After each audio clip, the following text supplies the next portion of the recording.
message. I'll get back to you. Jim, it's Shirley at the cleaners. You know that brown jacket? The one I said looks so great on you? Your favorite? We lost. Welcome to Poker Fraud Alert Radio. I am your host, Todd Dan Druff. This is being brought to you live and recorded live on November 23rd, 2024. The time right now, 8:44 p.m. Pacific Standard Time. The opening was the theme song to the Rockford Files, one of my favorite shows. Definitely one of my two favorite shows in the 1970s.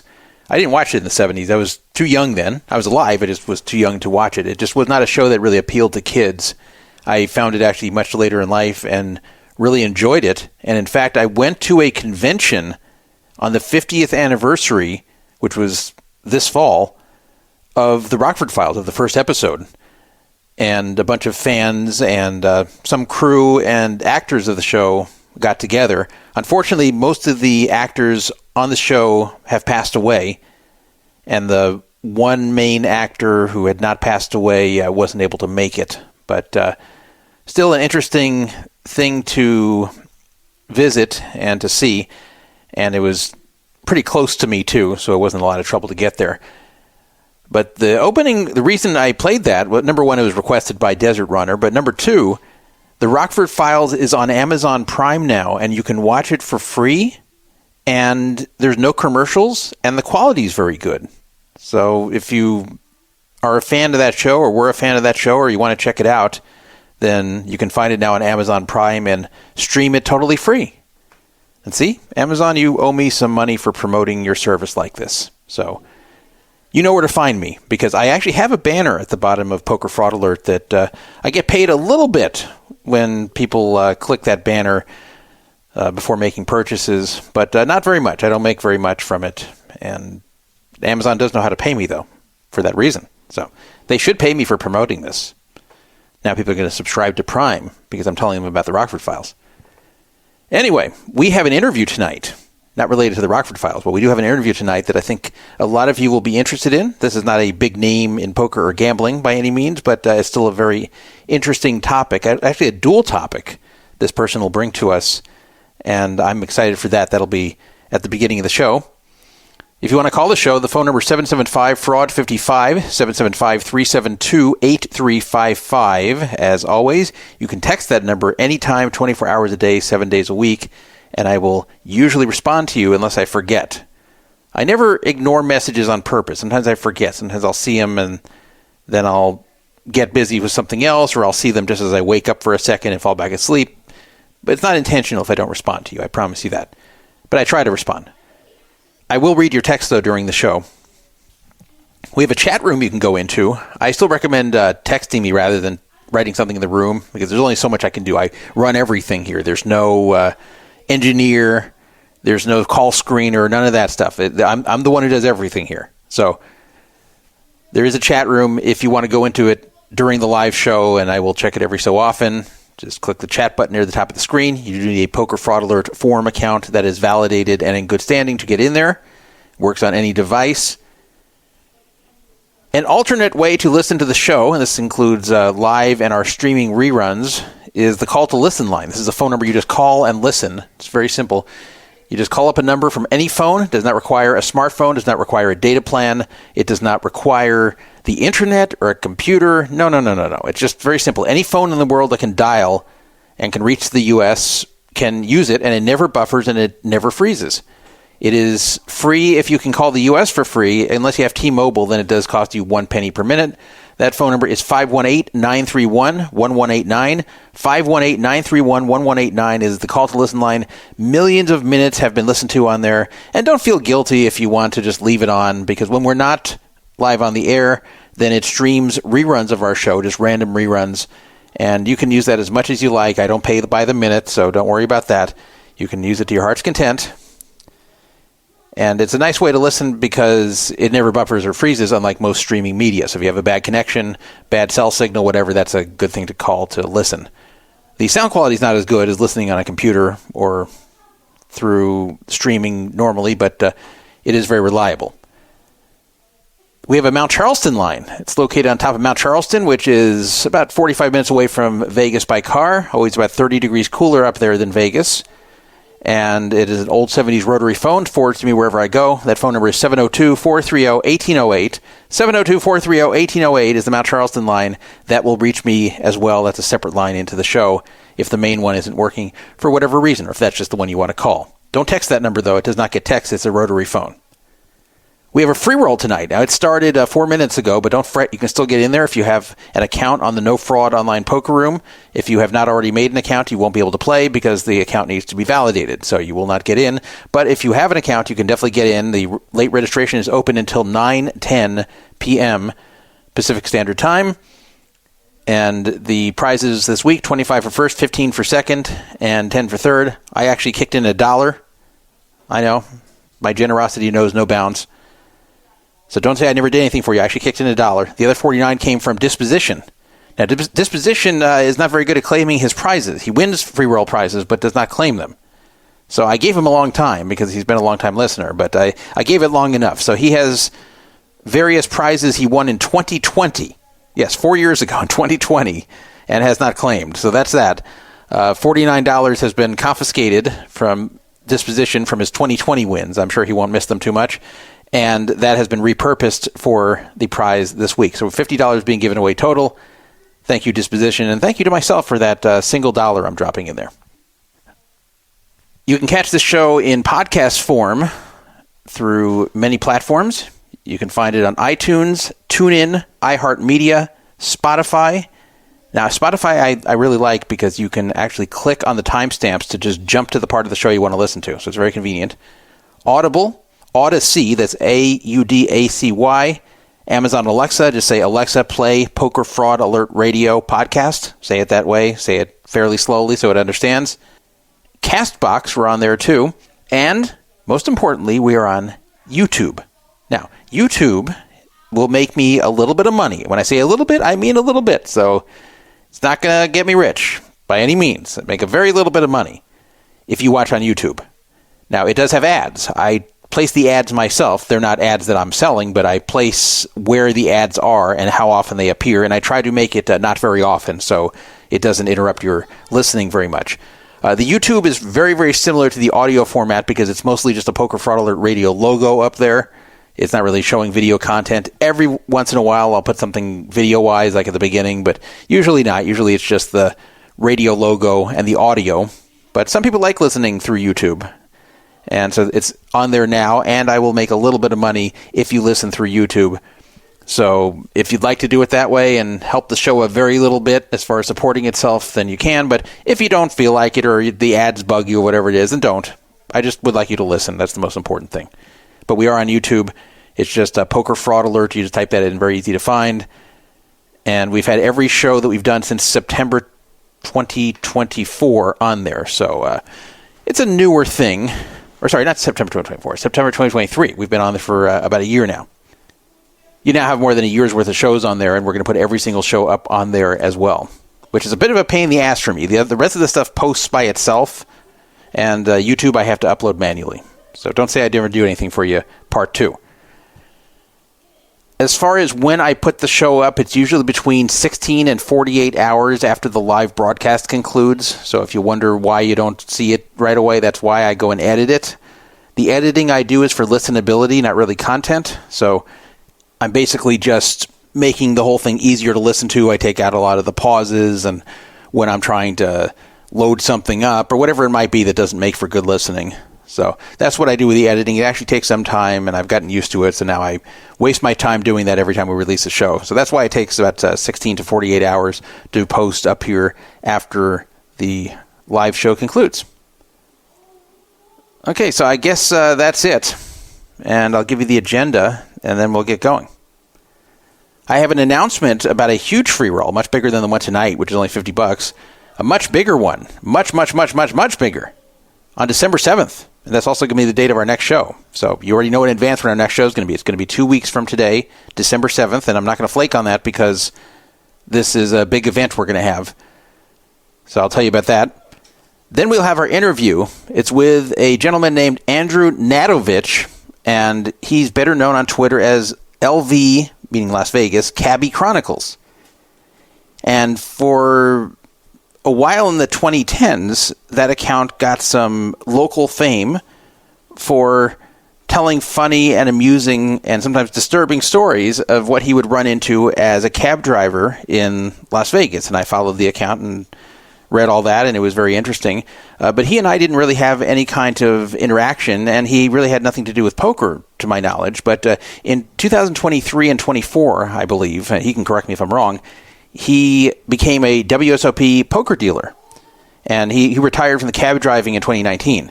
And as a result of his employment there, not his employment, but he found out about this because he was employed, there was a class action lawsuit on behalf of all poker dealers in 2023 at the World Series of Poker against Caesars. And he just got his settlement for it.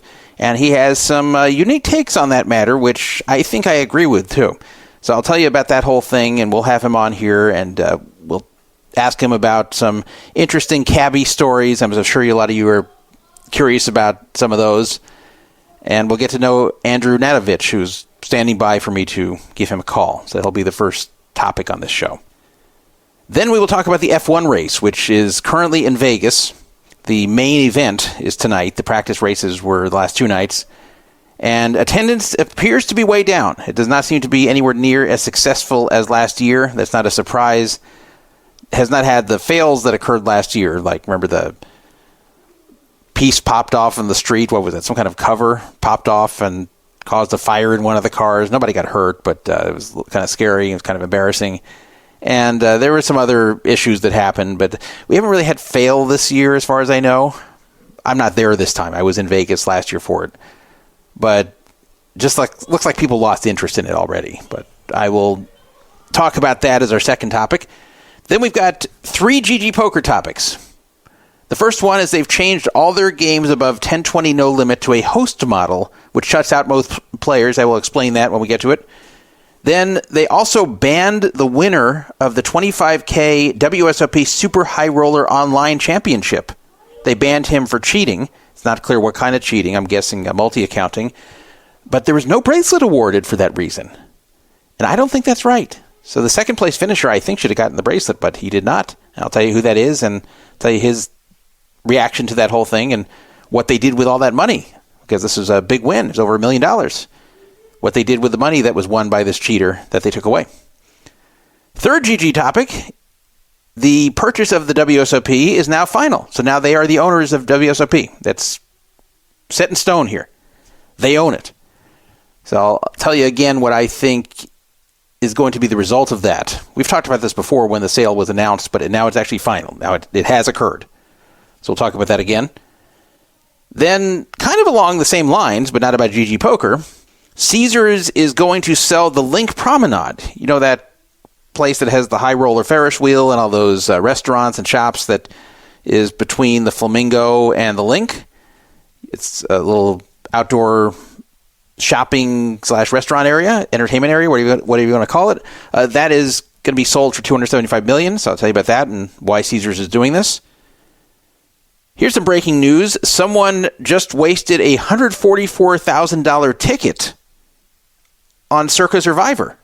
Someone had a ticket near the end of this contest that is currently worth $144K, and they did not submit their picks, so they automatically lose this week. Unbelievable. So we'll talk a bit about that weirdness. Then I'm bringing something back we haven't done in a little bit. Druffytime Theater is coming back, and you're going to be able to guess the ending of a weird story from my life from 1989, 35 years ago. In fact, this story took place in the summer of 89, so it's more than 35 years ago. And I'm going to tell you a story, then I'm going to stop, and I'm going to give you 5 possible endings, and you're going to pick which one you think is real. And when I say you're going to pick, you'll just pick it in your head. You can say it out loud and sound like a weirdo to anyone around you, but you can pick this in your head, and then I will tell you which of the 5 endings is correct.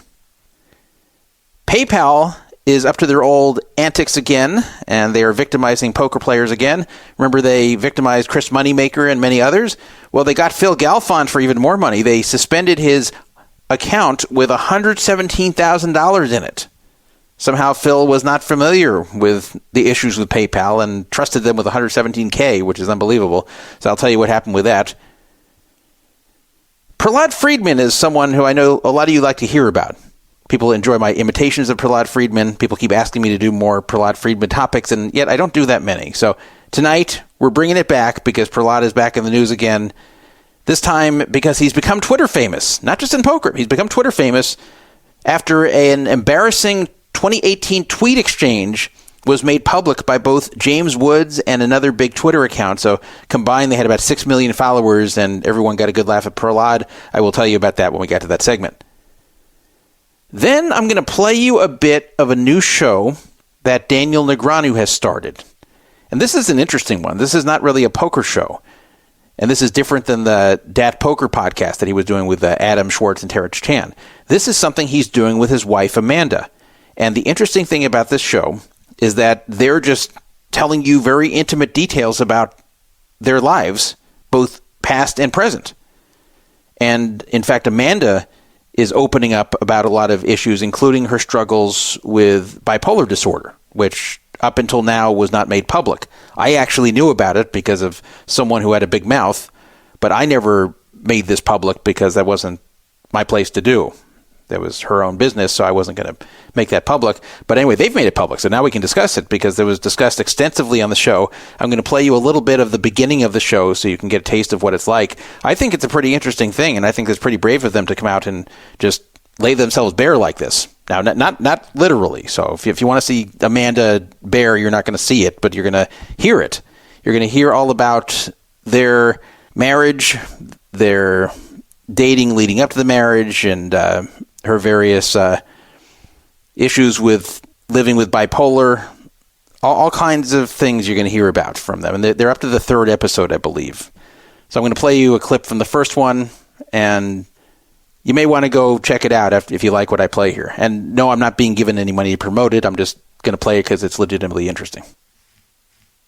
Gavin Newsom has done something which at first I thought was good. I'm like, oh my God, I can't believe I'm going to agree with Gavin Newsom on something. I can't believe I'm going to praise him for something. Then I read about it and it turned out, no, he screwed it up. Gavin Newsom has given California Indian tribal casinos the right to sue others, but nobody can sue them. Now, at first when I read the headline, I thought that people could finally sue tribal casinos, which is sorely needed because they screw people all the time. But no, it's not that. You still can't sue them. They can now sue other businesses, other casinos. They can't sue players, but they can sue other casinos, which is really bad. So I'm going to tell you about that.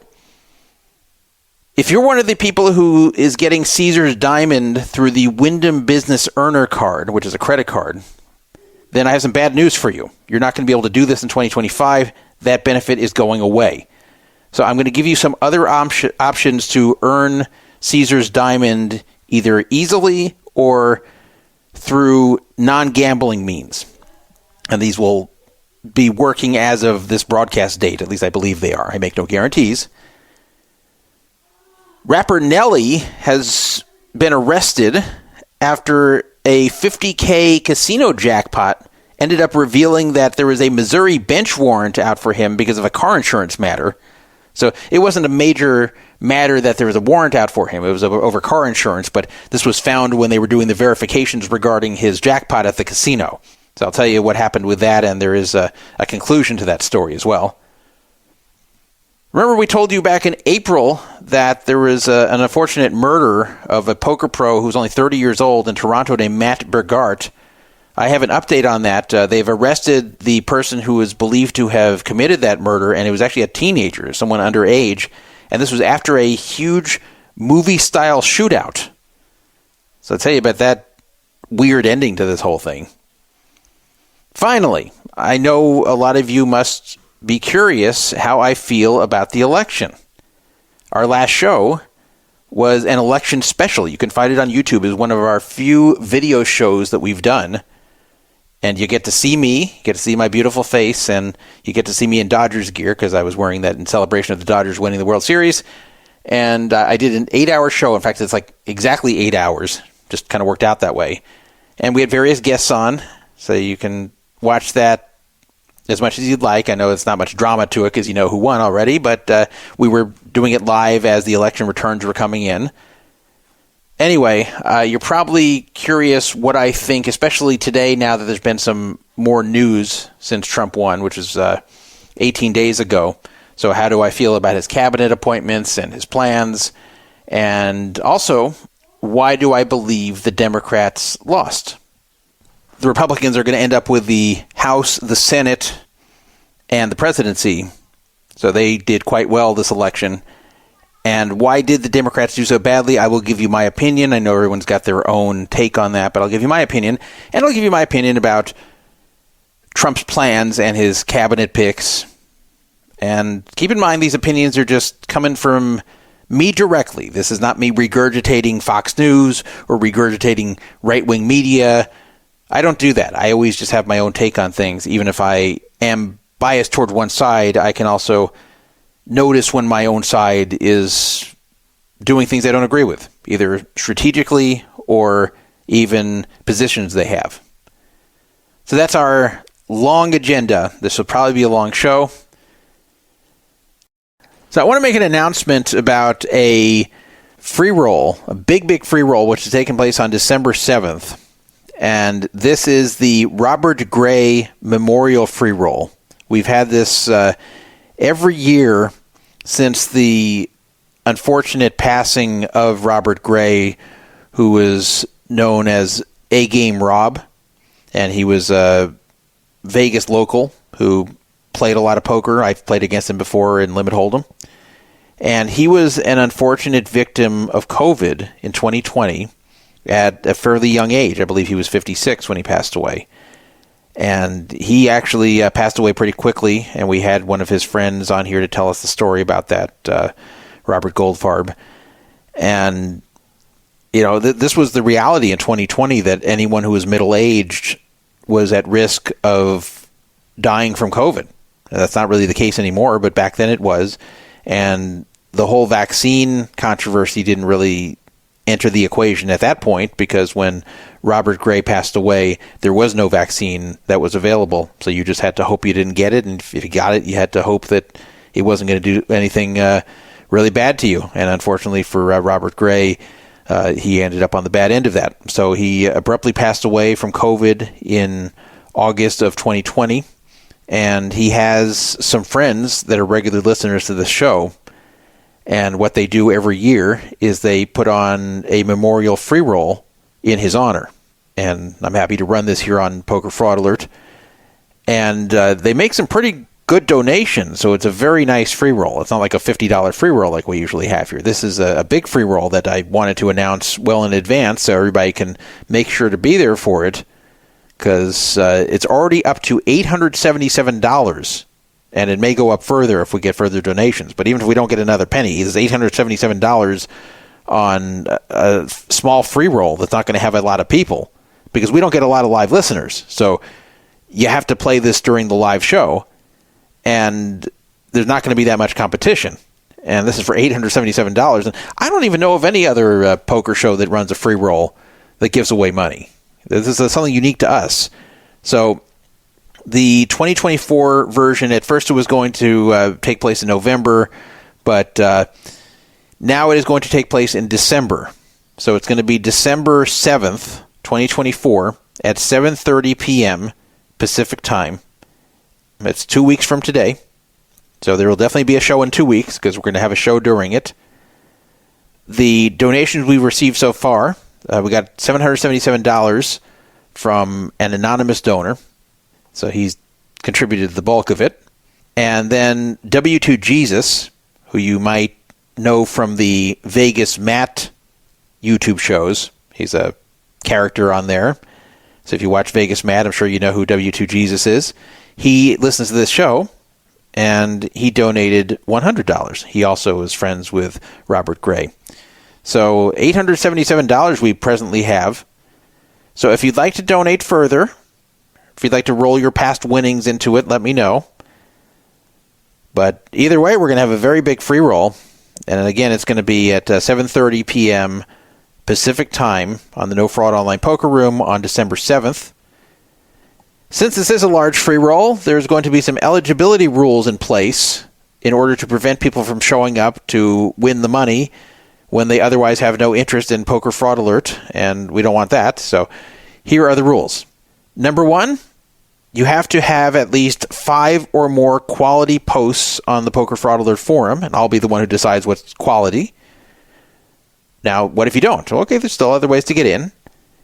Number 2, instead of number 1, you could be a longtime forum lurker who can answer an on-the-spot quiz via text message regarding stuff that has happened on the forum over the years. And long time means at least 4 years. So sometime before it starts, don't do this when it's starting 15 minutes beforehand, but sometime well before it starts, reach me at 775-372-8355 and say, hey, I'm a longtime forum lurker, only if you are, and then I'm going to give you a quiz on things that have happened on the forum, people from the forum. You have to answer fast. You can't go look things up or anything. I'll be able to tell if you're bullshitting me. So if I believe you're a forum lurker, you just haven't posted, then I will give you an exception and let you play.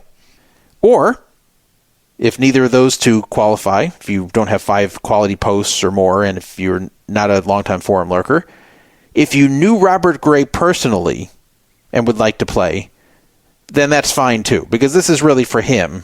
So, if you're not associated at all with the Poker Fraud Alert forum and don't really listen to the show regularly, but if you knew Robert Gray personally, and I don't just mean you played with him at Bellagio once. I mean, if someone he knew personally, then his friends who listen will determine this on their own whether you really did. And if you did, then you can play.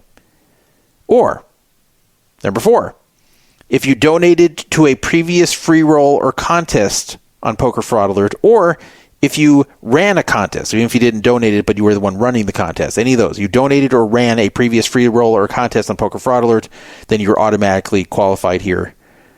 Or, another way to qualify, if you're a regular Poker Fraud Alert radio listener, which again, I will determine by a quiz I give you via text. So again, you'll have to text me and say, hey, I'm a listener. I don't post on the forum. I don't really have any involvement with the forum. I didn't really know Robert Gray, but I listen to the show all the time. So, and then I'll figure out if you're a listener or not. Now, if we've talked before on text, and that's number 6, that's the last possible way you can get eligibility into this free roll. If you are a radio listener who has texted me or DM'd me on Twitter or PM'd me somewhere or emailed me about the show in the past or called into the live show, then you probably qualify that way as well. And when I say probably, this doesn't apply to someone who just texted me once because they were mentioned in a particular episode, or they listened once 3 years ago and sent me one text. I mean, someone who I believe is at least a semi-regular listener and has proven it in the past by texting me regarding the show, or DM'd me on Twitter, or sent me a message on Facebook, or emailed me, something like that. So if that's you, you also qualify that way. So if you can figure this out from this criteria, it has to be one of these 6 or more. It doesn't have to be all of these. I'm just looking for either someone who knew Robert Gray personally, or someone who is a semi-regular listener or regular listener to this show, or someone who is a regular reader or poster on the forum. I'm just looking to shut out anybody who's trying to take advantage of this small field $877 free roll just to make money. If you're a forum regular, you don't have to do anything, you qualify. So if you're someone who's just people would know on the forum, as long as your account's in good standing and not banned, then you qualify. You don't even have to ask me.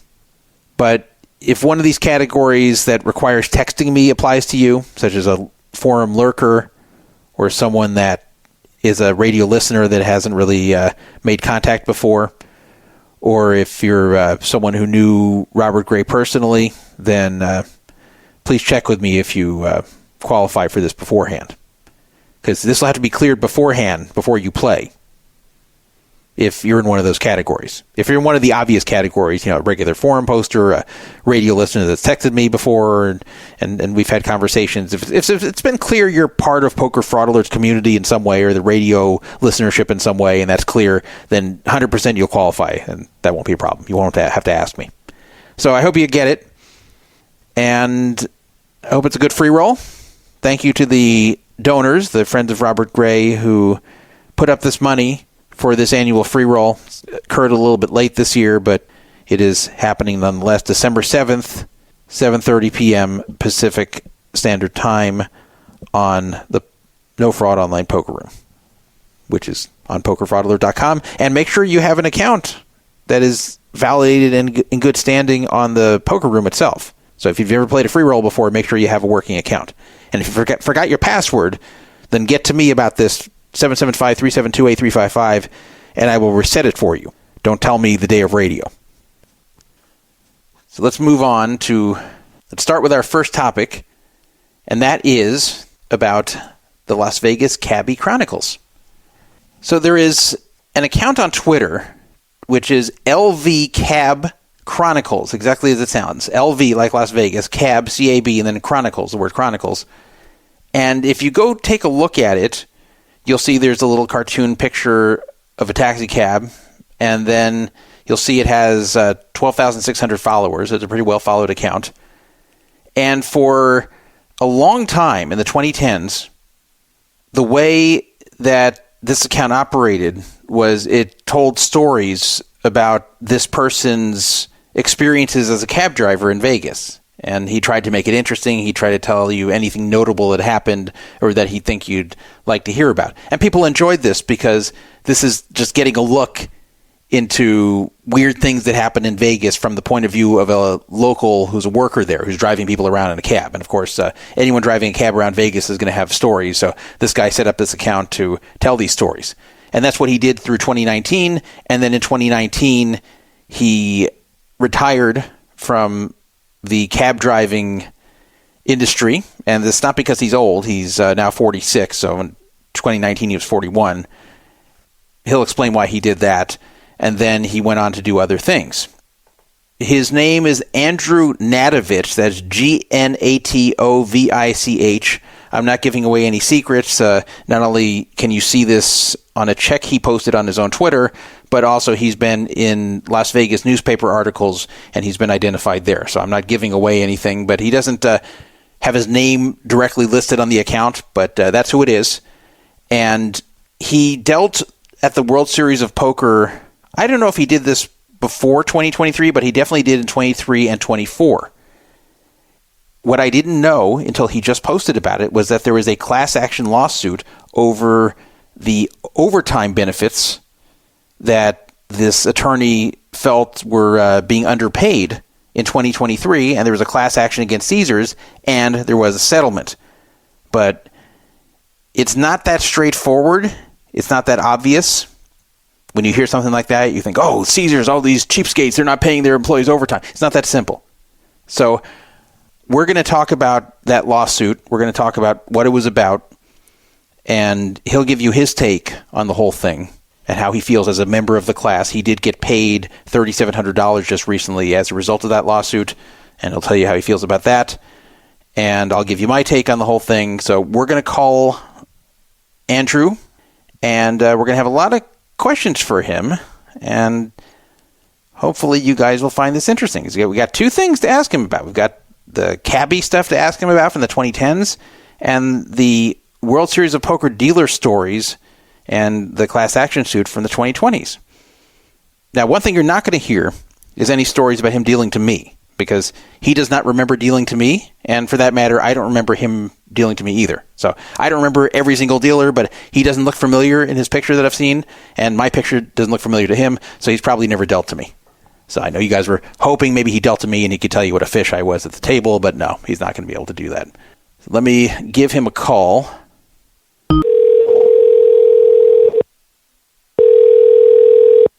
Mushi.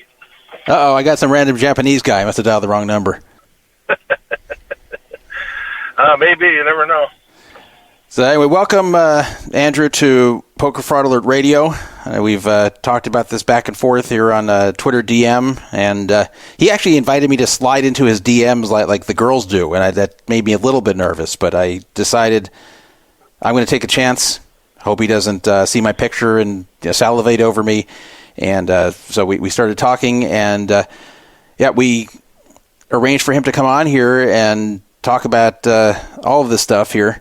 So first of all, I want to ask you about the cabbie days, because the listeners are going to want to hear about this, and then we'll go into everything else that's been happening with the World Series of Poker and the class action suit and all that. So, sure. When did you start driving a cab in Las Vegas? My first day was sometime in July 2004. Seems like it's been quite a long time now, but yeah, I guess over 20 years ago. Yeah. So you were pretty young back then. You're 46 now, right?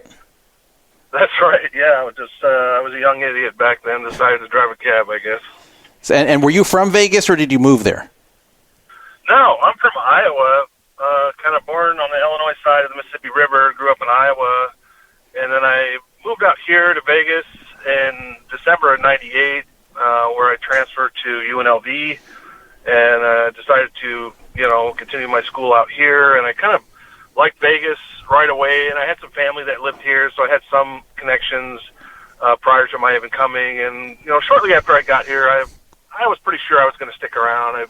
Just from where I came from, Vegas was such a departure and had so much sort of energy in the nightlife, and I was always kind of a night owl, so Vegas is perfect for me in that regard. And so I just been here ever since. Okay, well, I was going to ask you, so you already answered the question of why you came. When I hear about young people coming to Vegas, I was going to ask what was the reason, because some just come to Vegas because it just seems cool, and then they get here and they have no idea what to do. Like, they have no idea why they're there and why, how they're going to support themselves, and then sometimes that leads to bad things. But it sounds like you just came for UNLV and then just liked it and stayed. And what made you decide to become a cab driver? Well, it wasn't anything illogical, I don't think. It was more the job I had previously, I had been fired from, to tell you the truth. And I had some savings, and I was just young enough and dumb enough. I decided the best thing to do would be to just screw around for 6 months and travel and spend time with my friends and kind of just have a long vacation, I guess, and which is exactly what I did. And then when I got back to Vegas, it occurred to me that I didn't have any money and I didn't have anything to do. I didn't have a job, so I started looking for a job. And I initially thought about driving a limo just because that seems somewhat more glamorous. But then I saw an ad in the paper for a couple cab companies, one of them which had advertised that they paid cash every day, like there wasn't any paychecks, you just got cash every day, which was attractive to me because I needed money right away. So that was sort of the genesis of my kind of a going after the cab thing. And so I applied and got a job and passed the drug test, and the rest, as they say, is history. Now, before we continue, I've got to ask, were you one of those cab drivers that would take people on the freeway from the airport to get extra money? It's funny. After I got hired, it's important to note that not every cab company is the same, and the people that know what I'm talking about know what I'm talking about. But I remember when I got hired, I had to go to an orientation at the company, and it was sort of just a classroom setting, right? And the general manager of the cab company, he stands up in front of everyone and he says, "Congratulations." He says, "Everyone in this room has been hired by the number one cab company in Las Vegas." And he says, "We're the number one cab company every year, and we're the number one cab company every month, and we're the number one cab company every week, and we're the number one cab company every day." And, of course, I knew nothing about any of this. I just applied at this company because they said they pay cash, I didn't do any investigation as to the various companies. But after the GM had said that, I kind of looked around and was like, man, that sounds like I'm at the right place. Like, this sounds like a good deal. And I had no idea what exactly he was talking about or how that could be true. And it didn't take very long into the experience where I understood exactly what he was talking about. So that isn't, I'm not trying to dodge your question. The short answer is I really didn't. Although I was at the company that put a lot of pressure on drivers to produce what they would say produce, I just never felt comfortable doing that. And it's certainly not doing it without permission from people. I would pick people up, and there was times where, different routes make sense, and I would just ask them, like, what do you want me to do, and most people don't really care. I think it's, we're talking about a few dollars here and a few dollars there in a place that's charging, $12 for a bottle of water, right? But I think if you just give people the option, tell them what's what, let them decide what to do, then most people are perfectly fine. And as it were, I was one of the lowest producers at my company annually. I mean, I got a lot of pressure from my company to improve, and of course everyone knows what that means. But I really kind of just refused to do that. I refused to play that game just for, a moral stance. I just didn't feel comfortable doing that, right? So I just kind of did my own thing, and over time, I guess I'll give you a more long-winded answer. So over time, after doing it for a few years, and I started the blog, and I started the storytelling, and you could say kind of started to make a name for myself in that arena, which initially was done anonymously. I never announced who I was, but once my company figured out who I was, and I was the one behind the Cabby Chronicles, it ended up being a blessing, because it sort of, I was an unknown factor to them at that point. I don't think they were comfortable turning the screws on me, because they were always sort of wondering if I was going to, tell, so to speak. So we kind of had an unwritten arrangement where I would kind of do what I wanted. I would bring back the car in one piece, and in exchange for that, I would be left alone, more or less. So. Interesting. For those who don't know what I'm talking about with the freeway, there's a trick that some cab drivers in Las Vegas use from the airport, where they take the passengers on the freeway, and it would seem to make sense, but it doesn't, because it's actually the longer way, and it makes more money for the cab driver. So it's just a roundabout way that people who are not locals often don't realize is a roundabout way. And sometimes when people do notice that this is where it's headed, they complain, and then some cab drivers just say, too bad, and do it. In fact, this happened probably around 25 years ago to a relative of mine, and the driver just absolutely refused to not do it and said, if you keep objecting, I'm going to stop and kick you out of the cab right now. And they actually made a complaint, and he was fined $250 over it. They actually sent my relative a photo lineup to pick out the person, and they all kind of looked alike too, so it was kind of tough. But they guessed it correctly. They guessed the right person, and he got fined, but he deserved it after that. So anyway, I always have to ask cabbies about the freeway trick. But yeah, that's interesting that they were. I never really thought of that. They might be under pressure from the cab company to do it. I kind of thought they always did it on their own, but maybe it's a combination of them. Anyway, the next question I have is about the Las Vegas Cabby Chronicles that you started on Twitter. What year did you start that? Well, it started online, actually, before Twitter was a thing, and I don't remember the exact year. It was probably a year or two after I started, so probably 2005, 2006. But I was a frequent contributor to some various message boards, not unlike your own, by the way. And I've always been a big fan of music and various live music performances and things. And there's some, dedicated message boards, namely the surrounding, jam band stuff like Fish and the Grateful Dead. And I used to, contribute on some of those sites, and it just seemed like I was at this point where some weird things had happened, and I didn't really have a venue to share these stories. And I always kind of thought always considered myself a pretty good storyteller, just in general. So I just started making posts on these boards just about my experiences, and it really, people responded to it. And after doing that for some time, people encouraged me to start my own blog and sort of make it official. And in fact, one guy on that board, whose name I forget, actually sent me the link for Blogspot. He was like, "You need to start a blog, dude." And so I did. And so the blog was sort of my main pursuit there for a few years. And then, after Twitter was invented and came out, it was sort of seemed like a natural progression in a lot of ways. And then also because I was getting somewhat lazy, and a lot of my stories were getting rather long-winded because I felt like I wanted to be thorough and kind of make a tale of it. And of course, with Twitter, it was really easy, the brevity of it, and just being able to, immediately after something weird happened, I could kind of pull over and just type it out for a few minutes and kind of have that instant reaction to it. So it's just sort of a natural progression in that regard. Have you made any money directly from either the blog or the Twitter account? Yeah, I definitely have.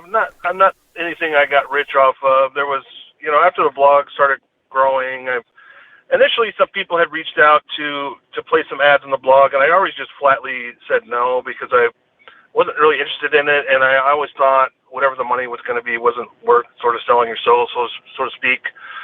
And that was until, I don't know at what point somebody sent me an offer to do something, put an ad up, and then they told me they'd give me $1,000 for it, and I was like, really? Okay, well, that's not nothing, you know? So I did that, and more, I got money more indirectly, because as the name grew, if you want to call it that, or the brand or whatever, people started reaching out to me personally for business, you know, instead of a lot of people concerned about the long hauling issue you've raised. You know, after I had sort of a platform, they would reach out to me individually and say, hey, can we just call you when we're in town? And I sort of built this whole Rolodex of customers that were all just look for me personally.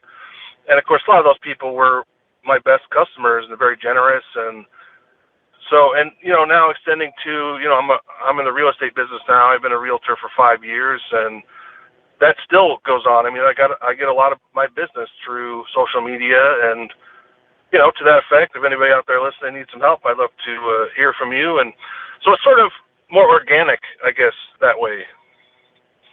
Yeah, interesting. So it makes sense that there would be people that would want to be driven by the Las Vegas Cabby Chronicles guy, and that would translate to some business that way. So I know people have been waiting for this. I know you have a million of these, but tell us some interesting Las Vegas cab stories with passengers that were weird, or things that happened that were unusual. Just anything along those lines you think would be something people here would like. You know, I'm glad you gave me a fair warning that you were going to ask me about that, because oftentimes, you know, and of course 5 years removed from the business now, but oftentimes when people ask for a story, I can never think of anything off the top of my head, which might seem crazy. But earlier today, I was thinking, I guess the first one that comes to mind, I was thinking about a story that happened on the night of the October 1 shooting, the infamous October 1 shooting. And of course, everybody probably remembers that. But what you may not remember is something kind of weird had happened earlier that night before the shooting that I had tweeted about and then later deleted. And you'll know why here in a minute. But I had started my night that night at the Mandalay Bay at about 4 o'clock p.m. or so. And my first ride I picked up was these two guys, 20-something cowboys that had clearly just come out of the pool party, you know, the day pool party at the Mandalay, and they had cowboy hats on. I don't think either one of them had their shirt on or anything. And, you know, when the Harvest, what was it, the Harvest 91 Festival, I think it was called, you know, it was a country act sort of centric thing. So there was a lot of cowboys in town that weekend. So picking up these two, you know, college-age kids with cowboy hats on wasn't unusual at all. And so I picked them up, and they were going to Treasure Island. And like I said, this is about 4:30, probably 5 p.m. that night. And along the way, the guy, one of the guys, just says he has to call his girlfriend back home. His girlfriend's back home, and he's in the back of the cab, so he's gonna take that opportunity to make a phone call home before they go out for the night, right? So he calls his girlfriend, and he has the phone on speakerphone, and so I can hear the entire conversation. And he's telling his girlfriend, you know, hey, we were at the pool party at Mandalay. We're going back to the hotel. We're on our way to the hotel now, and we're going to get changed, and we're going over to the concert, you know. And he's just kind of explaining what's going on. And it turns out she's pregnant. She's at home pregnant, and that's why she wasn't able to come to Vegas with them, so on and so forth. So they're just chatting like you might expect. And at one point, his friend grabs the phone out of his hand. And he's like, let me talk to her, right? And his friend grabs the phone, and he says, I forget her name, but it's probably for the best, actually. But he says her name, and he says, you know, your man is the best wingman any guy could ask for. He's like, we were at the pool party, and, you know, anytime some girls would come up to us for something, he would always say, hey, I got a girlfriend back home, but this is my guy. You need to talk to my buddy. He's the man. And he would always deflect all the attention to me and all this. And he's like, he's saying all those things you want your best friend to say to your girlfriend, right, when you're in Vegas and that sort of thing, to sort of calm her worry a little bit, right?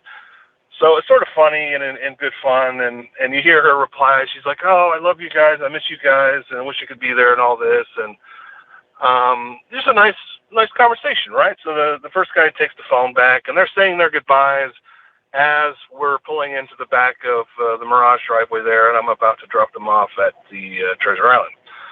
So they hang up the phone, and the first guy says to his friend, immediately after he hangs up the phone, he says, "Man, I'm so going to try to bang that teacher tonight." Right? So I thought that was funny just because of the conversation he just had with his girlfriend, and then his friend is like, "Yeah, this other gal, I'm going to go after her." It's like they were both plotting to hook up with some girls they had met at the pool, but of course they weren't going to tell the guy's girlfriend about that, right? So it's none of my business, but I can't help but overhear the whole thing, and I sort of just thought it was amusing, right? Innocent and amusing, and so I dropped those guys off, and not long thereafter, I started sharing that story on Twitter just because I thought it was interesting. You know, it's sort of funny. And that was always my sort of litmus test, is it has to be funny or interesting. If it's not funny or interesting or educational, probably no point in sharing it, right? So I thought it was funny, and so I shared that story. And then, what was it, 5 hours later, you know, the shooting happened. And, of course, I couldn't help but think about those two guys, and as well as, you know, the other people I dropped off at that event that night. And it sort of, I think the following day, I think someone replied to me and brought up that story again, and basically just said, you know, it'd be fucked up if those guys didn't make it. And that girl read that story, and that kind of hit me, you know, like that was, I hadn't thought about that, you know. So, and immediately I heeded that warning, and I deleted the whole thing just on the off chance that, you know, those guys didn't make it, and that was the last time, you know, that those two had spoken to each other. And it was, of course, it's been many years now, and I don't know what became of those two guys, but it's the sort of thing now where, you know, I can share that story, and it's just sort of, you know, there's so many crazy things about that night, but that one kind of always stuck out. Yeah, I can see why you'd remove that, and I thought maybe this was going to end with you saying that you found out that those two were among the victims, like from some pictures or something. So it's not quite that morbid, at least. Maybe they, maybe they did make it. And I don't know that I'd be able to ID someone just from somebody being in my back seat that I don't really get a good look at you other than through the mirror, you know. But I do recall there were some people I dropped off that night that told me they were from Alaska, and I noticed that there was, I think, one or two victims that were from Alaska that was published.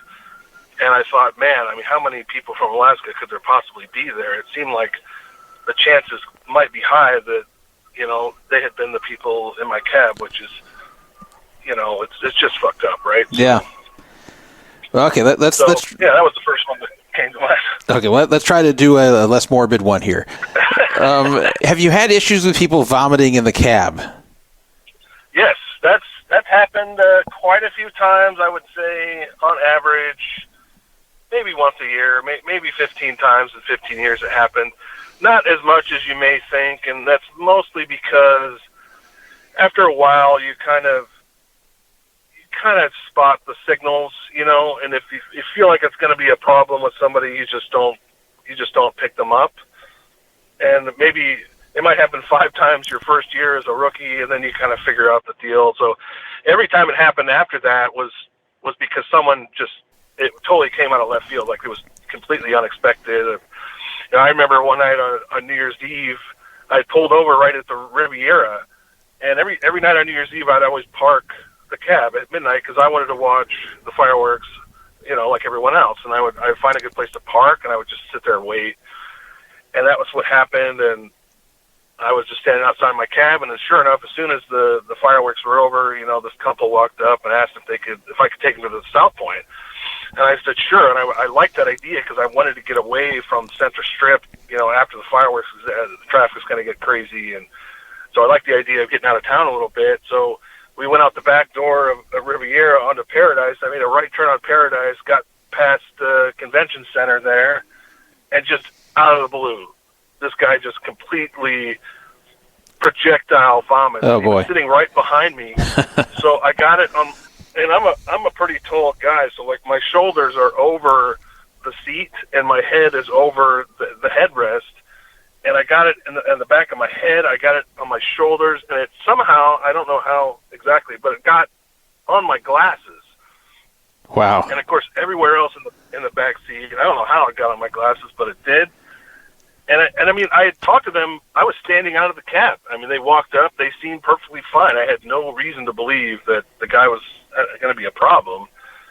So it just literally came out of nowhere. And the guy was like, "I'm so sorry." And I'm just like, "Get the fuck out of my cab right now." And I dropped him off right there in front of the Residence Inn on Paradise. And I went right back to my yard. And I pushed the yard manager's like, "What are you doing here? It's New Year's." And I said, "I just got puked on." And the guy says, "Well, I'll get you another car." And I said, "Fuck that, man. I'm going home. I'm done with this." And that was the end of my New Year that year. You know, New Year's is always kind of like a big amateur hour kind of thing. It was one of my least favorite nights to work. And so, you know, like I said, short answer, you figure it out after a while. You just don't pick them up if you feel like it's going to be a problem. And you start to get a keen sense of that after a while. Actually, the Uber drivers have it much worse because it's your personal car, and now it's up to you to, you know, clean it or pay someone to clean it. And the cab companies, you know, they've got guys in the yard they've been trained on the bio stuff, and you just drop the car off. It's their responsibility, and it's, you know, you don't have to live with it. So that was certainly one of the benefits of the cab side versus the Uber side. Yeah, the Uber also has those scams where they pretend that people vomited and then bill them for it. It's a big problem, and that, in fact, it happens a lot in Vegas because they pick up people who are drunk. They do the opposite of what you do. They try to look for the biggest drunks who look like they won't remember, and then and would assume they did vomit, and then the people are going, "Did I vomit? Well, if they're billing me for it, I probably did." And then it became a big scam, especially in Vegas. Yep, that's correct. That was a thing. I think Uber figured it out after a while. You know, they sort of figured what a normal trend would be, and then when you've got one driver claiming, you know, 6 people a week have done it, it's probably not accurate.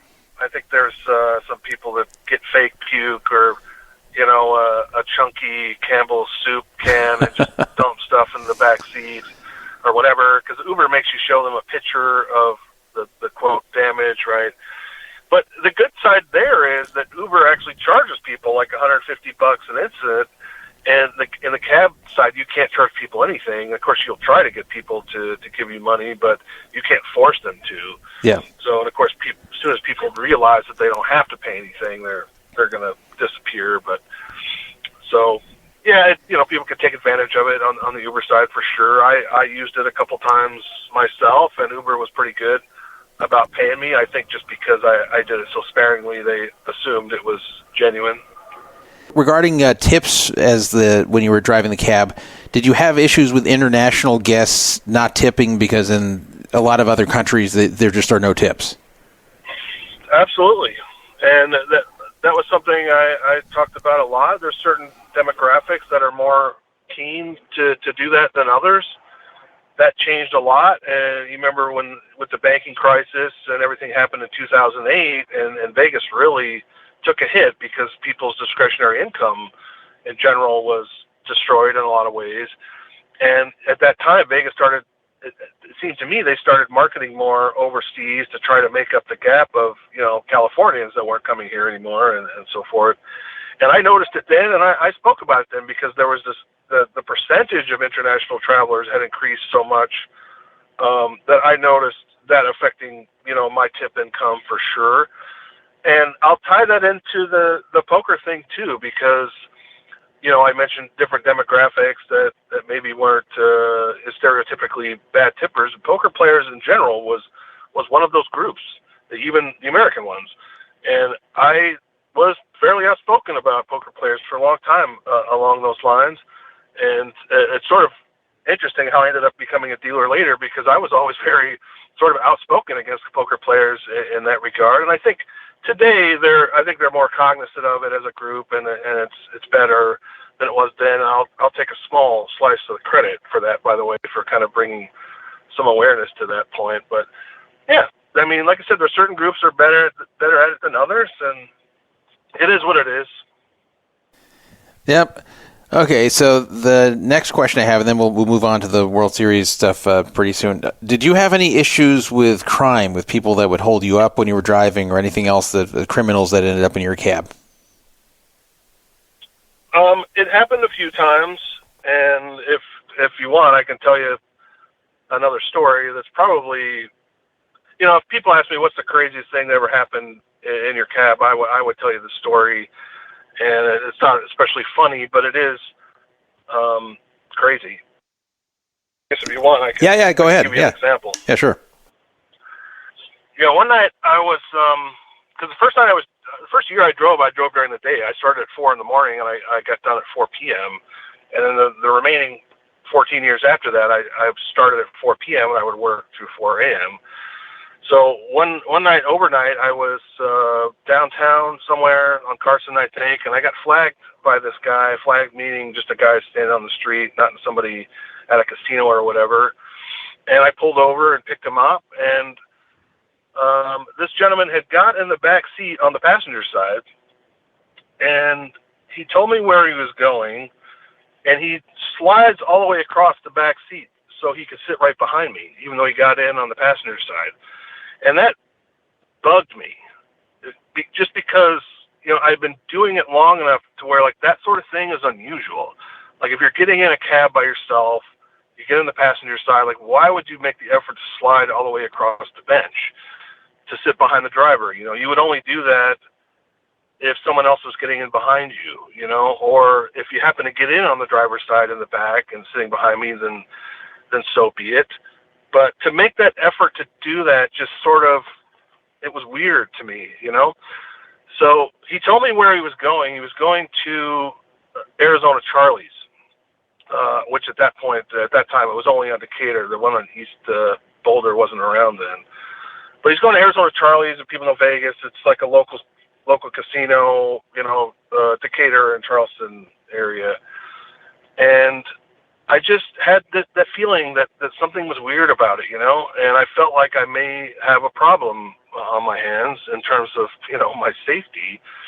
So I grabbed my two-way radio, and I let my dispatcher know where I was and where I was going and how I was going to be traveling, which route I was taking, and the fact that I may be having a problem in terms of a safety issue. And all of that stuff is in jargon. It's kind of cop speak, and I won't repeat what those phrases are just for, safety of other drivers and whatnot, but there's a protocol for that, and there's levels of alarm you can raise. There's sort of, I'm okay right now, but I feel like I may not be soon, to like an outright emergency, and then kind of everything in between, right?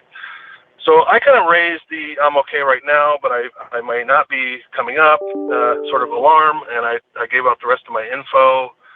And, of course, at that point, once you put that information over the radio, all the other drivers on the channel know to stay off the air, because that air is only going to be for me and for dispatch until I say otherwise. That way I don't want to step on anyone and all this.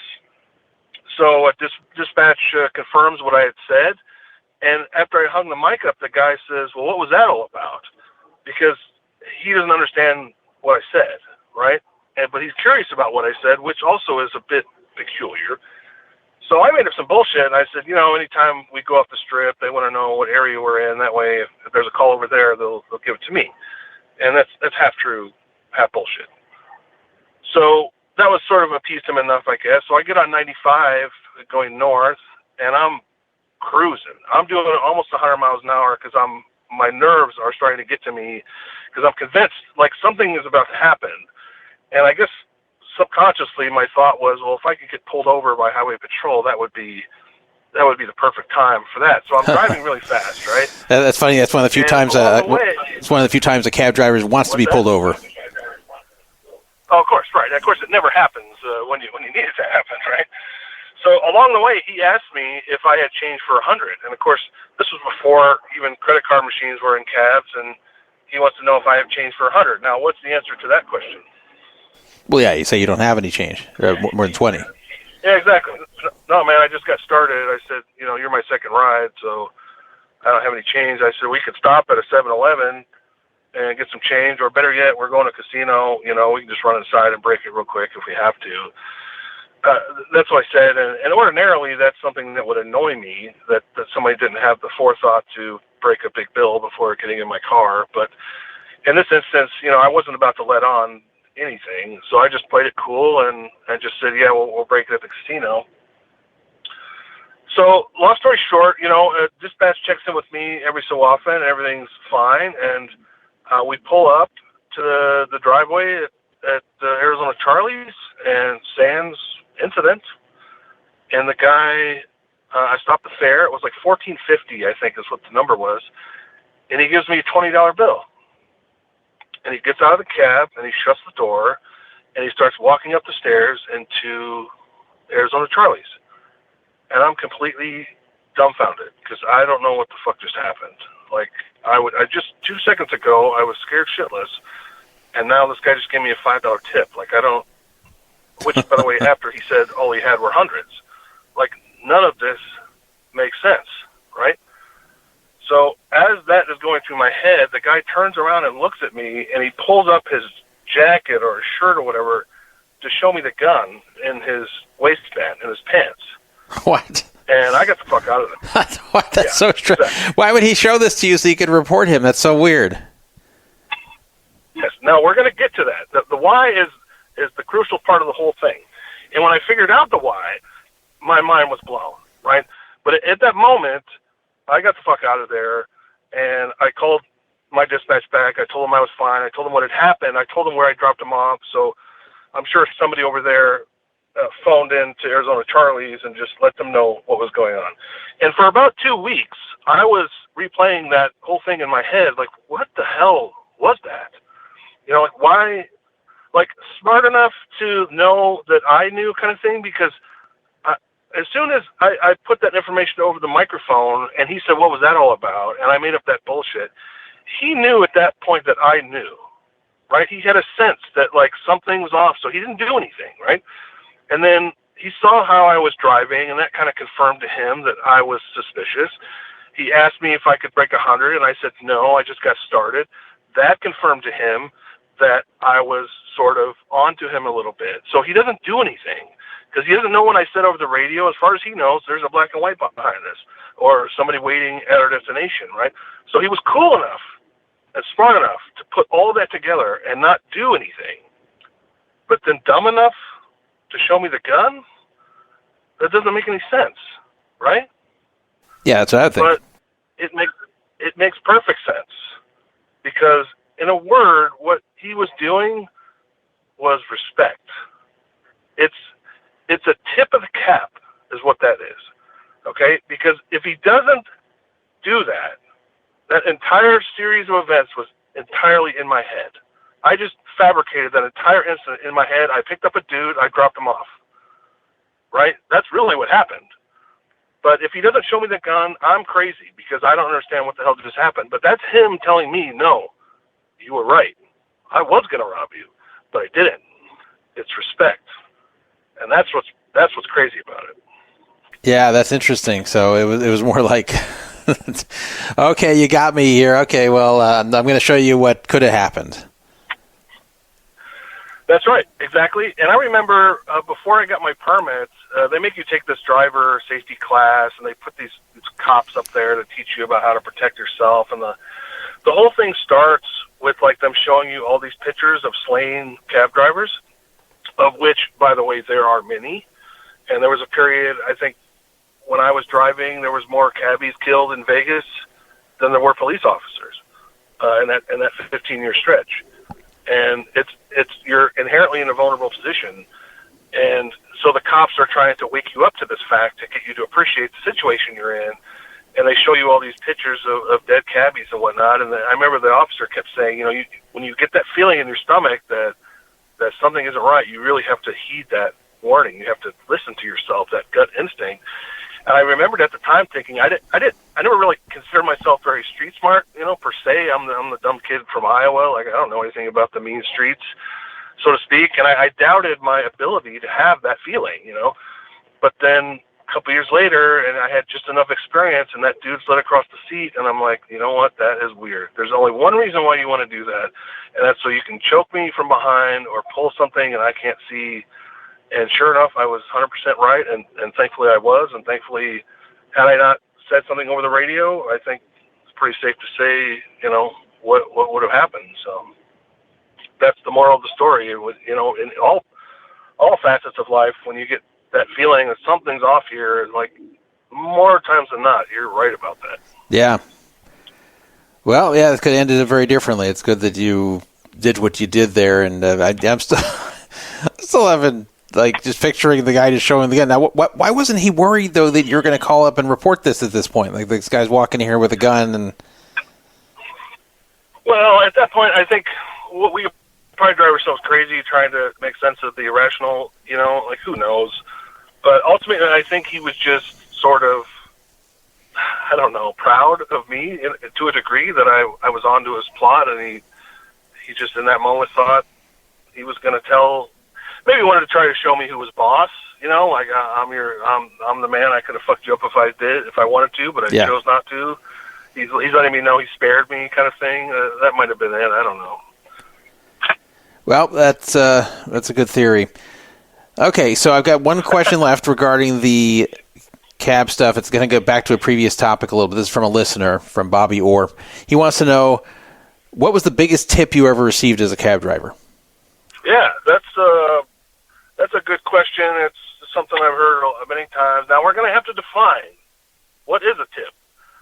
Which might seem weird on its face, but the biggest, like, cash money tip I ever received, and I don't remember the exact amount, was around $150, $160, and that happened to come from one of the aforementioned personal riders from what I called the backseat tweets. People that had reached out to me in advance that were sort of, I guess, fans, for lack of a better term, that reached out to me. And like I said before, those people were always the most generous and awesome, and I love them all. So there was my dude from North Dakota, who will know who I'm talking about.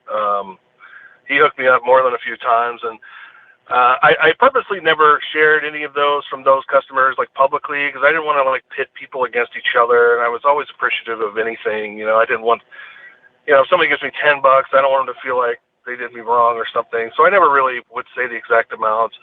Now, you could say that's a little bit of a different situation because that's someone who sought me out personally. I think the biggest I ever got from a random person was a little bit less than that, about $125. I helped a lady find a lost cell phone that she left in a previous cab, and she was very appreciative. But if we're going to talk gratuity in general, the biggest reward, I guess, I ever got was, and there's a few, but the biggest was, I picked up this guy at the convention center, and he was going to the airport. There was some convention letting out or whatever, and he had these two big-ass boxes that I didn't even fit in the trunk of this Crown Vic, huge trunk. And I dropped him off at the airport. He didn't say what was in them, but they were like the size of coffee tables. They were like, long and wide, but not very tall, right? And there was two of them, and I was dropping them off at departures, and we get out, and he asked me, he's like, "Do you want these things?" And these two boxes. So I'm like, "No, I didn't know what they are." And he's like, "Well, they're wall decorations, they're wall sculptures." He's like, "They're worth like $1,000 each, and you can have them." He's like, "I don't really want to travel with them." I'm like, "Oh, okay. Well, I'm thinking he's pulling my chain. Yeah, right. They're probably worth like $100 a piece." But even then, I'm sufficiently curious, so I said sure, and I couldn't pick anyone up at the airport then because I had these huge boxes in my trunk. I couldn't even shut the trunk lid, so I ended up having to go home, and I just dropped these things off in my garage, and I went back to work and didn't really think much about it. And I went home that night and looked them up, the model numbers online, and sure enough, one retailed for like $899, and the other one was, I think, $1,000. And they're both in my mother's house now. I showed them to my mom, and she really liked the way they look, and they've been hanging in my mom's house for, over a decade. But I could cash those out and easily beat the, previous record tip. So it's not nothing. Okay, well, let's move on to the World Series stuff. So you mentioned that before, I guess, here's how we'll transition. In 2019, I read that you stopped being a cabbie. Why don't you tell people about why that happened, and then we'll move on to where you went from there. Sure. Well, I'll be frank about that. I was fired from my company after 15 years. Not unjustly, I might add, and we don't need to get into the details about all of that, but I was ultimately let go it was a blessing, really, because I had been trying to sort of transition into something else, and there's, of course, no future in the cab business. And, with the advent of Uber in town over the last handful of years, 3 or 4 years I was doing it, my income had dropped significantly. So I was sort of unceremoniously let go, and the fact that I was let go became news, and there was some articles about that I think you found, and that was sort of a cool thing to me. The fact that I had kind of created something, and the fact that I was done was news, was sort of, I kind of got a kick out of that. It kind of proved that I had built something unique, or at least something that people were somewhat interested in. And so I let go. I got let go, and then my wife and I had always talked about. We'd sort of been involved tangentially in the real estate business, and I knew I wasn't going to go to some other cab company and start over. That was definitely something I wasn't going to do. So it seemed like a natural fit to just get my license, my real estate license, and sort of officially start that line of work. And so that's what I did in 2019. And then, of course, COVID started after that, and that was sort of difficult for everybody for myriad reasons. So that was what I was doing, and I was just doing Uber on the side because it's sort of a good supplement to anything because you can do it whenever you want. And then circa spring 2023, that's sort of when the poker dealing thing was brought to my attention by the missus again, and I was very reluctant at first, but she gave me the hard sell, and then that was sort of how that whole thing started. So I was wondering about that.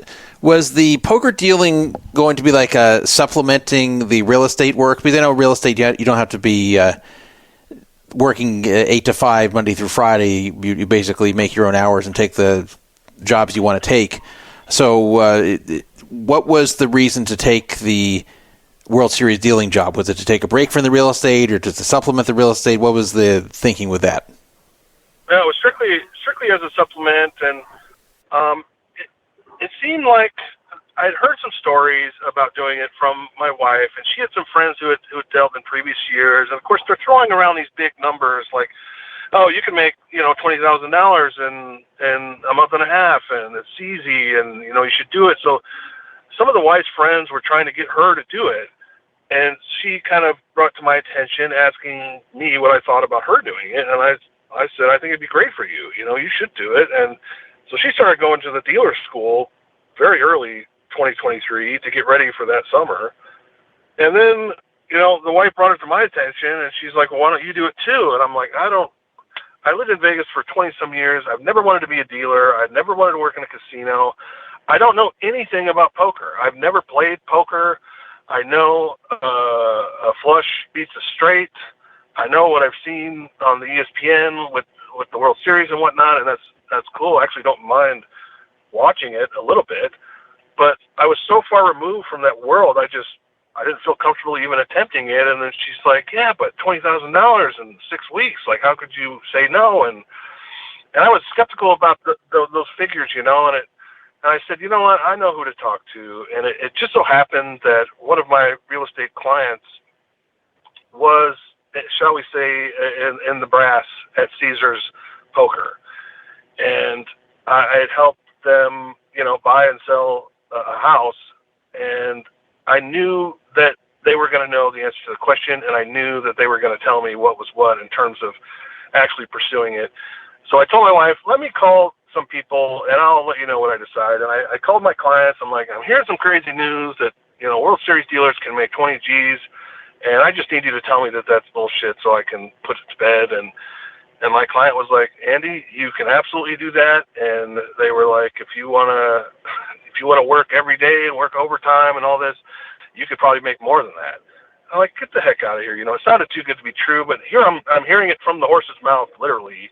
And I said, well, what about my real estate stuff? I said, if there's something going on that's obviously going to have to take priority, and they're like, if there's any day you can't show up, just don't worry about it. Just don't show up. Just let us know, and you can come and go as you please. I'm like, okay, well, if I can come and go as I please, and it can be a secondary thing to anything else more important I have going on, and the money is what you're saying it is, then that was sort of the final straw. So in April of that year, 23, I started doing the poker school thing myself. I've had spent, I think it was $700 to go through the poker dealer training. The first time I sat down at the poker dealer school at a table, that was the first time I'd ever sat at a poker table ever.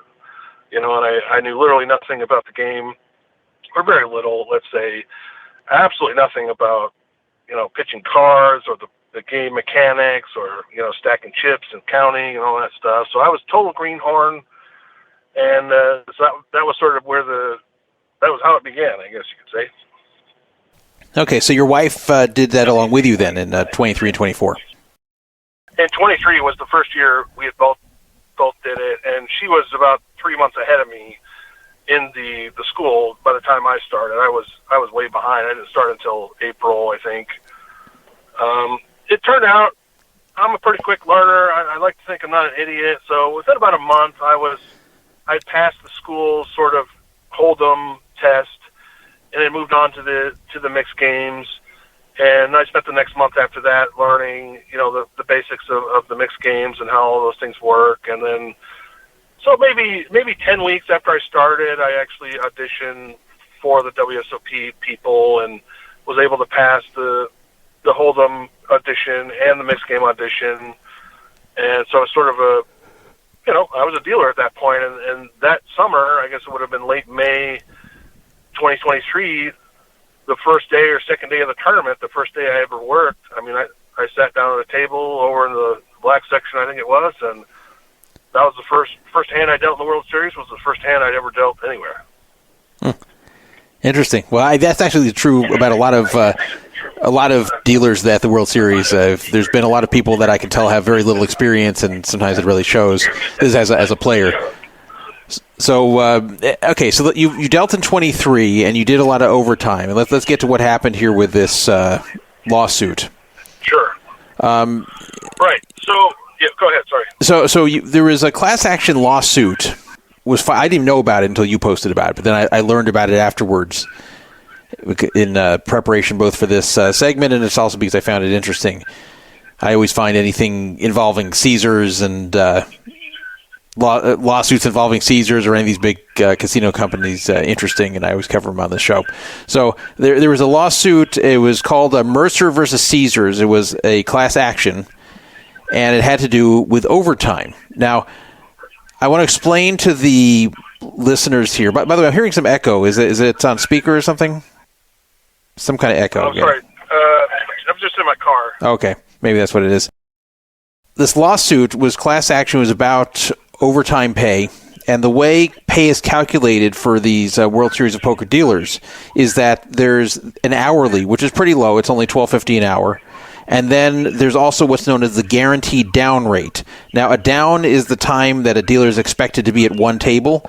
In this case, it would be 30 minutes, so there's 2 downs per hour. So the guaranteed down rate of 2023 was $15 to $20 per hour, which is pretty good. If you multiply that by 2, it becomes $30 to $40 per hour on top of the $12.50 you're already getting. So that can earn you some pretty good money as a dealer. And this is why the job appeals to a number of people. So that was the rate that people could expect to earn here, the base rate and then the guaranteed down.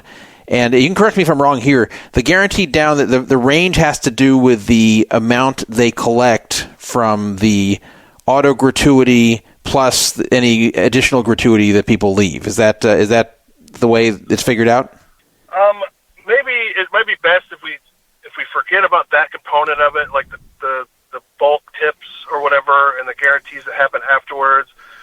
It's easier to just think about it in terms of what the hourly rate is and what the down rate is, because you're going to get that much.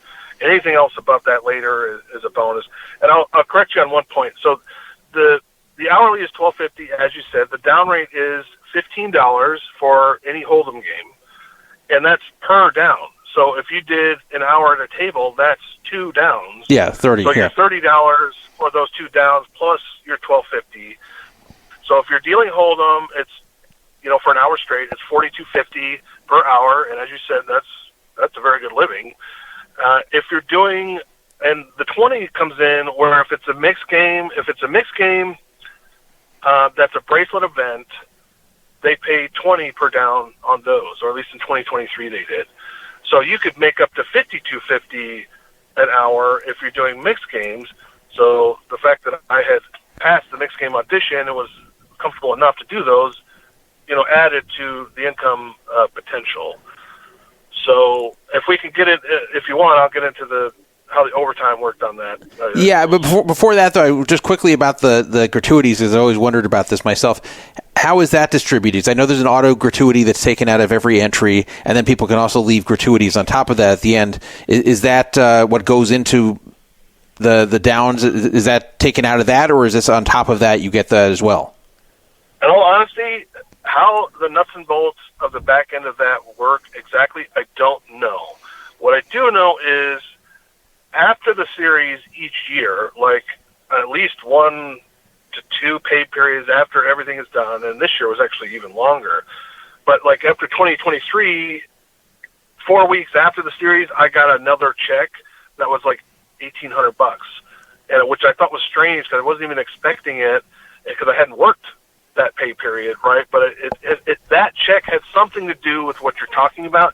So after the fact, they reconcile how much they did have to pay all the dealers and how much they got in tips or whomever from the players at the end of the whole thing, and then that amount is divvied up to the dealers, and it's divvied up based upon how many downs you did. So the more downs you did the whole series, the bigger piece of that pie that you would get. Okay, so it kind of sounds like to me that they're guaranteeing that this rate, and then if the tips, the auto, and otherwise, if that more than covers it, then they send it out based upon how much you were dealing. Does that sound like it's probably accurate?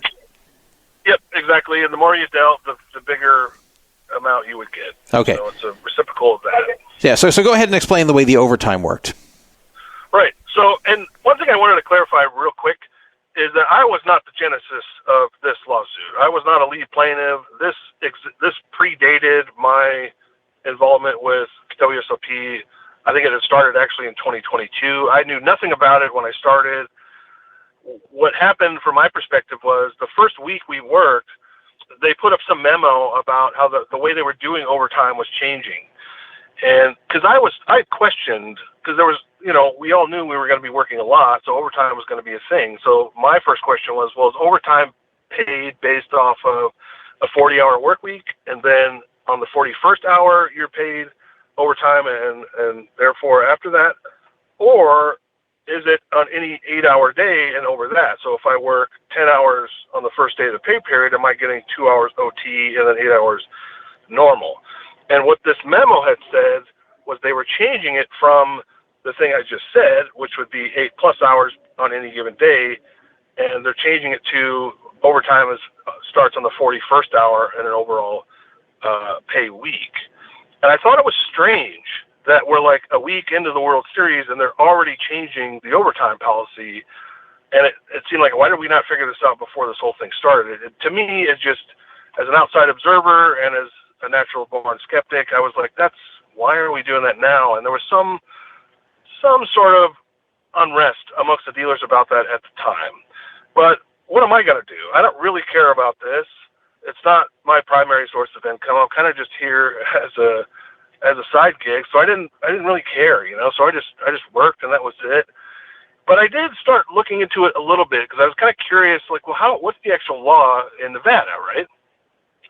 So I found out that the way in Nevada it works for overtime is there's actually 2 different minimum wages. I don't know if you know this, but there's 2 separate minimum wages now in Nevada. And why is there 2 separate minimum wages? Well, there's one, the lower one, which is $12.50, and there's a higher one that's like 15 something or other, or maybe it's less. Maybe I have that backwards. Maybe it's less than 12. Either way, the lower of the 2 is designated if they're paying you, if you're getting benefits also. If they're giving you health insurance, the company can get away with paying you the lower hourly. If they're not paying you benefits, health insurance, they have to pay you the higher of the 2 minimum wages. So obviously for us just short-term workers, none of us were getting health insurance. So we were getting the higher of the 2 overtimes for that reason, or the higher of the wages for that reason. So, but each of those 2 have their own set of rules as far as the overtime goes. So if you're the higher of the two, it's a 40-plus hour overtime rule. And if you're the lower of the two, it's an 8-plus hour overtime rule, right? So what they were doing was basically saying, so according to the way it was, we should have been getting overtime at 8-plus hours because we were the lower of the pay scale people because we weren't getting, we were the higher one. I have that backwards. So we were the higher one. So, but either way, we should have got the 8-plus hours for the overtime rule. But what they were doing is they were counting those down rates towards our wage. So they weren't saying they're making a minimum wage of $12.50. They were saying they're making a minimum wage of $42.50. Ergo, they're on the 40-plus hour overtime rule. And that sort of was the kind of nucleus of the problem. But then I think to your point you raised, when they went to calculate the overtime, they said, well, it's $12.50 an hour, 1.5 times that amount. And you're like, well, wait a minute. If you're using the downs against my wage in order to justify the 8-plus hour overtime rule, then it should be 1.5x the 42.50, not the 12.50, because you can't have it both ways. And I think that was the genesis and the whole crux of the lawsuit, as I understand it. Interesting. So that was a little more complicated than I actually thought it was. My impression was just that these were both basically guaranteed pay because the guaranteed down is guaranteed, and it's just split up in a different way. So part of the pay is the down, which is actually the majority of it, and then part of it is the base rate, and the overtime allows them to kind of circumvent the 1.5 times requirement in overtime by only paying 1.5 times of a small portion of the hourly rate that you're getting when we add it all together. So, but you're mentioning that there's, because of the two minimum wages and all of that you explained there, that this should have left them on the hook for having to do it for the entire thing, no matter what. That's what you're saying? Right, but you got to keep in mind though, you're not always getting the 42.50 because if you show up for work and I punch in, I'm not making 42.50 until I have an actual table that I'm dealing at, which could be an hour or two before I actually am getting downs. So there'll be you'll have 1 hour, say hour one where you're making $12.50 an hour, and then hour two you're making $42.50, hour three you're making $42.50, and then they put you on a break table, and then half your hour is $12.50, the other half is $42.50. So when they say it's guaranteed, it's not for every hour you're working. It's only guaranteed for the hours you're actually dealing. I see. And what if you're working part of it down? What if you worked 10 minutes in the table breaks? Do you get the full down, or you get a part of it? Yeah, if it's over more than half of the time. So if you're because sometimes the dealer's supposed to push you, and sometimes they won't show up. And the rule is if you have to wait an extra 15 minutes, then you get that next down too for the whole half hour. So sometimes, dealers are running late or something. If I was supposed to get pushed off at 1 and it's like 1:07, and then they push me off, that dealer that pushed me will get that 1 to 1:30 down. But if I make it to 1:16 and no one showed up, then I will sign for that half hour as well. I see. So basically Caesars in 2023 just was never multiplying the guaranteed down rate by the 1.5 no matter what. That's correct. The OT was strictly based off the $12.50, and like I said, they were kind of playing both sides by trying to argue that we were only eligible for the 40-plus OT rule because of the $42.50, but then when it came time to calculate the OT, they were saying, well, actually we're paying them $12.50. So it's like, I'm okay with whatever principle you have, but it has to be applied evenly. You can't have it both ways whenever it suits you. And that's, and the lawsuit was justified. I had my sort of concerns about it. I expressed some of that on Twitter the other day. But, I'm not really married to this whole thing, so I'm sort of just more nonchalant about it. But I'll call it like I see it. I mean, and I had a conversation with one of the lead plaintiffs about it, and she was trying to get me to, persuade me to think about it the way she was thinking about it, and that's fine. And in fairness, some of these dealers have been around a lot longer than me and have been effectively screwed over for multiple years. So it was more dear to them financially and morally than it was to me. So I don't really begrudge anyone for pursuing it. And hey, I got a check for $3,700 out of nowhere, so I'm not about to complain too much. But I just wanted to point out that there are consequences. I mean, there's natural reactions to these things that it seemed like no one ever bothered to think about. Yeah, and in fact, you tweeted about this. I'll read the tweets here to the audience, and this is actually what got my attention to bring you on the show, where you said that, referring to 2024, that this year's overtime was throttled so significantly. It was surely motivated by this lawsuit itself, and I have no doubt that moving forward they will overhire like they did this year and force everyone to go home early and often, and in doing so will render the entire exercise futile. I tried to explain this reality to one of the lead plaintiffs, but nobody listens to me.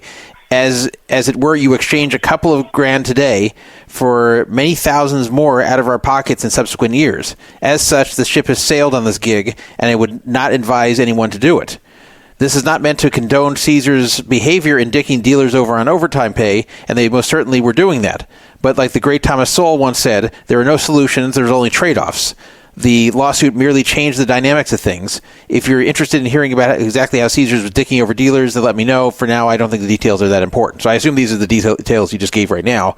But so your point was basically that Caesars was screwing up, and they had to cough up a little extra money here, but now they are solving the problem by just hiring way more dealers, so nobody gets overtime. And now the overtime people were getting before and is out the window, and also maybe they're going to have fewer downs as well. Is that your point in this whole thing? There's no question. My income from 2024 was significantly less compared to 23, and in fairness, that's also because I had a few more real estate things going on over this past summer, so I actually missed quite a few more days for that reason. So, and I take that into account too, but I remember my orientation this year. We sat down and the year prior they said they hired, I think around, I'm going to forget the number. It was, I forget the number. They said what it was, how many dealers they had hired, thousands of dealers or something like that. And then when they went back to orientation this year, they said how many they had hired, and it was like significantly more. And I knew then, before day one even started this year, like, okay, it's not going to be nearly as good this year because there's way too many dealers. Everyone's going to be waiting for tables. You can go back and read my threads about the dealer days, that I was updating every day at the time, and you can kind of see how frustrated I was about, you would show up for work, and the first thing out of their mouths, they would say, well, you go home if you want to. It's like, dude, you can't do that shit to people.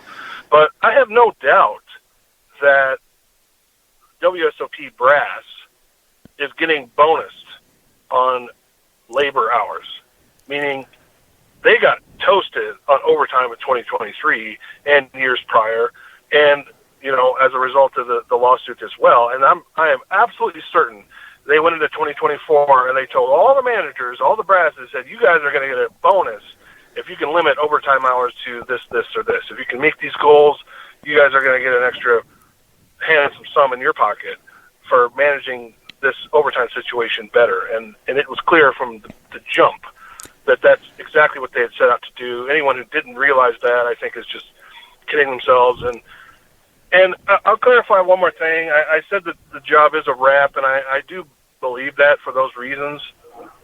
I haven't decided if I'm going to do it next year or not yet. It's still a possibility I may. I was approached about another opportunity, poker-related, that I may entertain if that comes to be. In fairness, some of that my telling people it's futile is potentially me trying to protect my card game, so to speak. It's not good for me if 1,000 to 10,000 more people show up to try to do it, right? But I think there is truth in that too. If you want to try to do it as a real boondoggle like it was for me before, like I had published, I think you're going to be mistaken and disappointed if that's what you are looking for. If you want to be a poker dealer for real and make a career of it, and let's be honest, there's legit poker dealers in this town that make a very good living, and they're very good at it. They've been doing it a long time. But you're not just going to walk up the street out of dealer school and get a gig over at the Wynn in primetime hours. You're just not. There's too many dealers in general, And those guys over there are top of their game, and I'm sure, I would hope, people listening have experienced that and know what I'm talking about. So the WSOP is still going to be the best spot for a greenhorn like I was.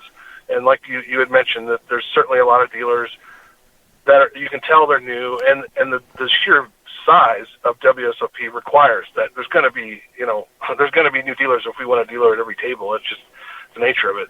So if you're thinking about doing it as a career and becoming a full-time dealer, and you're brand new, then absolutely you should do WSOP. It's the best place to get a ton of experience in a short period of time. I would have to believe it looks good on the resume, especially if you're somewhere else in the country. If you're in Mississippi or Atlantic City or wherever, and you can say, hey, I've dealt cards in the premier poker event in the world in Las Vegas, and if I can do that, I can do anything. I think it's a really good resume builder for anybody who wants to do it. If you're somebody like me who just has other things going on and just wants to do it as a short-term cash grab, you'd probably be better off finding something else to do. Was there any overtime at all in 2024 for you? Very, very little, very little. And the DCs or the dealer coordinators were very much on top of keeping track of what time your shift was. And you may have noticed dealers that had different lanyards that were different colors. A lot of players would ask what that meant, and it just denoted what shift you were on. And when if you started in the morning at 9 o'clock or whatever, and the 4 p.m. shift is showing up, and it's 4:30 or 3:30, the dealer coordinators is going to go up and down the tables, and basically everyone who's got an 8 p.m. or 9 p.m. lanyard on, you're going to be kicked out, and they're going to bring in all the 4 p.m. people. And the year prior, it wasn't that way. Like, you could stay as long as you wanted. In fact, in 2023, you'd have to walk over to the DC table and just say, hey, I'm exhausted, I need to go home. And they would say, we don't have anyone for your table, so you just have to keep going. Wow. And which was fine by me, because I'm a worker bee, man. I was doing it to make money. I wasn't doing it to go home, So some people marveled at how much I made, but frankly, I put in the work, maybe more than other people would be willing to do. So, that's part of it too. That's just my personality. So, but that was really throttled this year. It was, even though I wanted to stay, they made me go home. And even though I'd show up early, they would say, well, we can't get you a table for 3 hours. You sit there in the break room doing nothing, Yeah, that's... So it's just, labor is a commodity like anything else. And when you have twice as many dealers or 50% more dealers than you had the year before, and obviously there's going to be less food for everybody. It's just how it works. It was the same experience I had in the cab business. They would add more cabs to the road every year. Then the Uber came, and there's more cabs, and it's just diluting the pool for everybody that's already there. It's just the nature of it. Yeah, it makes sense. And if you notice such a market difference between those 2 years, so 23 and 24, and then this was when this lawsuit was for 23, it makes sense that they would have changed the procedure and started to clamp down on the overtime and everything. And that is a lesson when you're going to participate in a lawsuit against a place that you're working, even something that you're just working part-time, that you do have to always look at the other side of, is this going to cause any changes to the way the company operates that's going to be undesirable or unpleasant? And if it is, maybe you don't want to do it, even if there is something that you could or would like to sue about. Now, of course, given this is class action, you really don't have the control. It's not like if you had objected personally, they wouldn't have done this. As you said, you weren't even the lead plaintiff. This was called Mercer versus Caesars, and this would have gone on with or without you. So, I understand that once a lawyer gets a hold of this and then convinces a lead plaintiff to be part of it, then they're off to the races.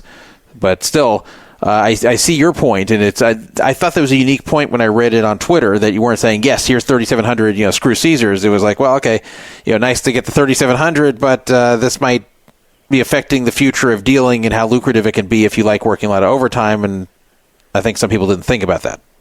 Yeah, I'm always, I have a knack for asking the tough questions, so I call it like I see it, and, it is what it is. So, and although I wasn't the lead plaintiff, like I said, I was absolutely a part of the class. There's no question about that. And I did opt in I mean, I could have opted out. My wife could have opted out. They gave us the option. You basically had to sign a paper saying, we would like to be included or we'd like to be excluded. Theory being if you elected to be excluded, then you could bring your own action privately against Caesars and, fight for whatever you thought it was worth for you.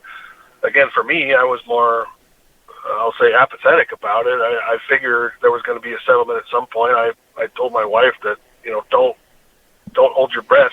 This is going to be months, if not a year, before you actually see anything with a zero on it.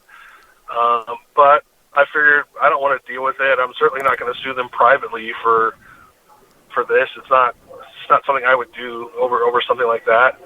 So we elected to join the class, and a handful of months ago they said that they had agreed on a settlement, and then they made us sign something else.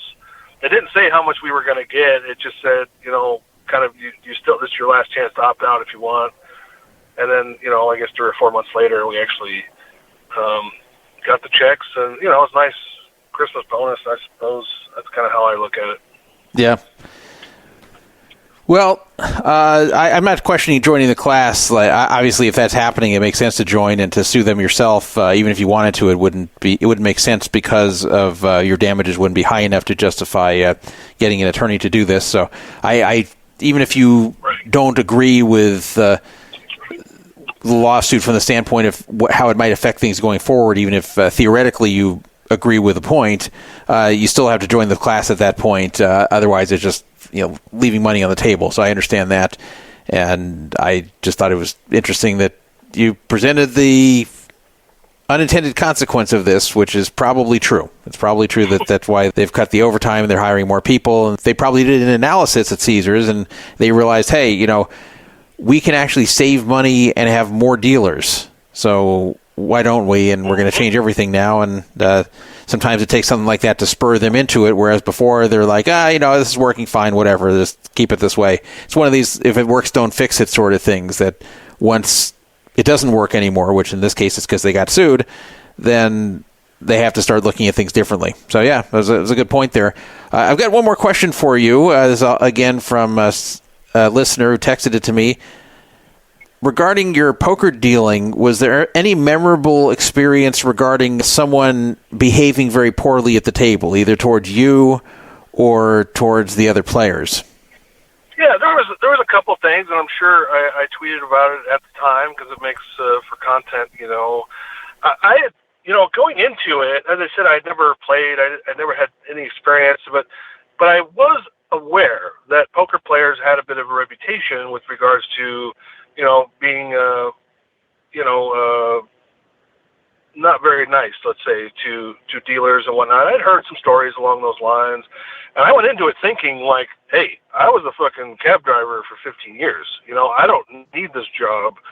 I'm not about to take some shit from somebody. I don't care if I screw something up or not. I'm not going to sit here and be disrespected, And I'm no small fry, I'm going to stick up for myself, and I went into it with that attitude. Like, I'm not taking shit from anybody because I'm just not going to do that. Even if I'm wrong, So, and I think maybe because I maybe had that air about me, that maybe people were less likely to kind of really get after me for something. I mean, there was certainly plenty of times when I would, if I made a mistake or something, or somebody gets bad cards, they're going to say something. There was time in one of the daily deep stacks that there was a guy that he just sat down and he shoved, of course, right away, and he lost. And after I was done counting out the chips, he had a handful left. He had a few hundreds left, and the guy had already walked away. And everyone at the table was kind of talking about, like, this guy's not even out of chips. He just walked away. And I pointed out, I said, he's right over there if somebody wants to go get him, And no one like stood up to go get him, obviously. And there was this old white lady. She must have been getting on 80, right? And there's like 8 grown men and this 80-year-old woman.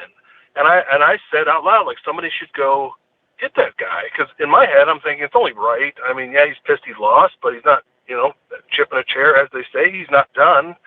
So someone should go grab him because he thought he was out of chips. And no one stood up to do it. And this lady, like, begrudgingly, she puts her seat back, and she goes, "I'll go get him." Right? And as soon as that lady said that, there was a young man in the 9 seat right next to me and this Indian dude. And he's like, "No, Mom." He says to her, "No, Mom, I'll go get him." Because he saw that she was going to do it, and he felt bad. So he makes her sit down. He says, "No, Mom, I'll go do it." So he goes and runs across the room to go catch that guy, and I'm holding the game up because I'm waiting for this guy to be brought back to the table.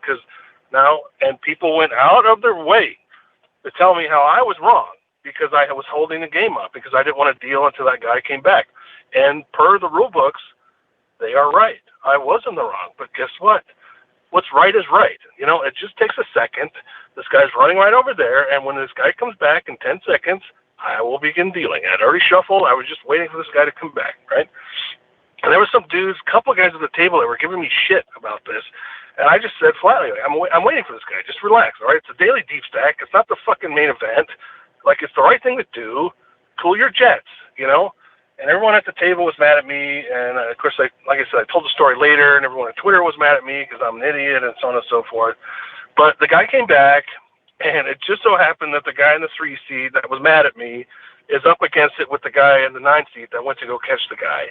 And the guy in the 3 seat lost a hand to the guy who had run away in the 9 seat, and that really set him off because he's in his head, he's thinking, this fucker shouldn't even been in his hand. He walked away from the table. You should have dealt him out and taken his cards, and now I'm losing chips to him, and that really set him off. And it was funny because I actually made friends with this Indian guy, and I think the following day I happened to see him.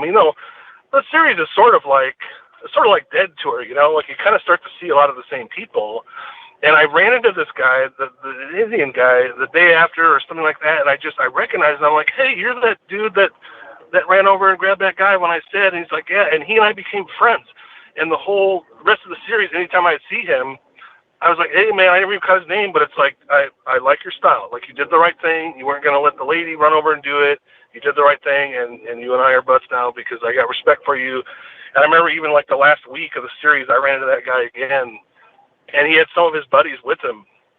And I said, "Hey, we remembered each other." And I told his friends, I'm like, "This guy right here, this is a real dude. You got a good guy here." And it was kind of funny. And I was hoping I would see him this year, but I don't think I did. Or if I did, I didn't recognize him. But that was one instance that came to mind, when somebody was really giving me a hard time. And I understand, people see it as, the integrity of the game and all this. And yeah, there's the integrity of the game. I'm not going to belittle that, but in my view, I did what I thought was right, and I'm not gonna put up your shit, dude. You can just shut up And I guess on that point, I'll say, by and large, players are cool. I mean, there's always the bad seeds that give a bad rep for everybody, and and coming from the cab world like I did, it's the same thing. A certain number of cab drivers give a bad reputation for everybody, and that's sort of life, But overall, people were cool to me, and although I did say repeatedly that the mixed game players were notably way more ornery than the Hold'em players, I think there's a few reasons for that. Maybe you would know better than me. Well, I actually would know because the thing is, I actually do play a lot of mixed games, and I also play a lot of Limit Hold'em, which is technically Hold'em, but is more in the mixed game category. And yes, those are the angriest players. I think it's because they're used to taking bad beats more. There's more bad beats that happen, shall I say, at those games than at No Limit Hold'em. So I think they're just used to getting angry. And you should see, if you think it's bad where you dealt at the World Series, you go to the Commerce Casino, people are just constantly angry all the time. Even if they're winning, they're angry. I've never seen such an angry place as the Commerce Casino, where every single person at the table is just perpetually angry. So yeah, it is true that a lot of limit mixed game players, these are a lot of times that's the angrier segment of the poker population. Not that the no limit players are all angels or the PLO players are all angels, but I think some of it is the more beats occurring with the limit games and more hands going through. So they're just taking more frequent pain, even if the pain they're taking is not as large as it is in a pot limit or no limit games. That's my theory about why some of the limit players are worse behaved. And believe me, I've experienced this plenty. So Okay, I guess we're at the end here. So thank you for coming on, and you can find Andrew here at LV Cab Chronicles, as I said, and you mentioned that you're still in real estate, so you feel free to plug that if you like. If any listeners would like to use your services there in Vegas for the real estate. Sure, absolutely. I have a separate Twitter account for that, LV Realtor Chronicles, or you can, of course, catch me on the Cabby thing as well. I'm more than happy to help anybody. In fact, we got a listing of mine under contract today, which is some good news earlier. And I want to say thanks to you, Todd, for having me on. I think we're buds now, which is cool. And I appreciate the opportunity to talk and sort of say our piece. I guess I'll speak for dealers in the same way I used to speak for cabbies. And in that vein, just a public service announcement to all players. I mean, be kind to your dealer, for fuck's sake. I understand not everything goes your way, but it's hardly ever the dealer's fault. And even if it was, it's very rarely on purpose. So just be kind to people, treat people the way you want to be treated, throw them a tip every now and again, have some fun. I hope you guys get the nuts, and we'll talk soon. Yeah, and I agree with that. Like whenever I've had a bad run of cards there, I've never once blamed the dealer. It's not the dealer's fault. The dealer's just shuffling. The cards come out randomly, and sometimes you're on the wrong side of that variance. It's never the dealer's fault, and I've just cringed so much when I see people mistreating the dealers because they're getting bad luck. I mean, sure, you get frustrated. I've been very frustrated when I've played poker sometimes and just lost a whole lot of straight hands and down a lot of money. But I've never once even thought, oh, this is the dealer's fault, or I can't wait till this dealer leaves. Nothing like that. I just think I can't wait till the cards finally turn around for me. That's what I think. So what you're saying is very true. Sure. So thanks a lot for coming on. An interesting segment. We talked for a while. Thank you for giving an hour and a half of your time or so, and we will talk to you later. Hey, sounds good, Tom. Next time, ask me about dealing the hand that popped the bubble in the main and 23. So I happen to do that. So. Oh, really? I was. Yeah, it could have been to me. It wasn't to me. I made the money in 23 and 24. Just wasn't at that table. Well, good for you. It's any time you get a cash in the main, that's no joke, man. Yeah, that's for sure. A lot of players' dreams, no doubt. Yep. Okay. Well, thank you, and we'll talk to you later. All right. Cheers, everybody. All right. Good night. So we have a co-host on, by the way. He was silent during the interview. Hopefully he's still awake. He's known to fall asleep on this show. Trader Risky, hello. I'm not sleeping yet. Take it easy. Okay. Well, hold on. We have a call here, though. We're going to throw someone on here, a familiar voice, who I know also has dealt in the past at the World Series. A Hoosier A is calling in. Hey, Todd. How's it going? All right. It's been a little while since we heard from you, so I figured you'd probably be interested in this segment because I know you were a dealer yourself at some point.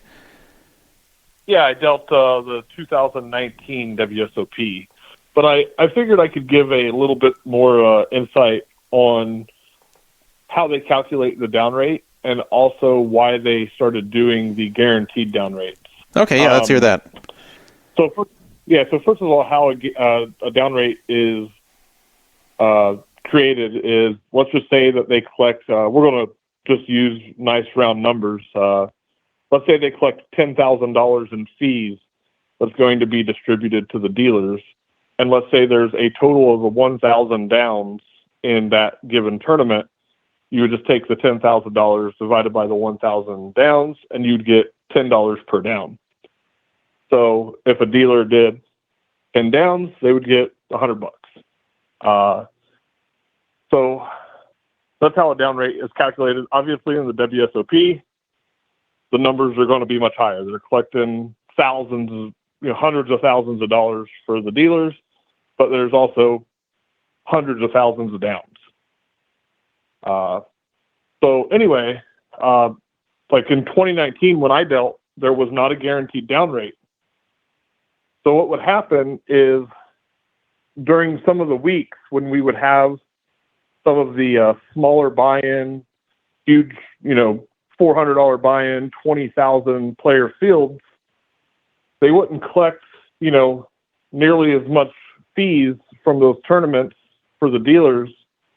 They would still collect a lot of fees just from a lot of the buy-ins, but there was also a much larger amount of downs. So the down rate for like that given week during, like, let's just say like the Colossus would only be like $11 per down.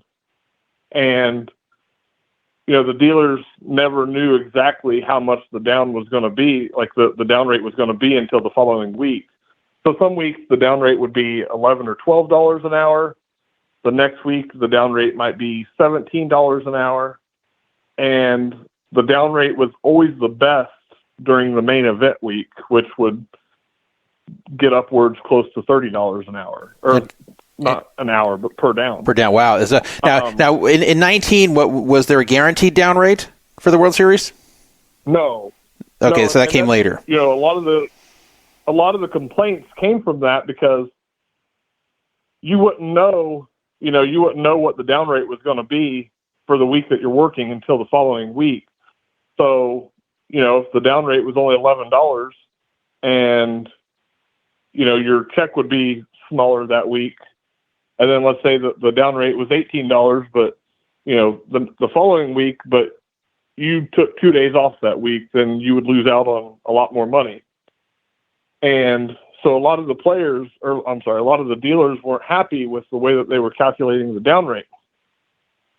So that's when they decided to just go ahead and do the guaranteed down rates. It's $15 for Hold'em, $20 for mixed games. And they told everybody, okay, no matter what the true down rate is this week, we're going to pay everybody $15 per down for Hold'em. So, if the true down rate was $18 that week, they would still get 15. But if the true down rate was 12, they would still get the 15. And the check that he was talking about at the end of the World Series, what they do is they calculate what the average down rate would have been through the entire series. And so let's just say that the average or the true down rate was $23 per down. They would do the difference. They would take out the $15 or $20 per down that they already paid you. And so let's just say that there's a difference of $3 per down. And then they would take the total number of downs that you dealt throughout the entire series. And then that's what your final check would be, is for the overage. Okay, and the question I had for him, I'll ask you if you know this, because he seemed to not be sure about it. I've noticed on World Series buy-ins, they're taking out a certain amount for the dealers, which I assume that's what's going to towards the down rate that you're discussing. And then if you cash, they ask you if you'd like to leave anything additional for the dealers, which of course it's not going to any specific dealer, it's going into some kind of pool. So is that all just added together, and then they figure out if the down rate is going to match the guarantee, and if it's above that, then they send you the check, and if it's below that or equal, they don't send you a check? Is that basically how it works? Correct, yeah. Okay, so that's the gratuities go into that. Yeah, but to be fair, not only did I work I only worked the WSOP in 2019, but before working the WSOP, I traveled the circuit for about 10 months dealing different WSOP circuits and Heartland Poker Tours. And I also worked for about a year in 2022 going into 2023 at the Wynn. And during tournament series, the down rate was always more than say $20 per down. In the smaller series, series that only last a week or two, they didn't have to worry about a guaranteed down rate. So the down rate was what it was. At the end of the series, you knew how many downs you had. The tournament director or whoever was running, the series would come out and say, okay, this is the down rate for the series, and that's, what you would get for your check. When I worked at the Wynn, the down rates were upwards in the high 20s, low 30s per down. The Wynn is probably the best property I ever worked at as far as, money-wise. Yeah, okay. Well, thank you for explaining all that. I think that gives people a little bit of a better picture of how this compensation works. In fact, I have a feeling that most of the listeners here had no clue how the World Series of Poker dealers were compensated, or even any dealers in general, like how all this works with the downs. I knew about it mostly, though I've learned some too today about this. So that is good that some people have an idea, because sometimes you just don't think of this stuff. You just sit down and play. There's dealers there you just kind of take for granted. Okay, dealers are here. They're supposed to deal. I don't really think about how they're being paid and how all this works. And, when they're just standing around, they're making less money than when they're dealing. I never thought of this type of stuff before. Yeah, you're not making hardly any money unless you're in the box. Yeah, that's what it seems like. And that also will inform some of my memories about when they wouldn't want to start new tables and things like that. I'm like, why don't they just put it, if they've got dealers standing around, why don't they just sit them and start new tables? That's why, because then they have to start paying them extra for the down. That makes sense to me. Yeah, so, and one of the questions that you had asked him that he kind of answered but kind of went off.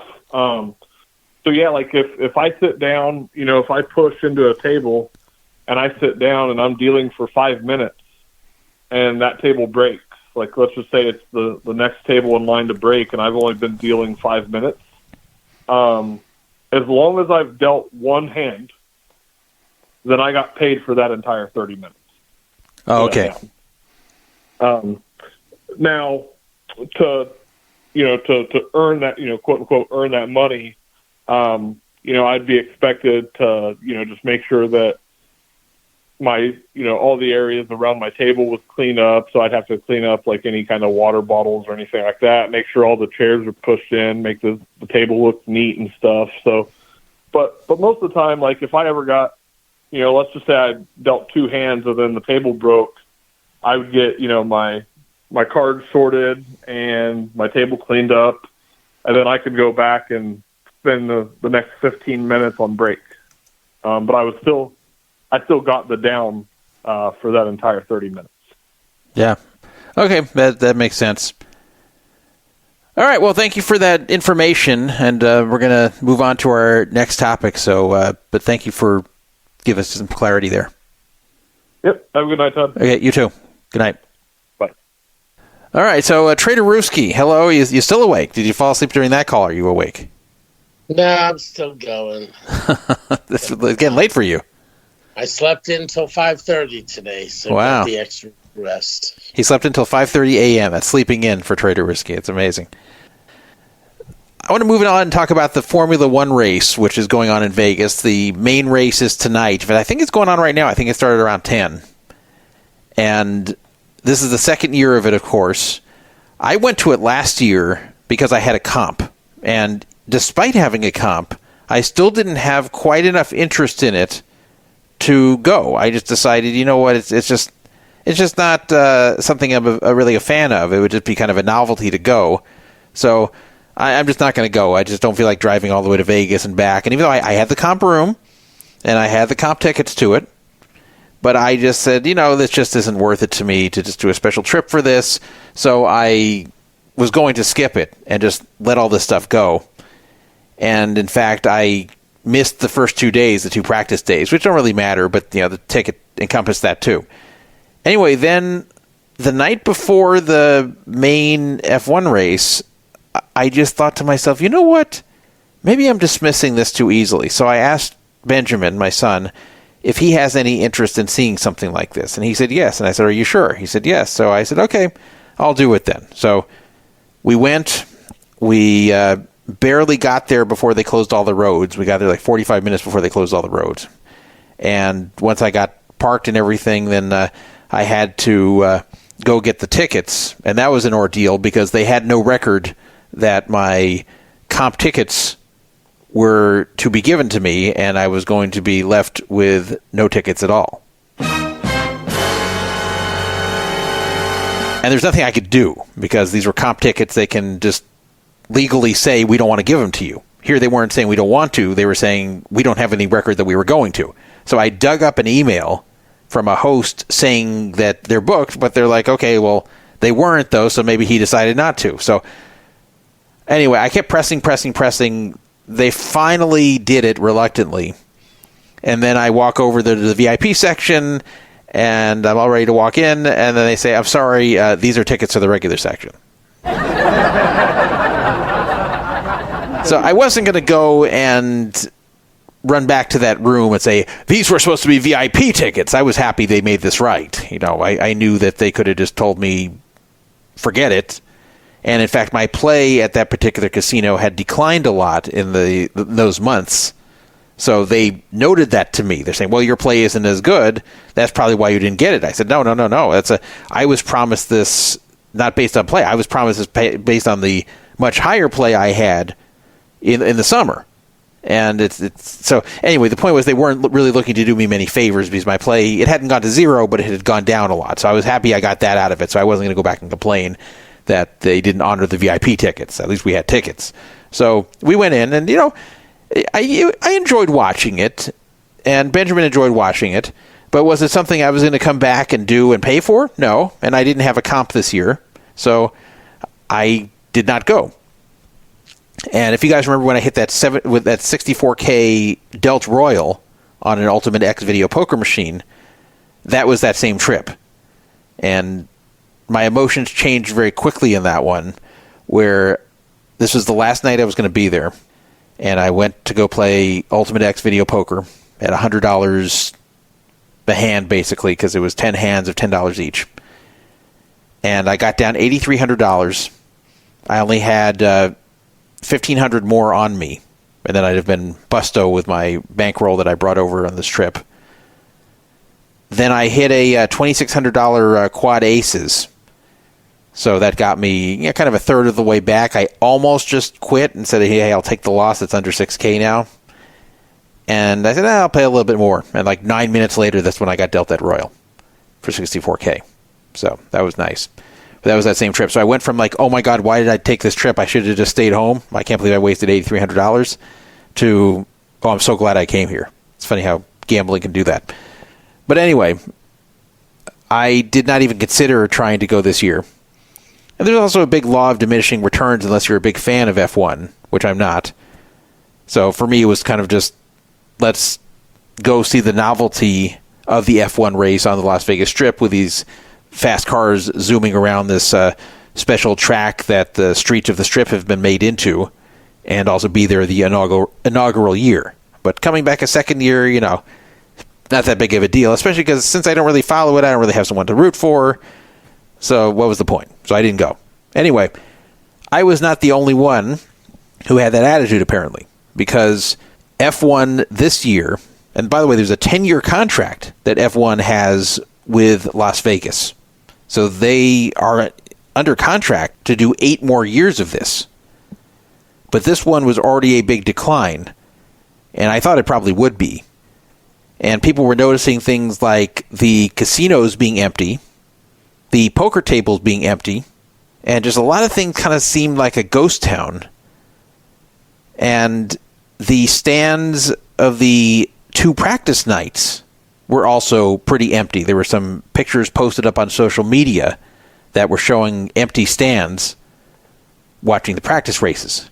Now, I'm sure tonight's regular race probably did not have empty stands because that's really what everyone's going for. In fact, I didn't even come to the practice ones last year, and I didn't think the idea of practice races were particularly interesting. But it does appear that the overall numbers are going to be down. And speaking of the practice races, a listener of this show who is known as Software Brian on Twitter, he got a ticket to last night's practice race for $99. And at first I thought he got this on the secondary market for someone who just panic sold. But no, they were actually selling them through F1 for $99 to last night's practice race, which shows you how desperate they are, because it was way more expensive than that last year. You couldn't get anywhere near $99 last year. So he kind of took the attitude of, okay, you know, I wasn't going to do it, but if for $99, sure, why not? So he went and posted a picture of himself there. I don't know what the tickets were going for tonight for the main race. I don't know what they were going for on the secondary market. I should have looked that up before the show, but I didn't. But you just get the whole picture, like this is very much declined, and that also a lot of casinos and especially the neighboring businesses were suffering as a result of F1. Because the problem is the roads get closed, businesses get blocked where you can't even get to them. There were a lot of complaints last year by local businesses that F1 screwed them and that they just had days where they just basically couldn't even be open because nobody could even get there. Or if they could, nobody wanted to because it was so tough. But at least the casinos seem to have done well last year, simply because they sold such expensive rooms. Plus, the people who could afford to come in were gambling at high limits. So it was generally a success last year, not quite as big as what was said it would be, but it was generally a success when it was all said and done last year. But that's the first of 10 years. That's going to be the best one of all. I knew that for sure. I knew it wasn't going to get better. If they were lucky, the decline was not going to be precipitous, but it might have been. I'm wondering what they're going to do for the upcoming 8 years, because each year, I'm assuming, is going to diminish, because why would it get any better? It's not like there's something about this year that was preventing it from being popular. This year was just basically the second year. It's not like the weather was terrible or some other event that happened that kept people away, or there's something competing that people were going to. This was just year 2, and it didn't do that well. So that's kind of a problem. And there's some people already saying maybe F1 should just end it here. Maybe F1 should just say to Vegas, you know what, this just isn't working out further. Let's just end this 8 years early. But it doesn't appear like they're going to. They're already trying to sell tickets for 2025, and I'm really wondering if this is going to become an albatross around the city's neck in the coming years with fewer and fewer people coming, and if it's going to get cheaper and cheaper to see it. Like in year 7, what are those tickets going to go for? What I found watching F1 was that it was kind of annoying not being able to see the entire track. And I guess this is common at all their venues. I didn't know if this was just Vegas or all their venues, but I like, if you're going to watch a race, I want to see the entire track of what's going on. Instead, I just see a piece of the track, and then the rest of the time I have to watch it on a video screen that they put up there. So, I mean, at least I can see it on the video screen, but it's not the same thing. I'm not there to watch it on video. I'm there to watch it in person. And I can see my stretch of track that's in my view, and then the rest of it you can't see around the corners. And so most of the track I'm not seeing, and I have to watch on a video screen. So that was a little bit strange to me. So I'm really not sure what the future is for F1. I'm pretty sure they'll be back next year. But like, if next year is even a further fail, then what are they going to do? The Las Vegas Sun reported that the average rate of a 3-night stay was significantly down from 2023. That the average room in Vegas, I don't know if they mean the Vegas Strip or all Vegas hotels, but they said the average 3-night stay was $1,372 total, whereas in 2023 it was $2,314. So that's a pretty big decline. That's a decline of about half. Not quite half, but close. Airbnb, they really had a huge decline. They said that 1946 was the average 3-night stay last year, where it was only $533 this year. So apparently you can get an Airbnb for $533, and that was an average Airbnb, not like the biggest piece of crap. And this article did mention the $99 tickets for the practice races on Friday. It said that the tickets are 76% cheaper. I don't know if they're referring to also the main race, but just everything is cheaper this year to see the same thing. Last year they had 315,000 fans that attended over all 3 days, and this year it's expected to be much less. I think they only got 77,000 tickets sold. I don't know who actually went through the turnstiles, but I think only 77,000 tickets sold in the first 2 nights combined. So even if they do well the last night, it's not going to come close to last year's 315,000 overall. There's some belief that there was a lot of negative press about F1 last year, and that really dragged it down, where people just didn't want to go this year as a result of the anger from last year, especially among locals. There was a lot of problem for regarding road closures, especially unannounced road closures that went on for months and months and months before the event. There was the fact that there really weren't significant breaks in ticket prices for locals, so they felt like, why are we putting up with all this for something where we don't even get a break for it? And we're not. And there's the businesses that complained, the local businesses that were suffering during last year's F1. And then there were the people who were being chased off of the walkways, those walkways that go over the strip where people would be looking through the glass on them and looking down at the race, and people were actually being chased away and threatened with arrest, when at the time that wasn't legal. But actually after the race, a law was passed in Clark County which would allow them to arrest anybody who were to stop there on these walkways and not heed the request to keep moving. So there's some belief that some of this is a backlash, but I think it's more of just people have a been there, done that attitude. And that if you wanted to go, you probably went last year. And if you didn't want to go or you couldn't afford to go, then you're not going to go either year. Now, yes, this year's cheaper, so that probably brought some people in. But that's not good for them that this is cheaper. If they have to fill the stands because they have to make it way cheaper, that's also not what they were expecting. When I heard it was going to be a 10-year deal, I was shocked. I thought the person who told me was joking or incorrect when they told me this. I thought, 10 years? How can they do 10 years? They haven't even done 1 year here yet. Like, how do they not know, or how do they know how well it's going to do? It's very presumptuous that this is going to do so well that you're going to want it for 10 years. Because there were so many costs in year one, it'd be hard for them to go into a deal less than at least 5 years, right? It is true that there was a lot of work done to prepare the Vegas Strip for this. Now, some of this is work they have to put up and take down, and they have to do every year. Some of it, they have less work on the roads because they make them F1 ready and then just have to maintain them or retrofit them to be of race car track quality again, but not to the level they had to prior to this being done at all. So you're right that there's work that was done that was put into this that is reusable.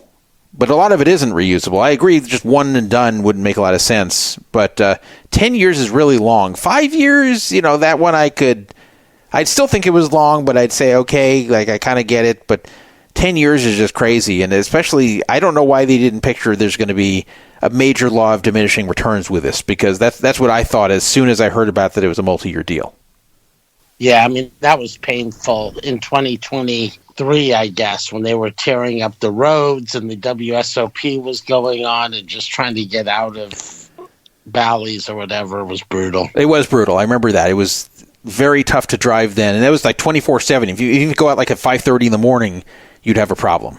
So, yeah, it was very tough on the locals there, even tough on the World Series players. I reported about that on the show, and I know the locals are just kind of sick of the whole thing, and I don't think F1 has done very much for them still, and they've done a few token things since then, but the locals are still very anti-F1 for the most part. You ask the average person in Vegas, what do you think of F1 being here? You're going to get very few answers of, well, that's great, I'm glad they are.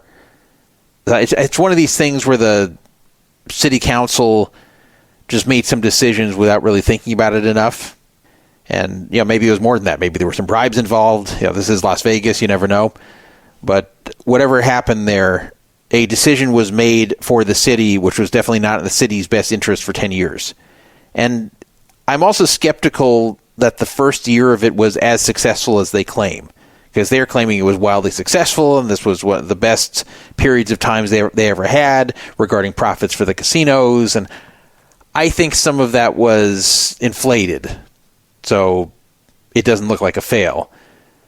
Now, I don't think last year overall was a fail because, again, the attendance was pretty good, and the rooms were expensive. People paid a lot of money to stay there in Vegas, and probably people were gambling at high limits because the people who came in for this had money in the first place. So I can see how it all did well, even if the average tourist and the average local weren't crazy about this. But continuing with this, especially if they have to keep dropping the price, then I can't imagine that anyone's too happy now. So we'll see what happens, and we'll see with the final numbers. We won't have those right now. The race is going on at the moment here as we are recording at 11 p.m. Pacific time. That first year, too, Druff, was probably a lot of just people finally looking to go to Vegas, hadn't traveled for COVID for a few years. So you probably got that whole wave of people that hadn't traveled, and then that was kind of an excuse to have a trip and finally go to Vegas. I don't think so in 23. Most people had traveled by 23. I know in 21 everyone was itching so badly once the vaccines came out and everybody felt safer. And that summer everybody wanted to travel everywhere. It was people couldn't wait to get out of the house. And I could even believe in 22 that people were still somewhat the same way because some just hadn't planned trips for 21 in the summer and just didn't go anywhere. And then 22, by the time the summer came there, you only had Omicron, which was very mild and really not a danger to anyone except for people who were very old. So at that point, you weren't even thinking about COVID. So I could see that as like the first summer you could travel and really not worry about like a dangerous COVID strain.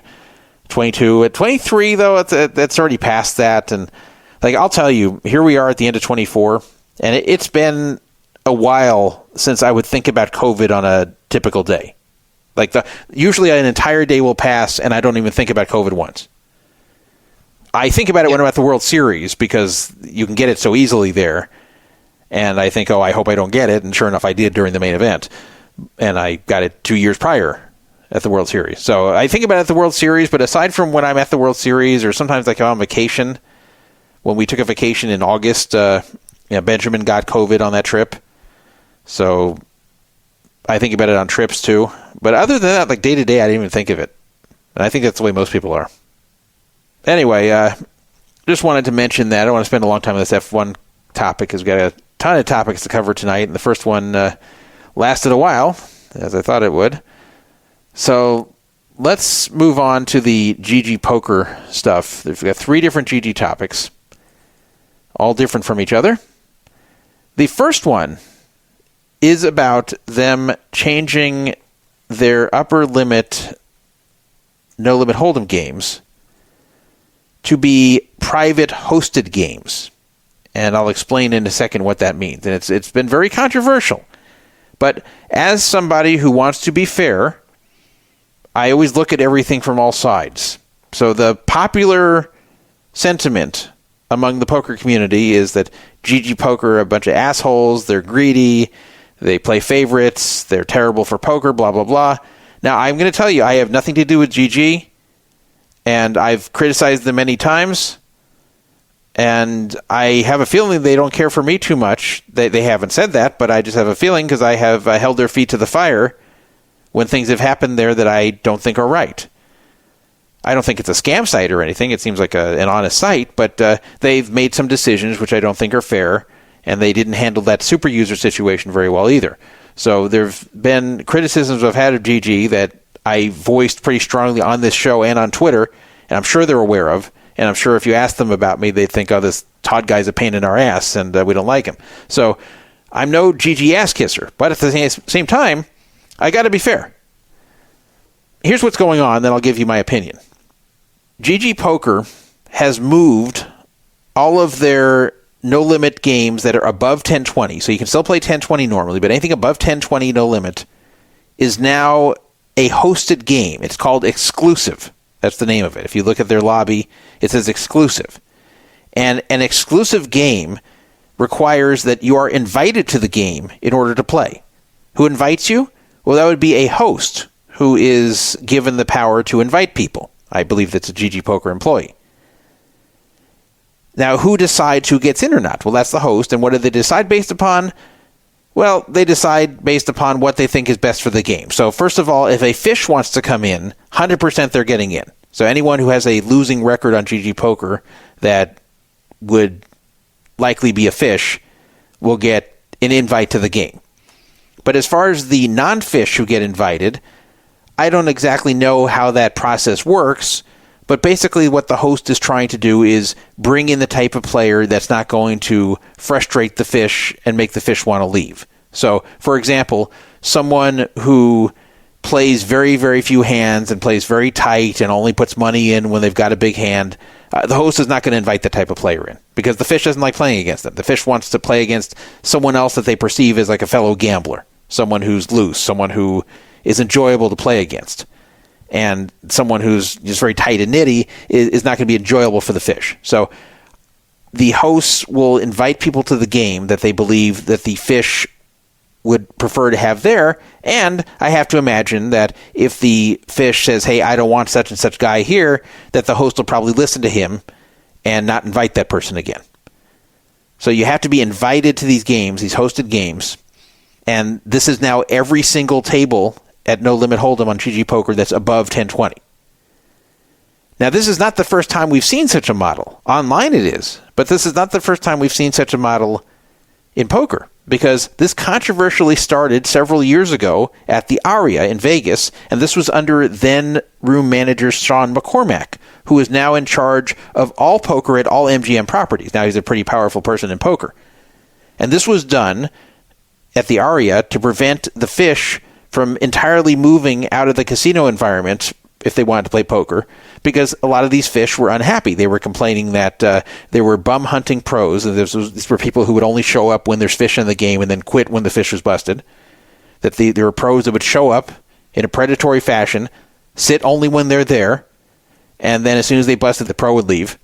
And some of these fish also found these pros to be unpleasant, either because they're just kind of unfriendly, or they're sore losers, or they'd put on headphones and a hoodie and ignore everyone.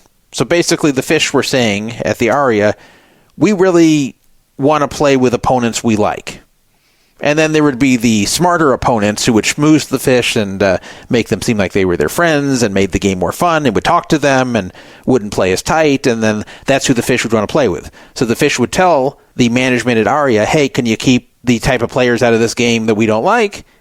And the Aria did, even though this wasn't technically legal, because the state of Nevada requires all poker games to be public, available to everybody to view and to play, that you can't hide these games away or restrict who plays them. But the casino can engage in various tricks and loopholes to keep the games private and not technically be violating the law, to where if you make a gaming complaint, nothing's going to happen. So that's what was going on at the Aria. They slickly did this, and they weren't even trying to cover it up. They were basically saying, look, we're staying within the law. We have a right to do what we're doing, and that's it. Too bad. So they didn't have a right to exclude people, but they had a right to do things that made it very, very difficult or impossible for people to get into those games that the fish didn't want. So this has been going on for years at the Aria and other properties. Now, online, the only form of this were the private clubs, like on Poker Bros, which would run entirely on an agent and host model, where you'd have to be invited into those games. And again, if the fish there didn't want you, then they could kick you out. So that was like the private club model. The reason that the Aria did this, as I mentioned, is because they were afraid if they didn't, that the fish would go move to private games, either ones online on like Poker Bros, or they would just go to move to private home games, which are becoming increasingly popular at high stakes. There's been kind of a weird evolution with these private games in poker. So through the late 90s, it was very common to have high stakes games that were outside of the regular poker room. It was very common to have these high-stakes home games. Now, poker was much smaller then, but there were a lot of these games going, and there weren't that many high-stakes public games that you would just see running in card rooms or casinos. Then the poker boom happened, and then that really just destroyed most of the private games. They still existed, but most of the private games then moved public and were just existing normally in the casino and card room environment. And then in the 2010s, it started to go back the other way. And by the 2020s, now it's pretty hard to find high-stakes games just running in card rooms. So much of this action has now moved private in some way or another. So GGPoker, they started getting the same complaints from their big whales at the upper stakes. And it's even tougher online because online it's very easy for people to show up and sit. Whereas at card rooms, physical card rooms, you have to be there and you have to catch the fish being there to sit with him. But you can just keep GGPoker open on your computer and look, and as soon as you see someone who is showing up who you know is a fish, then you can just click to go sit down with him. So it's a much easier thing to do. And it's very obvious to the fish what happens. They sit down and all of a sudden the table fills. And they know why. So they get upset about this because they're losing a lot of money and they feel like they are being hunted. So they basically told GGPoker, hey, you know what? If you don't improve this situation for us, we're going to go play elsewhere. We're going to go play on Poker Bros. We'll go play live where they can prevent this. But we don't want to play under these circumstances. So GGPoker responded by creating this model. And as you might guess, the online grinders are very upset about this. In fact, there's been some allegations that the hosts are favoring either the GGPoker pros or other friends of the site, and that the average player is shut out. And that is a potential problem, is that the hosts can just arbitrarily choose who's in and who's out, and the criteria is not well defined.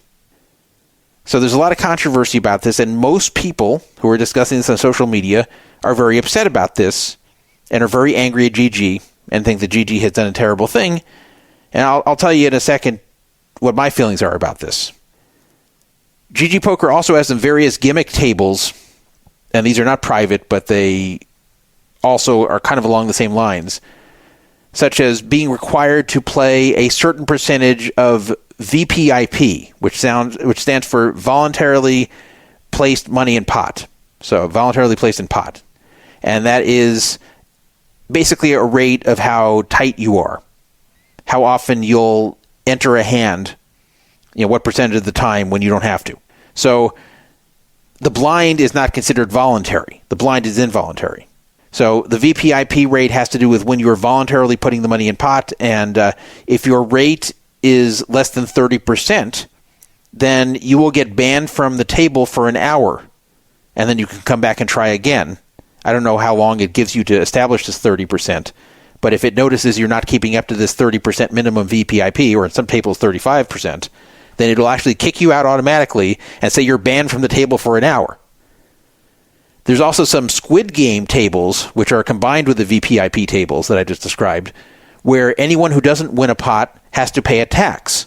So the winner doesn't pay the tax, but everybody who loses the pot, even if they didn't put any money into the pot, like let's say you fold pre-flop under the gun, you normally wouldn't lose anything. Here you would. In the Squid Game, you actually have to pay a tax because you didn't win the hand. And this is also done to increase action because now there's a penalty for being tight. So they have these tables, which are not private, but they have these to also encourage people to have to put money in, encourage people to have to be looser, and that gives more of a chance to the fish, actually, because the more people who play a lot of hands, the better for the fish. Now, GG does say they will open up the high-stakes public tables back if there's enough demand for it, but they're insisting that there is not the demand because the fish on the site all want the private games. So they're saying, we don't even want to open the public ones because no one's going to sit there. Now, I think that's kind of a cop-out because there is no downside to opening those tables back. Why not have both? Why not have the private games and the public games?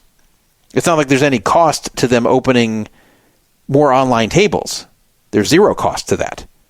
So I think they're just trying to force it there. I think they don't want any fish just using the public tables because that's all that's running right now. They want to keep the fish happy. They want them to play in an environment they like. And they don't even want the option of a game going that's above 10-20 where the fish says, okay, well, I've got to play there or nowhere. So what are my feelings about this? Well, I have mixed feelings. It is true that many poker pros have an entitled attitude. They have an attitude that poker rooms and online poker sites owe them a living. And I have news for you. They don't. In a perfect world, all games would be open to the general public and welcoming to everybody looking to sit down, no matter what their play style, no matter what their goal, no matter how tight they are. Just in a perfect world, just everything's open and you can play where you want. And if there's fish, they'll just be giving you money. But that's not really the way it is in modern times. The fish have grown to loathe the situation where they're being chased around. So at this point, the sites and the poker rooms, they have two choices. They can either change things and allow the fish to have more of a say in who gets to play, or they can lose the fish's business forever to home games or to Poker Bros type apps. So GGPoker's chosen the former option, and it does suck big time for those that get shut out. But those that are getting shut out or are just observing it from the outside, like me, because I don't play on GGPoker. I can't. I'm not even in a territory where you can play that. But a lot of people observing this are really angry, and it's easy to be angry. But if you look at it from the site operator standpoint, if you're running GGPoker and the fish are coming to you and saying, we're going to quit, we're going to go somewhere else if you don't do something about this, then you're probably going to want to do something about this. Now, you might say, well, why do they care so much? I mean, how much rake are they really generating from these games? But that's the wrong way to look at it, because there's a big difference between online poker and live poker in the way the operator makes money. In live poker, you go sit down, and it doesn't matter how much you brought. You could bring $1 billion with you. That doesn't do the room any good. You could buy in for $1 billion. It doesn't do the room any good. What does the room good is when they rake. So every dollar they rake, they drop, and then they get to keep that money at the end of the night. The cashier basically takes that money out of their cash registers that they would be otherwise paying to the players, and they get to keep this as profit. So basically every chip that's dropped as rake is money that the room gets to keep. That's the way live poker works. And you might say, well, isn't that the way online poker works? And my answer is no, it doesn't. It seems to be working that way, but it really doesn't. Because how does an online poker site get money? You may say the rake, but I say, whoa, the rake, that's not how they get money. How do they get money? What actually gives them money? What gives them money are deposits. When people deposit to an online poker site, they get money. And the money that an online poker site makes is deposits minus withdrawals plus expenses. So yes, the rake decreases the amount of possible withdrawals, but they really are making the money from the deposits. So when someone comes and puts a large deposit into the site, then that's good for the site. That adds to the site liquidity. Now, if the fish deposits $100,000 and loses it very fast, and then the people who win it hit the cash out button immediately, then the site doesn't really make very much money, or sometimes not even at all after the processing fees from all this. But a lot of times that's not how it happens. A lot of times, even if the fish does lose, then the money does not get withdrawn, and a lot of times it gets traded around among the pros and gets raked down. So the point is, what's a dream for a poker site is that money that is deposited never leaves the site, that it all gets raked away. And that's very different from live poker, where deposits don't matter. All that matters is the rake they collect. And it's an important distinction. So the last thing a GGPoker wants is for the large deposits to stop from these big fish. They really, really, really want the big depositors for many reasons. So for them, it's a disaster if these big depositors leave. However, going back to the player's standpoint, if you are a poker pro, or even just a good poker amateur, it must be very, very frustrating, beyond frustrating, to see that certain pros are selected to be part of the juicy games while you find yourself on the outside looking in. And sometimes you may wonder, what did I do wrong? I didn't berate anybody. I've always followed the rules. I'm not even bum hunting. I've just been a player. I'm just a winning player. So why do these guys get to sit in these good games and I don't get to? And you guys won't even run any public games that I could go sit down and start myself. How is this fair to me? Because this host likes these other guys and doesn't really know me or doesn't like me. How is this fair? And it's not. And it can especially be frustrating when this occurs at the whim of a host who may be playing favorites beyond what the fish actually care about. So the hosts are not necessarily acting just under the orders of the fish in the game. They are doing it what they say is best for the game, but it could just be based on their personal feelings. They like such and such player, so they're going to let him in. They're friends with such and such player, they're going to let him in. They're friends of a friend of such and such player, they're going to let him in. Or such and such player is a GGPoker pro or friends with the GGPoker pro. He gets in. And just the average Euro grinder, he gets shut out. That's not nice. It's not a good look. It's not fair. Additionally, many jurisdictions in the U.S. and Europe forbid this sort of thing in their own regulated rooms. So that makes this whole thing extra offensive. Now, I did just say this is going on in Vegas, but they have to pull all kinds of tricks to make this go on in Vegas. The actual law forbids this. You cannot have a game in Las Vegas where it is said, you just can't sit here because we don't like you. We've decided this is a private game. They actually can't say this. They have to use little tricks to make the game pseudo-private. So it is against the law to do this in Nevada. It is against the law to do this in just about every jurisdiction that allows poker in the U.S. and also in Europe. So when people know that this is something that is illegal, and then GGPoker is doing it, even if they're not breaking the law, because of where they're licensed, but if they know that major venues can't do this, or at least shouldn't be doing this by the law, then that's extra offensive. So what do I think is the solution here? Because you've probably heard me speaking from both sides of my mouth on this matter. I think there should be some sort of middle ground, to be honest. I think perhaps there could be a game where the host has a right to fill a certain percentage of seats, maybe half, and that those seats will always be reserved for preferred players, and they can never be filled by the general public. And then the rest will be open.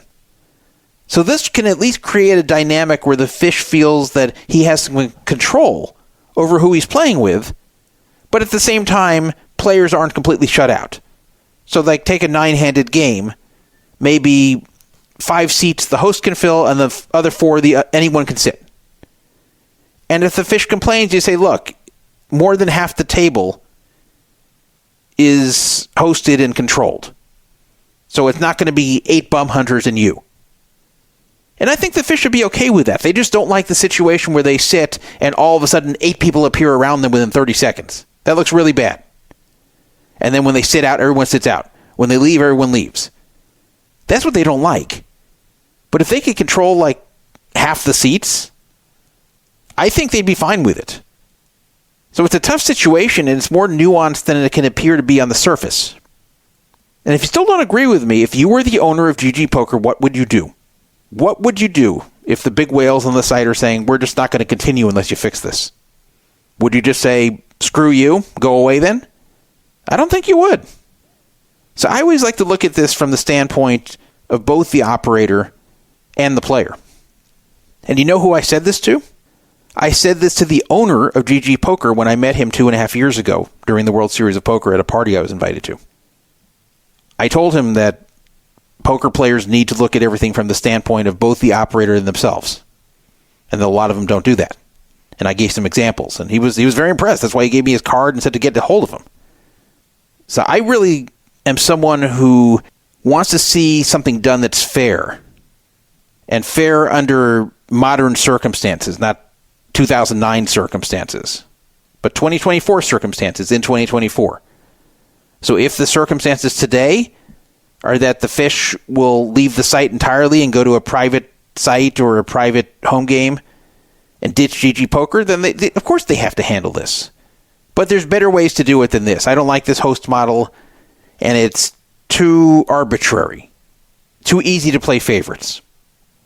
So I'm right in the middle here. Pretty much as sure as I piss off both sides. 775-FRAUD-55, 775-372-8355 is the number to reach me. From the 507, I got a text message. A few text messages, actually. What happens when Vegas realizes this, meaning F1, isn't worth it and they're locked in for 10 years? Yeah, that's a good question. I don't think they can get out of this. I think that's the whole point of it being a 10-year contract. So they would have to be mutually agreed upon for this to end. And then in regards to the topic we just talked about with GGPoker, he said, yes, they are curating the fish's experience completely, controlling the identities of all their opponents. Seems like they're right to do. Caller, you are on the air. Hey, it's Desert Runner. Desert Runner, what's going on? All right, I was going to say thank you for having that first guest on. I enjoyed the taxi cab stories. And on a side note, I'd never be a taxi cab driver in Las Vegas, but it would be a cool experience just for the stories alone, just for the experience. But I don't want to do it. I wish I had those stories. I would kind of feel like I'd want to do this for like one day. just have the experience for one day of doing it and seeing what it's like. But I wouldn't want to do it beyond that. It's not something that appeals to me, but it's something like I'm curious about enough to where I would have fun doing it for a day. And I've done this before. I've done a telemarketing job for one day before I actually did it. Ken Scalir got me a job, and I didn't tell him I'm there for one day. I just pretended I was serious about the job. And I actually had to lie about my schooling on the application so I didn't look overqualified. And I also, this wasn't an official job, but I also was sort of an answering service employee for one day. In 1990, when I was 18 years old, I was actually dating someone who was an answering service employee, and she worked the graveyard shift, so there's no one there to supervise, and she let me answer some of the calls, and that was fun, and I screwed around. But again, that was something that I thought was amusing for a day, but there's no way I'd want to do for more than that. I think maybe for me, do it 3 days, and then that's enough. I also forgot, I'm glad you brought it up, I forgot about the long hauling thing on the freeway. I forgot about that. Maybe later on you can post something on the board about it, because I remember hearing about it, and I remember I don't have all the details. Maybe you can cover it some other time. But I do remember hearing about it. I remember it was interesting. Yeah, I'll try to remember to do that. I know people. It's been a while since I talked about that, but once I got a cab driver on here, I did ask about that. But it's good to hear he didn't do that, though. All right, thanks, Druff. Have a good night. All right, thanks. All right, so moving on, let's cover our second GGPoker story. This is from earlier this month. GGPoker hosted the $25,000 buy-in WSOP Super High Roller Online Championship event. So this awarded a WSOP bracelet, even though it was on GGPoker. It was a $25K buy-in. It's obviously a very high-stakes tournament. And the prize for winning this tournament, the top prize, ended up being more than $1 million. Which is very understandable given the $25K buy-in. But something happened. The winner of the event, his name was Francesco Garofalo. That was spelled Garofalo. If it sounds Italian, you're correct. He was from Italy. So he was in first place for $1.122 million. Have you heard of Francesco Garofalo, the high-rolling poker player who crushes fields left and right? Have you heard about him and his 6 bracelets? You haven't? Well, that's because that doesn't exist. He doesn't have 6 bracelets. He doesn't have 1 bracelet. In fact, he has never cashed in a live poker tournament, from what I can find. He has no Hendon Mob entries at all. And on GGPoker, he had cashed in a total of $38,000 worth of cashes on the entire time he's been on the site.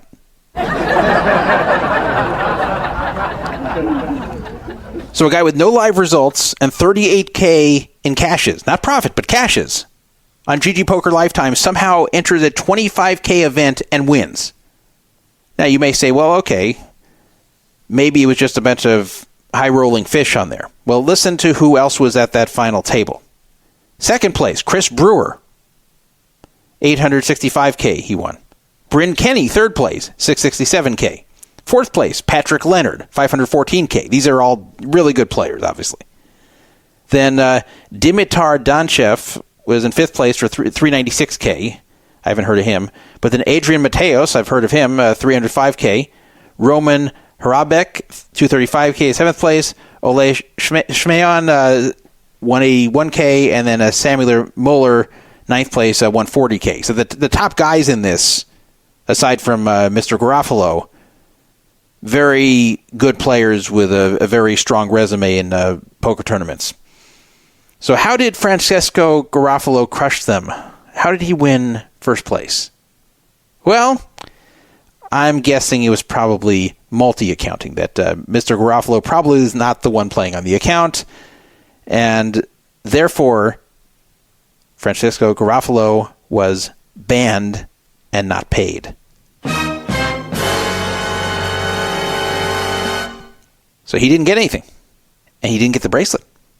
So everybody moved up. So Chris Brewer, who previously had $865K for his second place finish, got an additional $256,866 to give him the $1.122 million.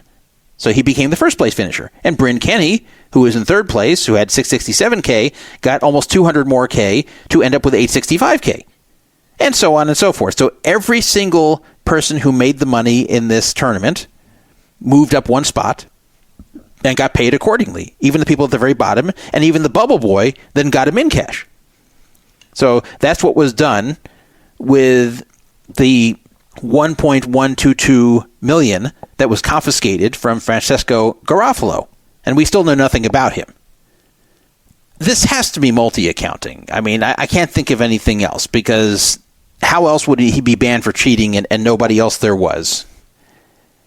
And how would someone with basically no poker resume beat all these really good players in a high roller event? So this was probably another excellent high roller player who was probably playing on two accounts. That's probably what was going on. Or it could be one of these situations where somebody else was playing on Francesco's account, and then when this high roller busted, that he took over. Something like that. But it's highly unlikely that Francesco Garofalo was playing the whole way himself. So you might think, okay, that's good. No money was awarded. Everybody moved up one spot. Everybody was paid accordingly. That's good news, right? Well, yes. Except, little problem, nobody was awarded the bracelet. That doesn't make any sense. Why would they not give the bracelet to Chris Brewer? You take out the cheater in first. Chris Brewer gets paid first place money. So why is he not the first place finisher? And if he's not, who is? There's just no first place finisher? Like, it shouldn't just be about money. This is a bracelet event. Why doesn't the bracelet go to Chris Brewer? They did not send the bracelet to Francesco Garofalo. They just didn't send it to anybody. So why would you not give this to Chris Brewer? Do you think anyone would object to this? Do you think anyone would say, oh no, this is a bullshit bracelet? Chris Brewer doesn't deserve it? Of course he deserves it. And nobody said he doesn't deserve it. In fact, people were saying the opposite, that he does deserve it. Now, what was Chris Brewer himself saying? Was he crying foul on Twitter? No, he was not. Chris Brewer claimed that he was satisfied with the resolution. By the way, he didn't say this publicly. He said this to an interviewer on one of the poker news sites. I don't know if it's Poker News itself, but one of them asked him about it. He said he's satisfied with the resolution, and he was happy to get the extra money. That's all he said. He did not indicate that he was frustrated he didn't get the bracelet. However, note that Chris Brewer is very well known as a mild-mannered, nice guy who doesn't like to complain. He's very easygoing. He doesn't get agitated. He never gets in drama. He never complains. He never starts up with people. This is a guy who just never seems to be fighting with anyone. So I think he just didn't want to cause a stink. I think that's just not in his personality. But he shouldn't have to cause a stink. They should just give him the bracelet, especially because nobody's going to complain about this. Because the bracelet should go to someone, and if the first place finisher was a cheater, and nobody's even disputing that. It's not like people are saying, oh, maybe Gigi got it wrong, maybe this Francesco, he was just kind of an unknown guy who got lucky. No one's saying that. Everyone's just assuming this was a multi-accounting thing, and it was totally correct to remove him, and I agree. So why shouldn't it go to Chris Brewer? It's very stupid. I don't know why they wouldn't do that. To show you how much of a problem this is online, with these online bracelet events, this is not the first time this has happened in recent memory. In fact, very recent memory. Just 2 weeks earlier, because this occurred on November 4th, just 2 weeks earlier, on October 22nd, Cherish Andrews tweeted this. I just found out that the guy I lost to heads up for a bracelet a few nights ago has been banned as of today and failed GTO Fair Play. Now, let me stop for a second and explain what that is. GTO Fair Play is something that you can enter into GTO Wizard, which is a tool that allows people to learn how to play a GTO game theory optimal style. And in response to complaints that people were using that tool to cheat, they have something called GTO Fair Play where you can enter a hand in and see the last time that hand was looked up. And if it corresponds to the time the hand took place, then you can figure out if that person was using GTO Wizard to figure out that hand. So basically, she's saying that the person, she doesn't identify who it is. It's a male. She doesn't identify who it is. She just said she lost heads up to him for a bracelet a few nights prior. This is online. And that GTO Fair Play showed he was looking up hands while playing that tournament. She said, though I didn't think at the time that his play could be RTA, meaning real-time assistance, it really sucks to think that I, along with everyone else, could have been cheated.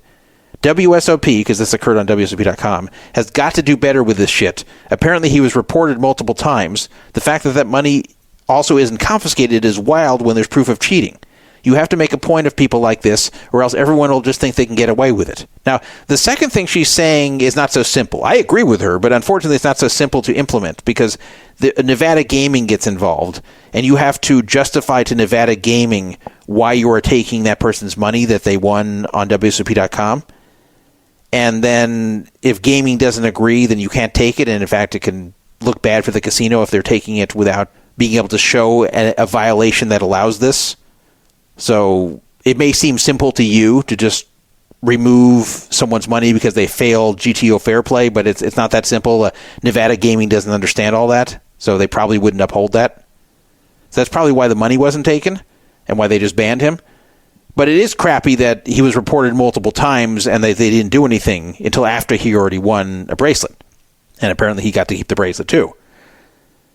She wrote, there were a couple hands that were suspect that I did fair play check and couldn't find anything, though I'm sure if he knew people were onto him, he was scrambling suits, etc., and not using GTO Wizard, and was using another form. So basically she's saying that when she was checking, it wasn't coming up with anything, but he may have just changed things around, like made the cards different suits, or using a different tool than GTO Wizard.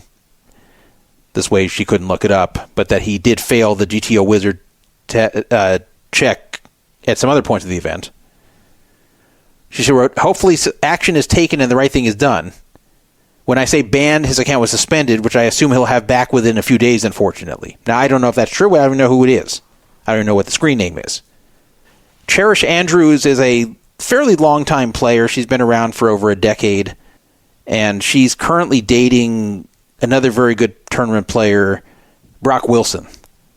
So she and Brock Wilson are a couple. In fact, I tweeted something in support of what she wrote, and Brock Wilson liked it, which is not a surprise. But yeah, this has become a big problem. This is a reason they just shouldn't be giving out online bracelets. It really is something that shouldn't be done. I've said this over and over again. There's so much cheating going on involving multi-accounting with these online bracelets. Time and time and time again. Remember, Jeremy Osmus had the situation with this unknown guy winning and then getting banned, and then Osmus still wasn't given the bracelets. I mean, we keep hearing the same story over and over. So Cherish's story was on WSOP.com. The story about this Francesco Garofalo was on GGPoker running a WSOP event. They just should not give away online bracelets. It's just really tarnishing the bracelet to do that. And you don't know how many times people are really entering or if they're playing against themselves. There's so many ways to cheat, so many ways to collude here. It's just not the same bracelet. They just shouldn't. This is the second biggest confiscation regarding a tournament win in online poker history.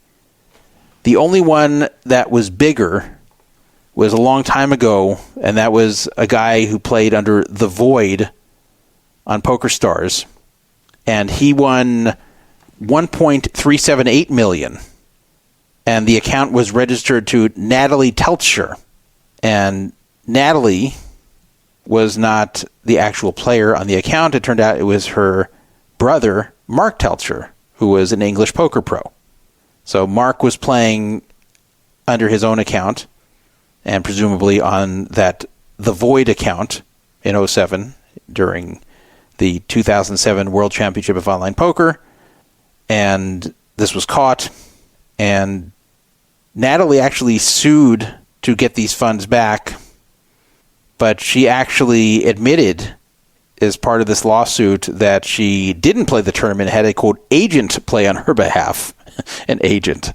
So that pretty much ended it right there. So at the time, PokerStars released the following statement. PokerStars are pleased to announce that Natalie Teltscher has recently withdrawn her claim in the Isle of Man courts against PokerStars. That's where she had to do it, at the Isle of Man, because that's where PokerStars is based. Furthermore, in discontinuing her claim, she's agreed to contribute a sum towards the legal costs incurred by PokerStars in this matter. So she actually had to cough up money to them for this frivolous lawsuit. So stupid. When you're caught doing this, don't try to sue them. Anyway, that was the biggest confiscation, and it still remains the biggest confiscation to date. And this is the second biggest one. So these are the only $2 million+ confiscations that have occurred online as a result of a tournament win, and both are likely due to multi-accounting. Third GG topic. Remember I told you that GGPoker was going to buy the World Series of Poker. They were going to own it. It's not going to be belonging to Caesars anymore. And I said that the sale was not final. While it was likely to happen, it was not finalized yet and would take some time. Well, I can tell you now it is final. So GGPoker officially owns the World Series of Poker. The sale has closed. Here's a press release from October 29th, 2024. Caesars Entertainment today announced the closing of the previously announced sale of its intellectual property rights for the World Series of Poker brand to NSUS Group, it's NSUS, which is GGPoker. As previously disclosed, the transaction includes $250 million cash and $250 million promissory note during 5 years after the transaction's closing, secured by WSOP's intellectual property and assets being sold. Caesars retains the right from NSUS to hold the flagship WSOP Live Tournament series at its Las Vegas casinos for the next 20 years and will receive a license from NSUS to continue operating its recently upgraded WSOP online real money poker business in Nevada, New Jersey, Michigan, and Pennsylvania for the foreseeable future, but will otherwise be restricted from operating online peer-to-peer real money poker operations for a specified period of time and subject to certain exceptions. Basically, it's saying that they can keep their existing WSOP.com sites in Nevada, New Jersey, Michigan, and Pennsylvania, but they can't run any others, at least until some time passes. Doesn't say how much time. In addition, brick-and-mortar poker rooms currently operated by Caesars will continue to feature WSOP branding, and Caesars destinations will continue to enjoy preferential rights to host live WSOP circuit events going forward. Now, I'd wonder about this. Basically, they're still going to be able to say we're the home of the WSOP. They're going to have WSOP on the felts there, that they can continue to use that branding without compensating GGPoker for it. And that they also will have priority to run WSOP circuit events that take place anywhere that they run. I guess that if they have a casino in these places, that they will have the first rights to take it if they want it. It finishes up saying, concurrent to the transaction, several longtime WSOP executives will transition to key leadership roles within the NSUS team. Ty Stewart will serve as CEO of the newly formed WSOP subsidiary, while Gregory Chochan has accepted the position of Chief Operating Officer. Eric Idison also joins as Communications Manager.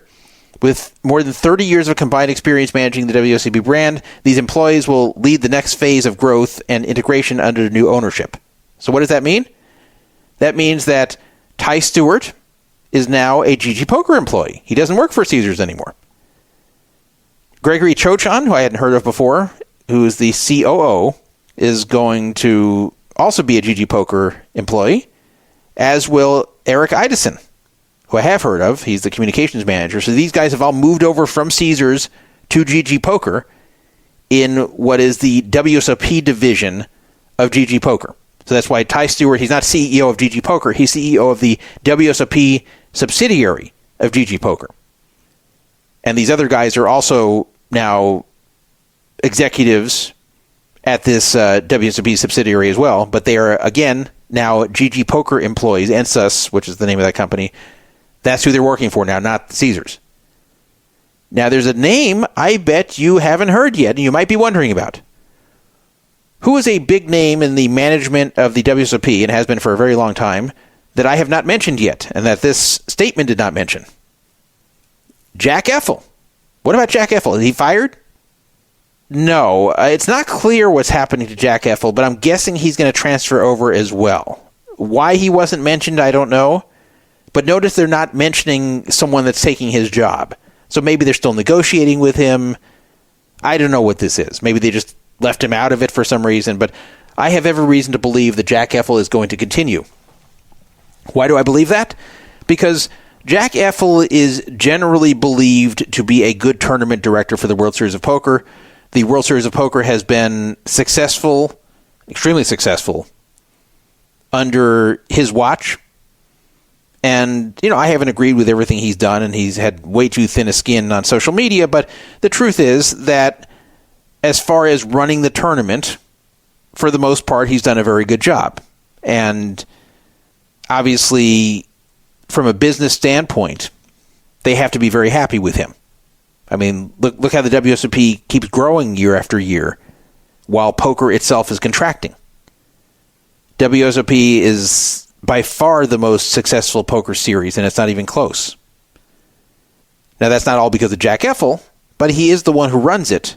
He's the one who is the tournament director. And in general, people are happy with this tournament. They're happy with the way it runs. They're happy with the variety of events. They're happy with a lot of things, even if they don't agree with everything. So this is one of these, if it works, don't fix it sort of things. I think they're probably bringing him along too. It just hasn't been announced yet. I'd be very surprised if they replace him. There's no reason to replace him. It's not like the WSOP needs major reform or anything. They're just going to pretty much stay the course, maybe tweak some things. So I have a feeling, especially because they brought along Ty Stewart and these other guys, if they wanted a fresh start with fresh new people, they would not have brought along these existing executives from Caesars. So I don't know why Jack Effel wasn't mentioned, but I'm pretty sure he'll be transferring over too. Now, here's a little alternate universe thing you can think about. Run It Once Poker, which was Phil Galfon's site, doesn't exist anymore. That was announced in 2016, but it hadn't yet been developed. GGPoker started in 2014, but at the time was a fairly small site that was just focusing on the Asian market. GGPoker grew in popularity during the late 2010s, even though it never once served the U.S. market, which was the same market that Phil Galfond was going for, the non-U.S. market. Run It Once was also slated to appear in the 2010s, and it did.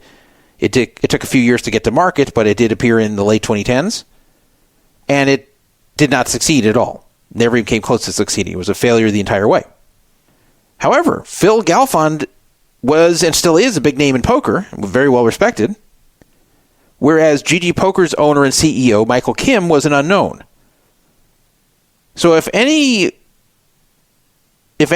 the advantage should have gone to Galfond because people wanted him to succeed, people trusted him, people liked him, people wanted to play on that site, whereas GGPoker had to basically start from scratch, run by an unknown dude. But yet GGPoker ended up crushing it, and Run It Once failed. GGPoker was a few years ahead, but they were kind of along the same timeline. So one of them was wildly successful and now is the biggest site in the world, and the other one is gone and sold their software to Bet Rivers, I think.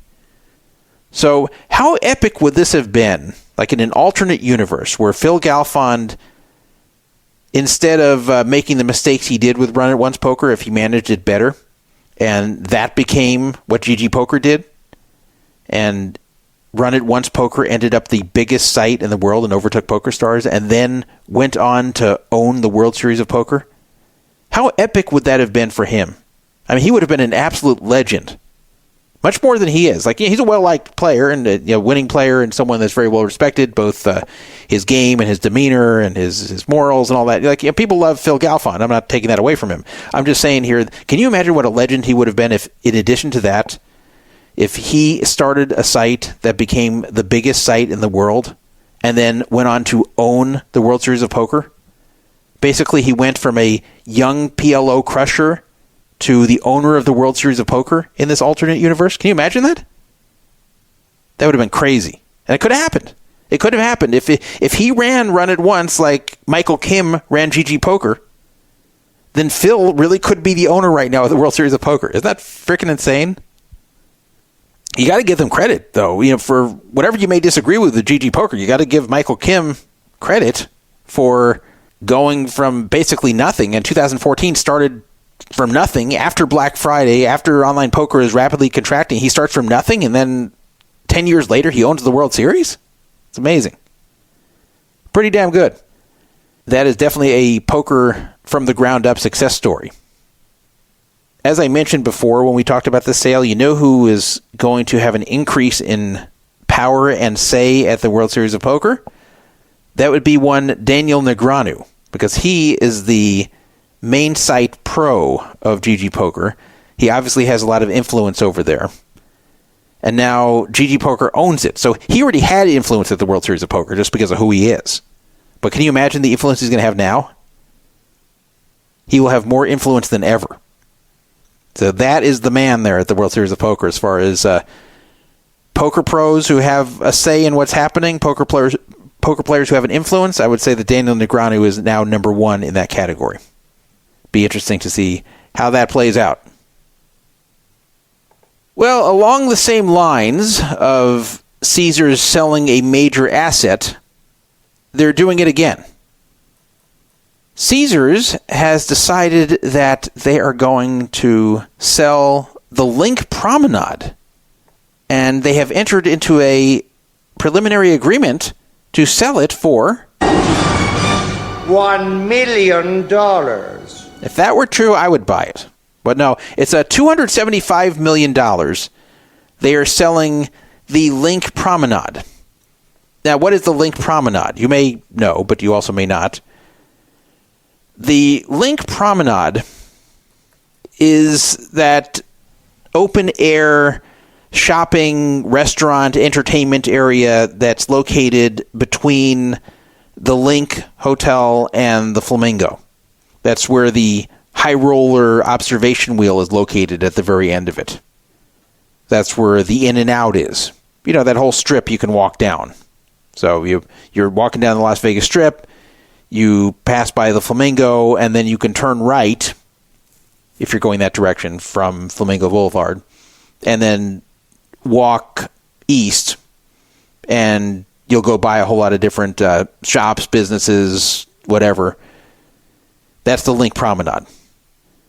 So actually on the same day that Caesars announced that the WSOP sale to GGPoker had been finalized, they also announced that another piece of their empire has been sold off, and that was the LINQ Promenade. Here was the press release, also on October 29th.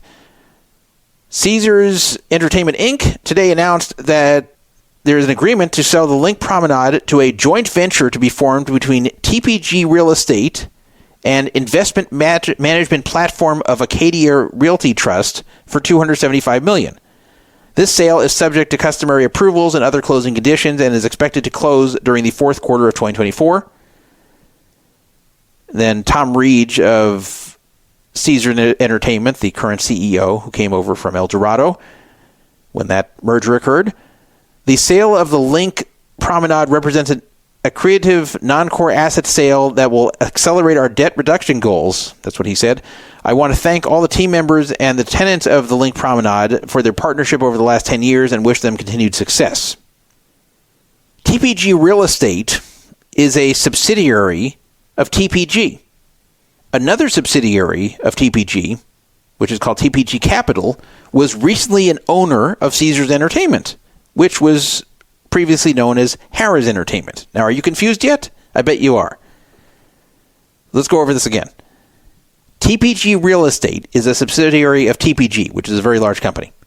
And they have another subsidiary called TPG Capital that was also an owner of Caesars Entertainment itself. And now they have entered an agreement to buy the LINQ Promenade along with some kind of realty trust called Acadia Realty Trust.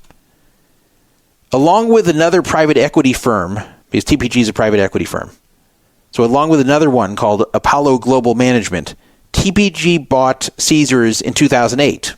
But what happened in 2008? Yes, the financial crash. So later that year, pretty bad timing for TPG, the financial crash happened. And these two were key players in the mid-2010s Caesars bankruptcy. Remember that? That was part of the reason for all that. And then they exited the bankruptcy still owning 16% of Caesars Entertainment. Then in 2019, they sold off their remaining portion, which is that 16%, and that was that. So they currently are not owners of Caesars in any way, but as of 5 years ago, they were. They were 16% owners as of 5 years ago, and they were actually partners in complete ownership in 2008. Now, you might be wondering about the high roller observation wheel. Is that part of the purchase? And the answer is no, it is not. So the new owners of the LINQ Promenade will not own the high roller. And as you also might guess, the hotels surrounding it, such as the LINQ and the Flamingo, are not part of this either. Since the high roller is not part of the sale, it is likely that the Diamond and 7 Stars free 2 tickets per month benefit will continue going forward. In case you don't know about that, if you're Diamond of any kind or 7 Stars, you can go to a kiosk or a Caesars Rewards desk once per month, that is calendar month, and they will print 2 free tickets to go on the high roller. And then you just got to go over to the high roller itself and convert them into regular tickets, which is free, and they let you on. So if you ever wanted to go on that thing, you can do it for free if you're Diamond or 7 Stars. And here's the little trick, by the way, since it's a calendar month thing. Let's say you're there on November 30th. What you can do is you can get that voucher printed on November 30th, not use it because it's good for, I think, 3 days.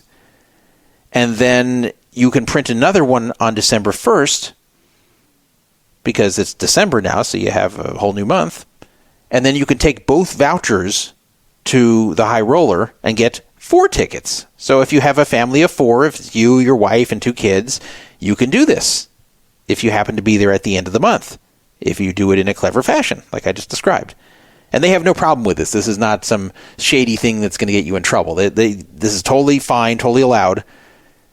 So that's a little trick if you want to get 4 tickets for the high roller instead of 2, if you happen to be there at the right time. Now, this sale could still fall through for various reasons, including regulatory approval issues, but I am guessing that it will be completed. They're saying the end of 2024. We're already getting close to that, so I am predicting early 2025 this will go through, and Caesars will no longer own the LINQ Promenade, just like they don't own the World Series of Poker. Now, if you think about that statement from Tom Reeg, the CEO, the reason they did this is to pay down debt. Caesars reported earnings of $1 billion in the third quarter of 2024 on a revenue of $2.9 billion. So they basically made $1 billion profit. Las Vegas properties accounted for 37% of that revenue, and they were already getting nervous about the revenue from F1. Tom Reeg said it's, quote, flat to down, meaning it's going to either be equal or worse compared to last year. It turned out worse. So they basically have a lot of debt, and even though they're in the black as far as operationally, they're making money, they have a lot of debt they have to pay down. So this $275 million is going to help them, as will the $250 million they're getting immediately from GGPoker. So that's $525 million that they're going to have right there. They have slowed their pace in general regarding renovations. Tom Reeg says we're always doing projects that will move the needle for us, but they are spending a lot less on any kind of projects since El Dorado bought out Caesars 4 years ago. The only major expenditure in that time was a $160 million renovation at Harvey's Lake Tahoe, which is going to refresh the entire casino floor, a room tower, and the suites across the street. And also, I guess they opened up a new Lisa Vanderpump restaurant in April. But that's pretty much all they're spending. Beyond that $160 million for Harvey's in Lake Tahoe, they really aren't spending very much. They're really keeping their expenditures pretty low. So that's basically what Caesars is trying to pull here, is that they are trying to keep the expenditures low, keep the profits flowing in, and keep paying down debt. That seems to be Tom Reeg's strategy. And if you have been to Caesars properties this year, you have probably noticed that there are not a lot of employees. You go to the front desk, there's a lot of times just one employee there. Sometimes there's 0 employees there. I've been there at this front desk where I'm just standing, and while the employee's on the break, they're just gone. You got to wait 10 minutes for them to come back. You've probably seen elsewhere at Caesars properties where there used to be a lot of employees, and now there just aren't that many anymore. This is all part of cost cutting, that they are trying to spend as little as they can and still bring in an income that is similar to or greater than before. So they've gotten pretty stingy over there. But stinginess is not enough, apparently. Apparently they have to sell off assets and pay down the debt that way. Here's some breaking news. This was not originally going to be on the agenda, but I added it at the last minute when I started the show, when I saw this. The Circa Survivor contest, where I went out very early and lost 10K, wasn't one of my favorite moments, but 95% of the field dropped out very early, including me. But it's still going on, of course, and it is down to a pretty small field at this point, as you would guess. Now, the funny thing is, after the carnage, after the first few weeks, then all the teams that you would expect to lose started losing. Like, there were a lot fewer upsets in the NFL of really bad teams beating good teams after this carnage at the beginning. So, coming into week 12 of the NFL for the Circa Survivor contest, there were 95 entries.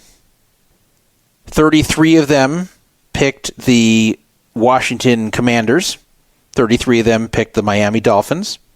8 of them picked the Kansas City Chiefs. 8 of them picked the Houston Texans. 8 of them picked the Denver Broncos. 4 of them picked the Tampa Bay Buccaneers. 3 of them picked the Pittsburgh Steelers. 1 picked the Green Bay Packers.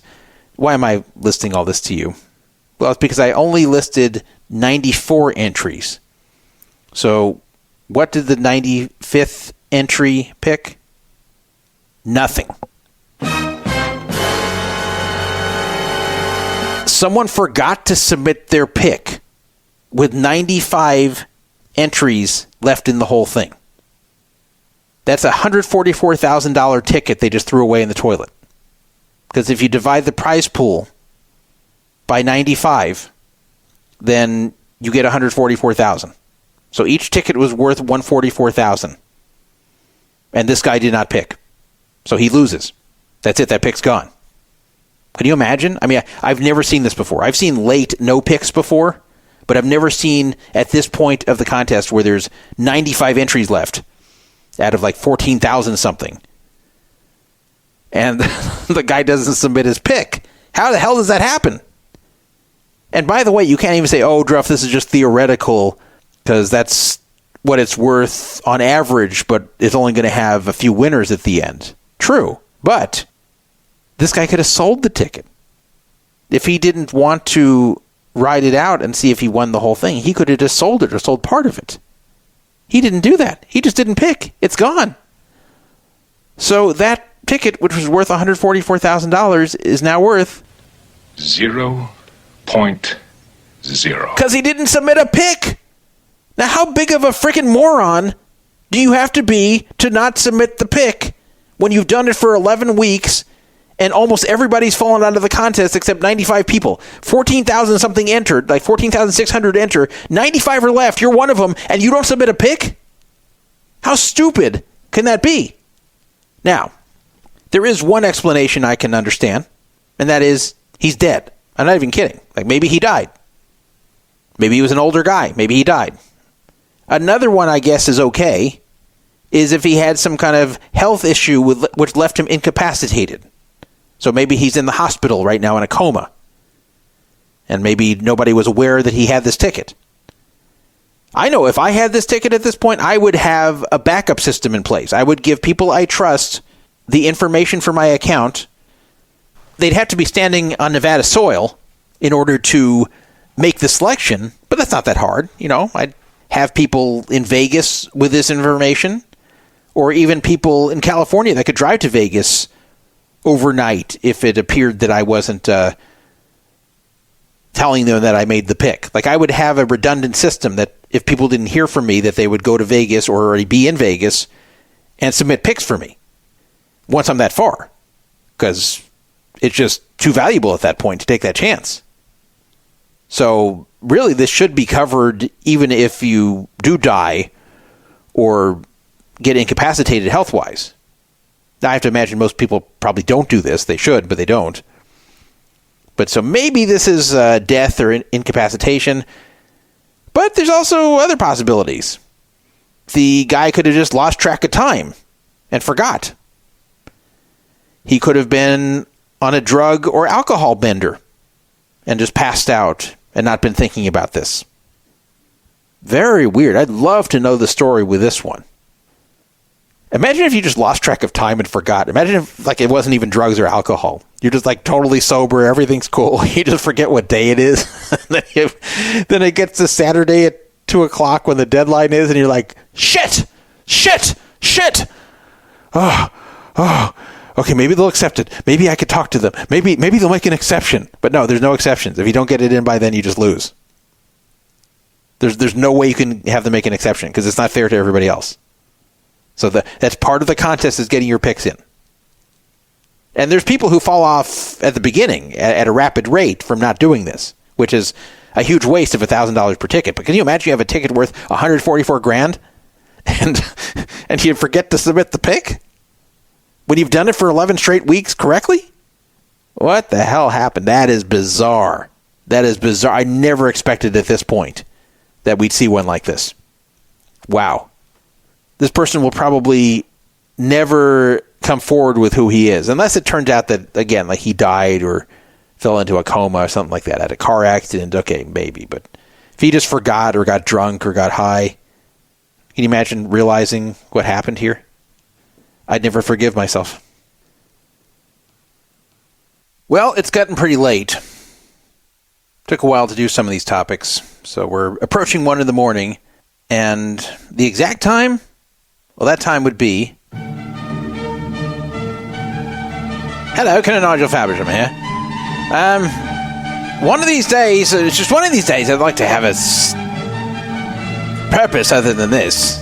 I used to be a big part of this show. People say, oh, where's the Colonel? Oh, it's a Colonel segment. I'm so excited. Now, no one's excited because I just speak over a musical intro such as this. I mean, I know I'm supposed to introduce what's coming on. Okay, this is Druffytime Theater. This is where Dan Druff talks about things from his life. This one's going to be so many ages ago, you won't even believe it. On with it.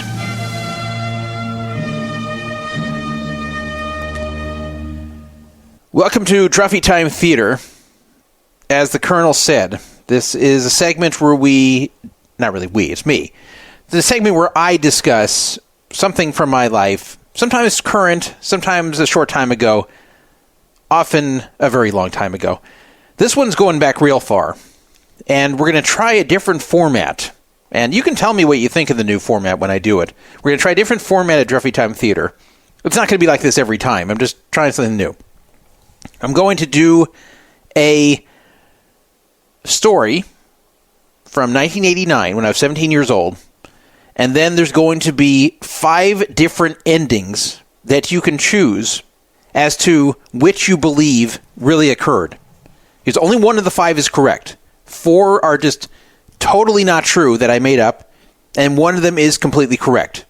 So that's going to be the challenge here. Now, the way you're going to tell me is not really tell me. You're going to say it to yourself just in your own head, or you can scream it out the window if you want. But I just want you to pick one of the 5 in your head and see if it is the correct answer, which I'm going to give after I give you all of the 5 options. So this story is from the year 1989. It's from September. And I was 17 years old, and I was in traffic school.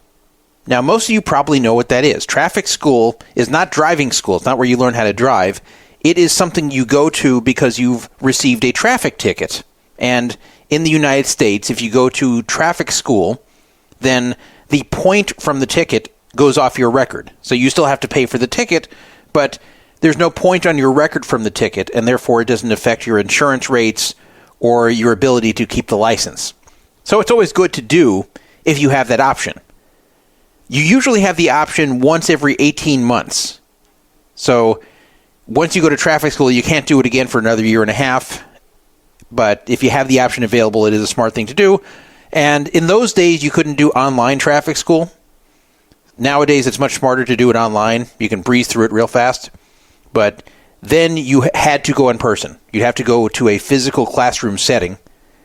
And since I was 17, I went to a juvenile traffic school. Because I guess it's different for juveniles versus adults. And in California, you could drive at 16. So I was at a juvenile traffic school from a speeding ticket I got. And everyone there was either 16 or 17. Because you had to be 16 to drive, and you had to be under 18 to go to this particular juvenile traffic school. My parents actually gave me a choice of which juvenile traffic school to attend. And I had heard this one particular traffic school was fun. It had zero real work, that it was almost like a bi-weekly party. That, yeah, you'd go there, you'd have to put in the time, but everyone would just basically goof off there, have fun. Sometimes they even took you out to a restaurant. You could order food and eat there. I remember I heard one of them, people were even dancing. Sounded good to me. I'd rather not go at all, but if I had to, that sounded like a good one. So I told my parents, now I didn't tell them the reason, but I told my parents I wanted to go to that one. So that's what they put me in. I said, I heard this is the best one. This is the one that people find least boring, so they put me in it. Well, the bad news was I got there and it was nothing like I had heard. It was not fun at all. There was no partying. There was no dancing. There was no eating. There's no traveling to restaurants, nothing. You just sit in a classroom setting, not even with desks. You just get chairs. And when you have to write something, they pass out a clipboard so you could lean on it to write. It was very boring, very by the book. I later heard the reason for this was that they got in trouble for the way they operated it before, and they were about to lose their accreditation. So they reformed about 2 months prior to when I went there. And the word had not gotten around yet, so kind of made the wrong decision there. But not that any of them were fun, so I guess it didn't really matter. Anyway, remember I mentioned the clipboards. We were not sitting at desks, we were sitting at chairs, and we needed a surface to write on whenever we had to write stuff. So they'd pass out clipboards whenever we needed to write things and fill out forms, whatever it might be. So on the clipboard I got one day, because you go to a number of these, you probably go to 6 of them, like twice a week for 3 weeks, so something like that. So one of the times I went to this particular traffic school, one of the clipboards had a large, fairly clear message written on it in dark permanent ink. So someone had just written graffiti on the clipboard, very noticeably. Here's what it said. It said, "Hey guys, my name is Kelly Shanahan. I'm 17, 5'4", long brown hair, 115 pounds, and I love to party. If you'd like to get to know me, call me anytime at 374-1065. Now, that wasn't a real number. I'm just making it up. And that wasn't her real name either. I changed it for this story. I still technically remember the name, but I'm not going to put it out here. I figured this was like a Jenny 867-5309 type prank. I didn't think this was really Kelly writing that. I had no idea who this was, but I didn't think it was her writing it. It just didn't seem real to me. Even as a 17-year-old, I'm like, this doesn't seem like it's legit. It looks like someone just writing this on her behalf without her knowing and trying to get weirdos calling her. That's what I thought. I thought that if she had written this, she wouldn't have put down her full name. Like, even if she did like to party and wanted to meet guys through this weird way, she wouldn't put her full name. She would just say, my name's Kelly, here's my phone number. So I thought it was BS. I wasn't going to call. So anyway, I'm sitting here for the traffic school. I think it was 2 hours each visit there. Watching the hours slowly tick by, and my eyes kept darting down to the clipboard and seeing this over and over. Just kept reminding me of that message, and I kept thinking again and again, come on, is there any chance this could really be her? And if it isn't, what's the story? Who wrote this? Why did they write it? Would she know who wrote it if she was told about it? I thought about all these things, and my mind just kept going there because I didn't really feel like listening to the traffic school instructor. I just had to pass the time. So I thought, well, wait a minute. What if Kelly really is a fun girl who likes to party? What if she was bored like I am here at this traffic school and she just wrote this down, kind of didn't really think about it and just thought, okay, maybe I can meet some dudes this way. And if it was a prank, maybe I could find out who did this and why. Like maybe she would know. So by the time I left class that day, I decided I was going to call the number. But I was going to politely approach it. I wasn't going to act like that I thought it was her. I wasn't going to say anything rude or dirty. I was going to just start off with telling her about it and saying I believe it probably wasn't her. So that evening, I calmly picked up my white corded phone with the glowing green numbers. Remember those phones? Those corded phones in the 80s that the numbers would actually glow? It always seemed to be like a green glow.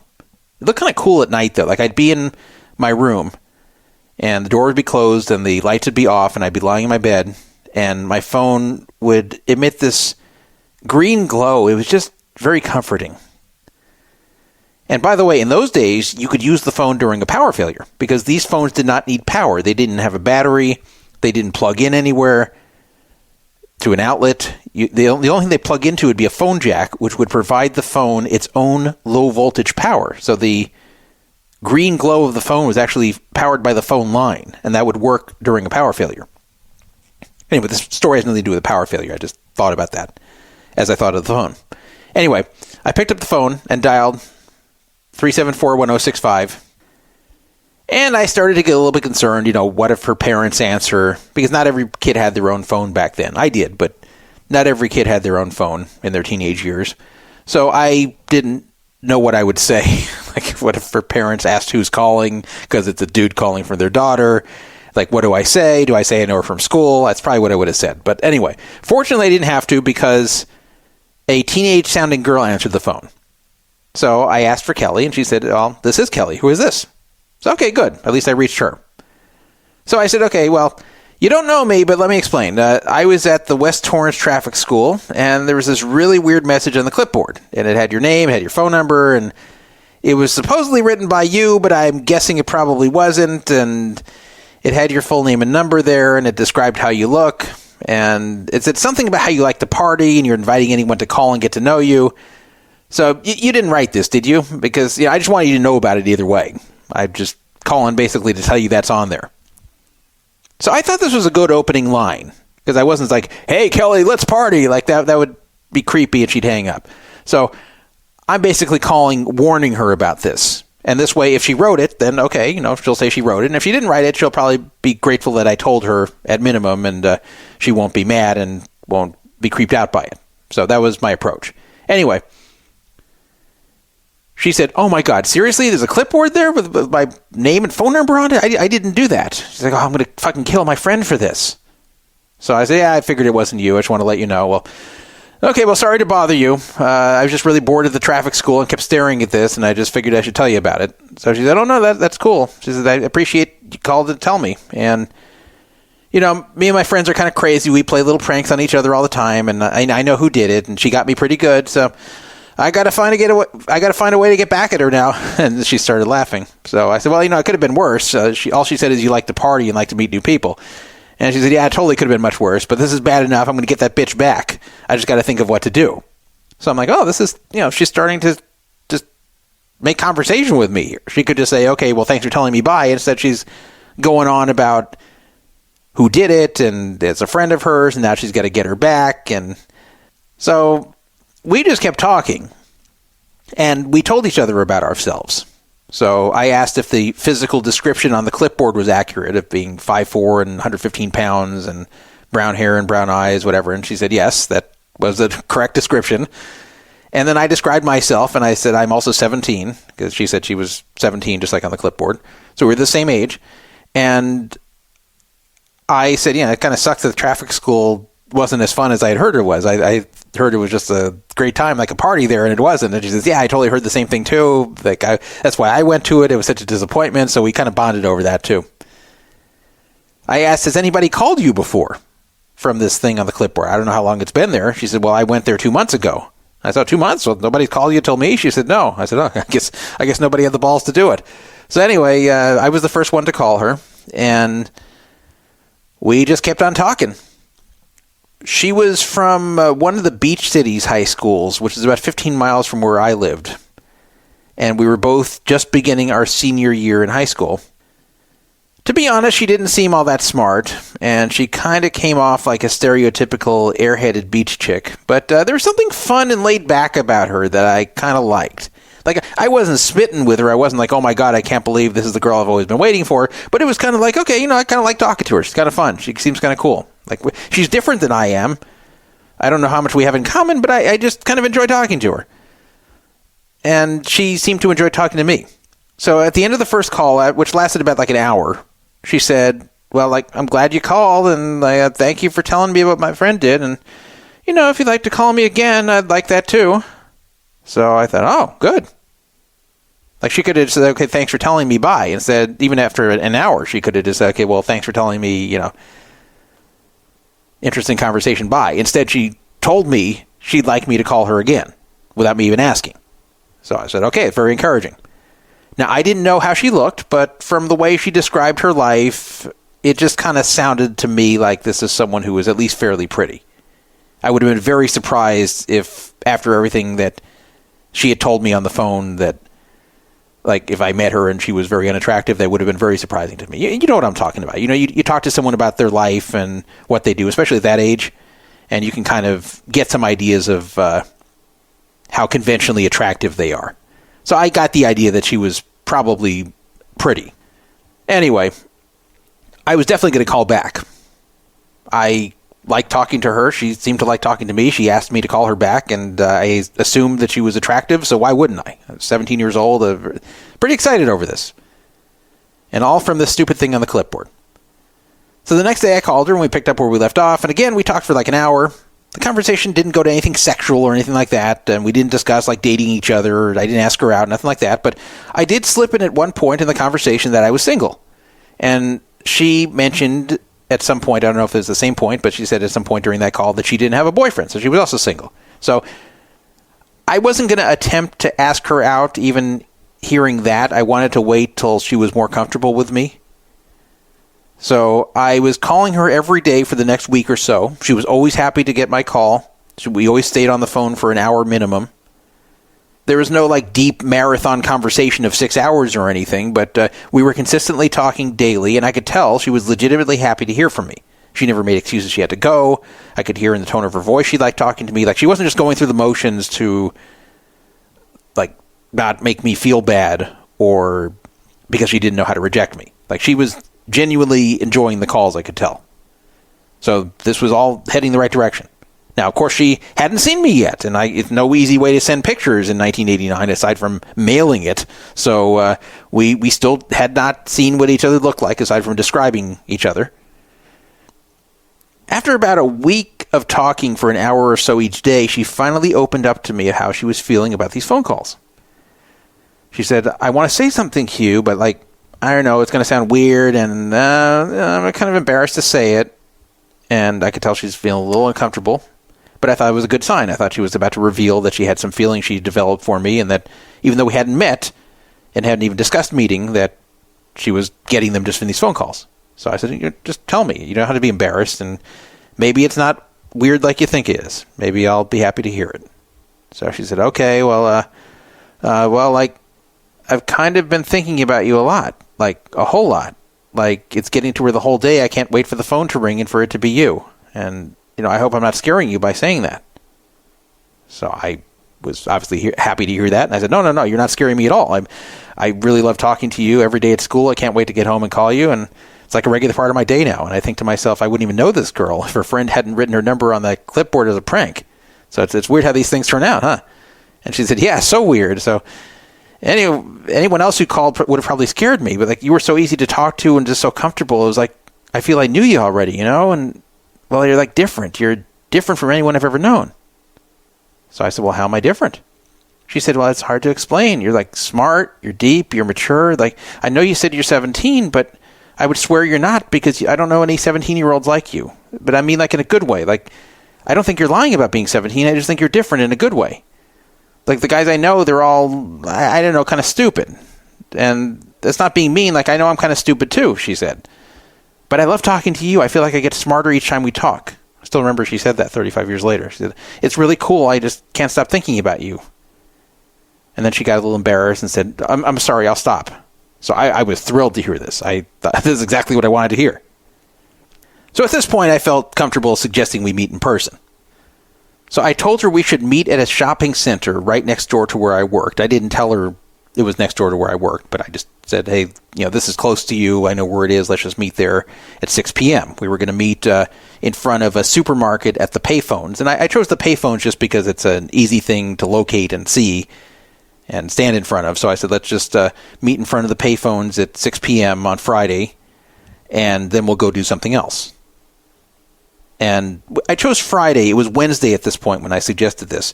I chose Friday because, remember, we were both 17-year-olds in high school. So I didn't want my parents or her parents giving us a hard time about being a school night and how late we'll be out. I wanted just free from all that and not worry about how late the night went in case it worked out. So she was happy to do it. And I was, at the moment, thanking the dear Lord that I had randomly received that one clipboard and made that phone call. So the next day, I let curiosity get the better of me, and instead of waiting till Friday to see her, I actually went down to the high school that she went to. I went before work, so the students had left already for the day, but the school library was still open, so I went in there, I got the 88-89 yearbook, and I looked her up because I had her full name, and I knew she was in the junior class in 88-89, and to my delight, she was very, very pretty. Now, I knew she wasn't likely to be ugly, but she was like one of the prettiest girls in that entire junior class. And I even saw a full body picture of her in some club photo, so this made me even more excited to meet her. And now I knew what she looked like, but I wasn't going to admit this. But I don't know. I couldn't wait the extra day. I had to see her, and I was very happy with what I saw. I would have shown up regardless. Even if she wasn't that attractive, I would have shown up. I thought she was fun. I liked her personality. I wanted to meet her. But she looked really good in the picture I saw from the previous year's yearbook. So anyway, then I started to get a little bit concerned about myself because I thought, okay, well, she is very pretty. And what is she going to think of me? Is she going to think that I'm not good looking enough for her? Or is she picturing something of me that's much better than I actually am looks-wise, just because she likes me on the phone?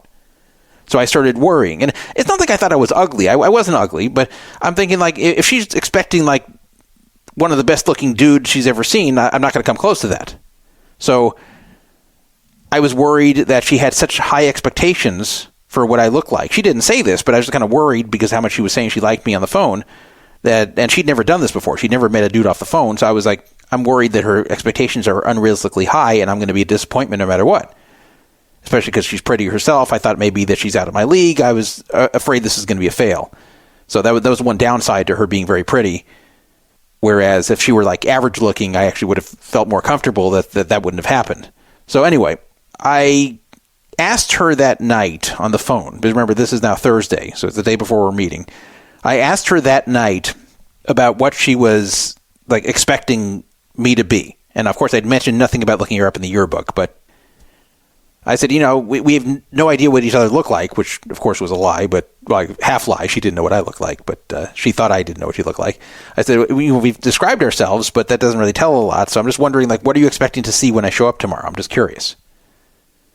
So I was hoping she wasn't going to say she was expecting like a perfect 10 to show up, or otherwise I was in trouble. But she said, I don't really think about how you look. I'm serious. I don't even care. That's not why I like you. I just love talking to you. I love how you think. You fascinate me so much. I just want to meet you, not to see what you look like, just to finally meet this cool guy I've been talking to. I'm thinking, well, that's a good answer. Oh, okay. It sounded sincere, too. Because like when I first started talking to her, I got a little bit of like a shallow vibe from our earlier conversations. And then that seemed to fade as I got to know her better. And then, like, by this point, it really just seemed like she didn't even care what I looked like. And she just really wanted to meet me. She had, like, an emotional connection to me already. And to be fair, she had never told me any stories about guys she rejected for their looks. And it kind of seemed to me she was used to hanging out with a lot of, like, dumb beach guys. And I was so much of a departure from that to where she found it intriguing and attractive just because I was so different than what she was used to. I didn't want it to sound like I was nervous or lacking self-esteem because that can be a big turnoff to girls. So I said, no, I was just wondering. I'm not an ugly guy or anything. I just wanted to know what you were picturing, because you have no idea what I look like. So anyway, I'm looking forward to tomorrow. I can't wait to finally spend time with you in person. And she said, I know, time's moving so slow. I'm like, I can't believe it. I can't believe I have to go through a whole school day and wait 3 more hours till I see you. It seems like it's going to feel like 10 years. But it'll be worth it when it finally happens, she said. Well, that all sounded great, right? She was definitely looking forward to it, telling me how the school day is going to drag because she so badly wants to meet me, and then it's another 3 hours which are going to drag. Like, I was like, okay, she's looking forward to this as much as me. So I was ready. One more day, and I would find out if Kelly was really as fun as the clipboard said she was. So the next day, I got off work at 5:30. I purposely chose 6 o'clock so I would have a half an hour buffer in between, and I'll tell you why. First of all, I went to my car and I changed my shirt to one that I felt looked best on me. And then I made sure in the bathroom at work that my hair looked decent. So at 5:40, I then drove next door to the meeting spot at the supermarket. But I didn't stand by the payphones like I said I would. I was there 20 minutes early, and I parked my car in a spot where I could see the entire lot. It wasn't a big lot. It was a small shopping center with like one other business and the supermarket, and that was it. And it was off Pacific Coast Highway. And there was only one entrance, one way to get in and out. It was the same driveway, in and out. So I could see whoever comes in, comes out. And I parked my car in a spot where I could see everything. I could see the payphones. I could see who's coming in and out. I could see everything, and yet I wasn't that easy to see myself. So the perfect spot I parked. And I just sat there, and I waited. Now, why did I do that? I did this because I wanted to not have it occur where she would drive by and take a look at me, and if she didn't like what she saw, drive away. Now, why would that matter? Well, because it's crappy. If we're going to do this meetup here, and she's going to get to meet me or see me in person, I want to get to see her too. I know I saw her in the yearbook, but I didn't want to let her just spy on me and drive off. I did not think that was right. So she didn't say she was going to do that or possibly do that, but of course, that could happen.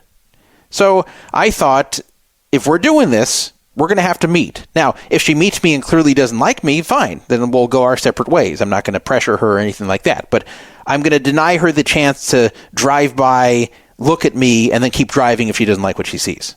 I'm going to at least make her show up there and both of us meet at the same time. So this way no one is spying on the other. And by the way, I was not going to do that to her. No matter what she looked like, I was not going to just drive off. So I was for sure going to walk over and meet her no matter what showed up. And I wanted to make sure she did the same thing. So at the very minimum, no one's pulling that trick on the other. And I knew I wasn't going to pull it. This is just making sure she doesn't do it. So that's what I was doing. That's why I was sitting there, and that's why I got there 20 minutes early. So this way, even if she gets there 10 minutes early, I'm already there. And I have a very good view of the entrance and exit there, so I can see who's driving in. And I know it's going to be mostly adults. It's not going to be teenagers driving into a place with a supermarket for the most part. So this way, any teenager who drives in who's female is probably her, especially if it roughly matches her description, and then I can keep a close eye on that car and that person in that car. And if it's like a 50-year-old dude driving in, or any dude, I can just ignore that car and wait for the next one. So anyway, I perched myself there. Again, not to be some kind of creepy stalker or anything, just to make sure that she can't look at me unless I get to meet her. So that's where I'm going to end this story here. That's where I'm going to stop the story. And now I'm going to give you 5 different endings as to what occurred. Remember, I got there 20 minutes early and basically parked my car in a spot where I could watch everything And then as soon as she would show up to the payphones, then I would walk to the payphones myself and say hello to her. Here's ending number 1. Remember, only one of these is going to really be true. At 6:05 p.m., 5 minutes late, I saw a girl who matched Kelly's description drive into the lot. She found a parking spot, sat there for about 2 minutes, and then got out and walked slowly towards the payphones. So then I knew that probably had to be her. I popped out of my car and approached the payphones also, and it was her. And she was even prettier than what I saw in the yearbook, so I was very happy so far. So I asked Kelly, and she said, hey, I was worried that I was late and you left already, especially when I didn't see anyone at the phones. So I didn't want to say I'd been there for 20 minutes just spying on the phone, so I said, oh, well, sorry, I was a bit late too. They kept me extra at work, and, I was hoping you hadn't already left, so, okay. Glad I got to meet you. And she said, yeah, good to finally meet you. But she seemed a little bit nervous and uneasy. Now, I thought it was just the awkwardness of meeting a stranger like this, and she'd never done anything like this before. And, of course, I was a dude, so, there's more fear on her end. It's not much risk for me to do, but, she's meeting a strange guy, and, that requires a lot more bravery, so I knew that. So I figured, okay, I'll try to make her be comfortable. So we made small talk for about 10 minutes in front of the payphones, but it just didn't seem to flow the way it did on the phone. Like, I don't know if she was worried about the stuff she had said to me about liking me, or maybe she did care about looks and she wasn't attracted to me, or maybe she was just getting cold feet over the entire weird situation, how we got to know each other. I tried to put it out of my head, but 5 more minutes passed and things didn't improve. She just was still kind of standoffish and a little bit cold. On the plus side, she wasn't making any excuses to leave or saying anything negative, but it just didn't seem to make progress either. So I decided to inquire what's going on without directly doing so. So I said, it seems kind of stupid to stand in front of a supermarket payphone. Maybe we can go somewhere better, get something to eat. So I was waiting. Is she going to, slam me in the face with a brutal rejection? Well, not exactly. She said, well, I already ate an hour ago, and, I'm sorry, I thought we were just meeting, and, I didn't expect dinner or anything. And I'm like, uh-oh. Just think to myself, just meeting. That's not good. That's not what I thought this was. It's just meeting for a second. So I said, well, that's no problem. I can eat later. We can go anywhere. It doesn't have to be dinner. So just somewhere more fun than a supermarket parking lot. And then she said, well, I really can't tonight. I've got to get back. And well, look, I'm sorry. I think I said some stuff on the phone, the whole thing was strange. And, I thought some certain things, but, I'm not really ready, So I'm like, uh-oh, that's the rejection. That's the rejection I was waiting for.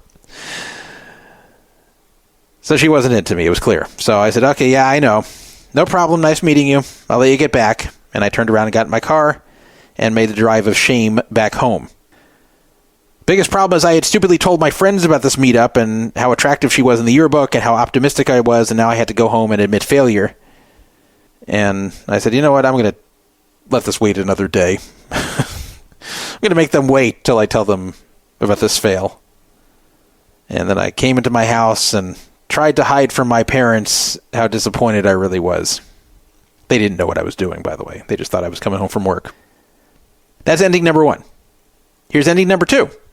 At 5:55, a girl matching Kelly's description pulled into the lot. It was 5 minutes early. She got out of the car and went over to the payphones. So I got out of my car and walked to her. And she said, Todd, is that you? And I said, who? I'm sorry, but you have the wrong... just kidding, it's me. And then she said, oh my God, you asshole. My heart jumped out of my chest when I thought I asked some random guy if he was you. Don't do that to me. You're just like my friends always fucking with my head. So, in a way, this actually was a good icebreaker. Because she was laughing about the whole trick I did there, and she wasn't actually mad about it. So I thought it was a good start. So I said, well, it's glad we both got here early, so nobody thought the other got cold feet. And she said, well, that was going to be me. I was looking forward to this for the last 2 days, and even if my house was burning down, I was coming here. So I thought, okay, good sign right there. She's already acknowledging that she looked forward to this, even though she's met me in person. So if she didn't like what she saw, she wouldn't be saying this, I thought. So I said, well, I wasn't going to miss it either, but if my house was burning down, I can't make any promises. And then she said, okay, yeah, stupid example. I'm just a little nervous. I haven't done anything like this before. I know you have with your party lines or whatever you call. You're like a pro at this. I'm not. And I said, well, I was nervous too. You talk on the phone. You never know how it's going to go in person. You always wonder until it actually happens. And I was kind of hoping she's going to tell me what she thought of me by putting that out there. And she said, Well, I haven't run away screaming yet, so that's a good sign for you, right? And then she laughed. So I think, okay, this is looking real good. So I said, hey, I've got an idea. How about we just leave these payphones at the supermarket and we go get something to eat? She said, yeah, I'm starving. I haven't had anything all day. My stomach was kind of in knots about this whole thing, but it's starting to untie. So we went to a local cafe, we had a great conversation, and then we went out to the beach to take a walk and hang out, which, yes, I know it's very cliche. So anyway, we ended up back in my car, and we made out for a while, and I got her top off, and I stopped there. I didn't want to look like the pervert who would call a girl's number from a clipboard, which I was, but I didn't. Yeah, I wanted to stop there and not make it look like I was meeting her for that reason, which I really wasn't. Then on the third date, we had sex. This time it was in her car. So she was actually the second girl I had sex with in my life. And I was very optimistic about my relationship with her. But in October, the following month, she dropped a bomb on me. She said, I'm moving to Utah. I can't fucking believe it. My dad, he didn't want to tell me until a week before because he didn't want to freak me out. So we tried to make it work long distance, but we both lost interest really quickly. It just wasn't the same. We couldn't physically see each other anymore. And like at 17, how are we going to do this? It's not like I can just go pay for a flight to go see her. So, when you're 17, you feel like you have the whole world, the whole life ahead of you. You just don't want to bog yourself down with a long distance thing with someone from another state. And we never even officially broke up. We just stopped calling each other completely, kind of just on its own. And I've never heard from her since. Now, funny enough, I looked her up on Facebook last week, and I was surprised to see that she became a grandmother in 2023. That's the ending number 2. Here's ending number 3. So I sat patiently watching the lot and the payphone since 5:40, and nobody matching Kelly's description or picture drove up or walked into the area. And it got all the way to 6:10, half an hour later, and I figured that I had been stood up and she wasn't going to show. So anyway, then I finally saw a female approaching the payphones. But there was no way it could be her, because even though the girl looked around my age, she was about 5'8", not 5'4", and she had to be like at least 250 pounds, maybe more. Like a very, very big girl. And I thought, this must be a coincidence. It had to be like a different girl my age needing to use the phone. But she didn't use the phone. She just stood there and looked around like she was trying to find someone to show up to meet her. I'm like, wait a minute, how could this be? I saw pictures of her in the yearbook. She doesn't know this, but I saw pictures of her in the yearbook, and one of them was taken in April of that same year, just 6 months earlier, and she looked like she was 115 pounds. How could she look 250 at this point in 6 months? It's not possible. So I had to figure this out. So I got out of the car, walked up to the payphone, and sure enough, she asked, Todd, is that you? I'm like, what the hell? So I said, yeah, are you Kelly? And she said, no, my name is Cynthia, but yeah, I'm the one you've been talking to. So I said, well, I don't understand. What happened to Kelly? She said, well, okay, promise you won't get mad. And I'm like, oh boy, that means it's going to be something that gets me mad. So I said, well, I can't totally promise that, but just tell me. I'll try to keep calm. So what's really going on here? She said, okay, look, I'm really sorry, but I did something fucked up. You don't deserve this, but I almost didn't come at all. I had to tell you the truth. I wrote that thing on the clipboard, except I'm not Kelly, and I'm not even Kelly's friend. She's a real girl who goes to my school, and I kind of wished I was her. She was there, too, at the traffic school. It was like 2 months ago, and I was jealous of her, and I wrote that whole thing out to, like, mess with her, but then I realized that I didn't have her number, so I put mine. I don't even know why. I don't know why I put all this about her, but I put my own number. But then after the day was over, I felt stupid for doing it. I wished I hadn't done it. And then I thought, well, maybe someone in the traffic school will find it and take that clipboard away. And then nobody called for 2 months, so I thought that's probably what happened. But then you called, and I liked talking to you so much, I just kind of went with it. And she's like, you know what? The personality I put on, like this beach girl airhead, that's not even really my personality. I just played the part so you'd believe it. And, I'm serious, though. I did like you. And, that's why I felt so bad. That's why I came here. So I was like, what the hell? This is kind of psycho. She's pretending to be this girl she's jealous of from school who was at the traffic school. She was going to put that girl's number down so weirdos call her, and then puts her own number. Like, what a freaking weirdo, I thought. But I also just wasn't attracted to her. And it's not that I make a big deal about weight. I'm kind of the opposite. Like, I'm very lax about that. I can be attracted to women of a wide variety of body types, but it was just too much. It was just too big. I just wasn't physically attracted to her. I didn't want to say that and make her feel bad, but I didn't want to compound whatever other problems she had that made her do something like this. So I said, well, I understand. I see how this got out of control. And, I've done some dumb things myself that I've regretted. So, it took a lot of guts to show up here and tell me the truth. So you could have just no-showed on me and I would have never guessed this. She said, well, I almost didn't come, but that's why I was late. The last second I thought I just can't do this to you. I said, well, thanks for coming and being honest. And we talked for about 10 more minutes and I was kind of looking for a natural point to end the conversation and leave. But I didn't have to. She said, well, it was nice meeting you. You really are a very interesting guy, but I'm sure I'm not your type. And to be honest, you're not mine either. So apparently she was rejecting me. She wasn't even giving me a chance to say that I wasn't into her. She was telling me, and I think she was serious, that I wasn't her type either. That she kind of thinks we're both not each other's type, so she might as well just leave, which is, I guess, kind of true. So she said, anyway, now you know. I hope I didn't ruin your night too bad. And we left. I did not bother to ask why I wasn't her type. So then I had to confess this embarrassing situation to my friends when I got back, which I did, and they made fun of me a lot, and that's the end of story number 3. Now here's ending number 4. Remember, only one of these is true. So far I've told you 3. At maximum, only one of those 3 is true. The other 2 I made up. But maybe all 3 were fake. Ending number 4. I started to get increasingly nervous as it moved towards 5:40, and then I watched the clock tick towards 6. I wondered, is she going to like me? Will I impress her as much in person as I had on the phone? And what is she really expecting of me? Is it something I can live up to? I obsessively looked at every car driving into the lot. And remember, there's only one entrance and exit, so it's easy to see. And every car driving in clearly did not have a girl Kelly's age. It was mostly older women driving in to do their shopping. And a few men drove in, but not a single one of the drivers, or the passengers for that matter, could have been Kelly.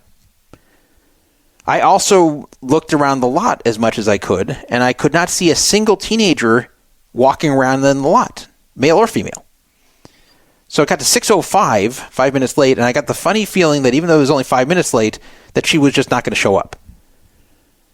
I was actually tempted at that point to go to the payphones and just wait. I thought, well, what if she's doing what I'm doing? What if she's hiding somewhere and she got there early and waiting for me to show up first? So maybe I should just kind of go to the payphones and let her come out.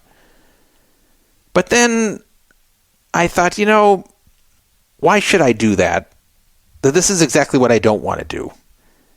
If she's not there, I'm afraid it's because she wants to see me first and then leave if she doesn't like what she sees. Like the whole reason I got here at 5:40 was to make sure she shows before I appear. So this way a real meeting takes place. So I decided not to go to the phones and just to stay where I was and just keep my eye keenly on the exit to make sure nobody was driving out, and also the entrance, which is the same driveway, to make sure that whoever's driving in, if it's her or likely to be her. So I'm watching the entrance exit there. But every single person driving in or out of the lot was nowhere near her age, male or female. Got to 6:25 and I knew that she wasn't showing up. So finally I decided to take a walk around the parking lot just in case she was sitting in her car kind of waiting for me to show up. And nope, nobody was in their car except one person, and it was a guy, and he was by himself and he wasn't paying attention to who was around, so he had nothing to do with this. So finally at 6:30 I went to the payphone to actually make a phone call. And the phone call was to her. I called her and I got her answering machine. And I left a message that said, hey, it's Todd. I've been here since before 6 and you never showed up. And if you did, then somehow I missed you. So anyway, no matter what happened, just give me a call. We'll figure this out and we'll plan to do it again. So I wasn't mad. I wasn't going, why did you show? Why did you do this to me? Like, it wasn't like that. I was very polite, just like I just told you. So the entire night passed and she didn't call me back. Out of curiosity, I then called again later in the evening and nobody answered, got the machine again. Now, there's no caller ID in those days, so she had no idea if it was me calling or not. So the entire next day, Saturday, she didn't answer the phone, nor did she call me back. Finally, on Sunday afternoon, I reached her. And when she answered, I said, hey, it's Todd. What happened on Friday? Where have you been? I've just been trying to get a hold of you. And she replied, fuck off, and hung up on me. What? What did I do to deserve that? So I called back, And she answered again. And I said, what's going on here? What did I do? I showed up like we agreed and you weren't there. So, why did you just tell me to fuck off? And she said, because I want you to fuck off. Now don't call me again.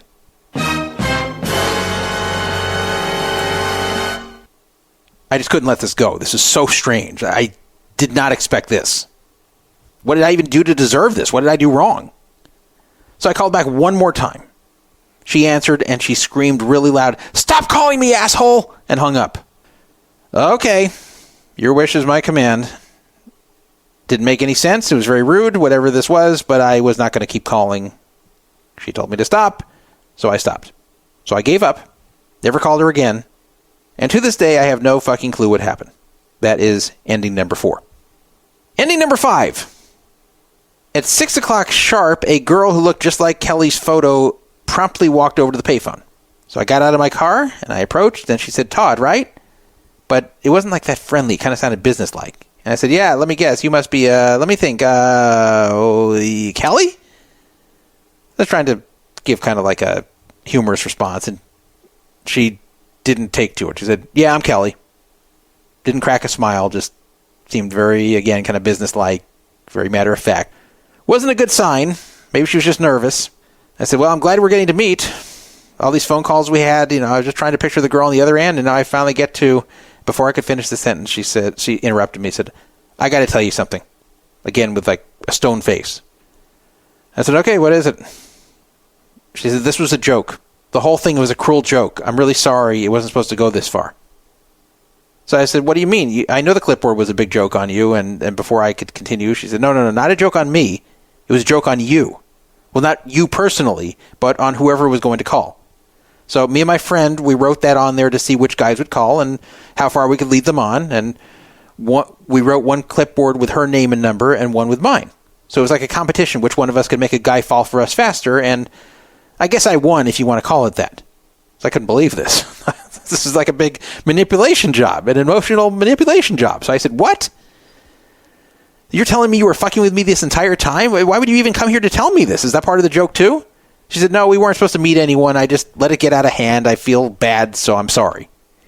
I said, "Well, I can't believe this. So this was you competing with your friend to mess with guys' heads?" She's like, "Well, yeah, kind of, yeah. It just feels weird to say out loud, but yeah." And the calls she got, it was just a bunch of fucking weirdos trying to get laid. She couldn't really do it.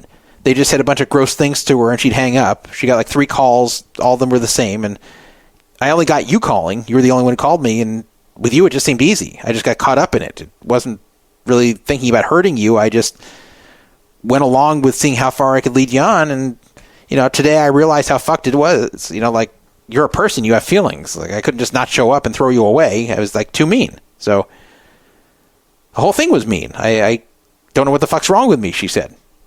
I said, "So wait, so nothing you said was real all those hours?"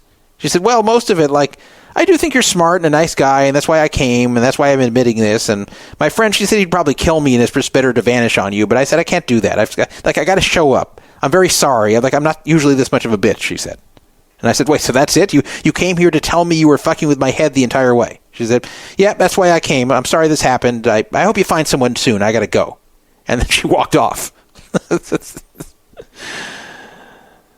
So this wasn't like a cutesy thing where she was intending to fuck with me, but then got to really like me, and then we ended up together. No, she just was compelled to come there and tell me about it, of what had been done, and then just coldly said, "Yeah, sorry this happened. I hope you find someone soon. I got to go," and walked away.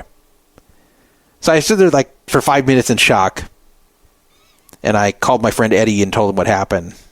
And remember, I was part of like the phone hacker community back then, so was Eddie, and Eddie wanted to get back at her. He said, "You know what? Let's shut off her phone line tomorrow. She won't be able to get it back on until Monday. She'll have no phone for the weekend. At least that'll get her." And I said, "You know what? That actually sounds really nice right now. You going to do the honors?" He said, No. I want you to do it. Call me at noon tomorrow, and we'll cut it together on 3-way. So on Saturday at noon, I called up Eddie, and we got it done, and she had no phone for 2 days. Probably had no idea it was me, but it still felt good. That was ending number 5. Which of these 5 was accurate? But I'm going to throw a curveball in here. The curveball is that it's also possible that none of these 5 are the real story. Option number 6 is that I made everything up, that none of this happened. So it's not that there is a possible ending number 6 I just haven't told you. It's that the whole story is just completely made up for radio. That none of this occurred at all. The whole thing is a fabrication. That's choice number 6. So which one? Quickly recapping, ending 1 is where she just wasn't attracted to me and wouldn't even go to get a meal with me, and we went our separate ways. Ending 2 was where we really liked each other, and she ended up my girlfriend for about a month, and she was the second girl I had sex with in my life, and then she moved to Utah because her family was moving, and she was 17, so she had to go, and then things kind of fell apart. Ending 3 was that she was actually somebody else who had taken Kelly's identity from her school, and the girl who showed up, who had been the one really talking to me, was very overweight and also wasn't attracted to me, and had done this to get back at Kelly because she was kind of jealous of her. Ending number 4 was that she just didn't show up and then ghosted me for a few days, and then when I finally reached her, she kept telling me to fuck off and not call her again and wouldn't explain what happened. Ending number 5 was that the whole thing was a prank on whichever guys were going to call the number, and she just took it too far and pretended to really be into me to win a competition with her friend, and then showed up because she felt a little bit guilty and wanted to tell me the truth. So those are the 5 endings, and of course there's choice number 6 that this whole thing's made up. So which one do you think it is? Think about it. Which one do you think is most likely?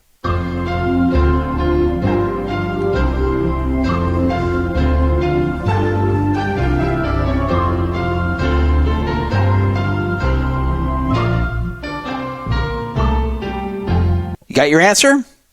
Let's go one by one. Story number 1, or ending number 1, shall I say, was not what occurred. So she did not meet me and reject me. That wasn't what happened. Story number 2, or ending number 2, that we met and the whole thing worked out, and she was my girlfriend, and she was the second girl I ever had sex with. Then she moved to Utah. Nope, that didn't happen. That would have been nice if that's the way it went, but that was the happiest ending, but it was not the real ending. So that is not the right one either. What about number 3, where a very large girl showed up who had been pretending to be Kelly? Was that what happened? No, that was not what happened either. Liar! What about ending number 4, where she just didn't show up, wouldn't answer the phone for the next 2 days, and then told me to fuck off when I finally did reach her, and I never figured out why? Is that what happened? Maybe. What about number 5? The one where she was just screwing with me the whole way as a competition with her friend. Did that happen? Maybe. So which one is between 4 and 5?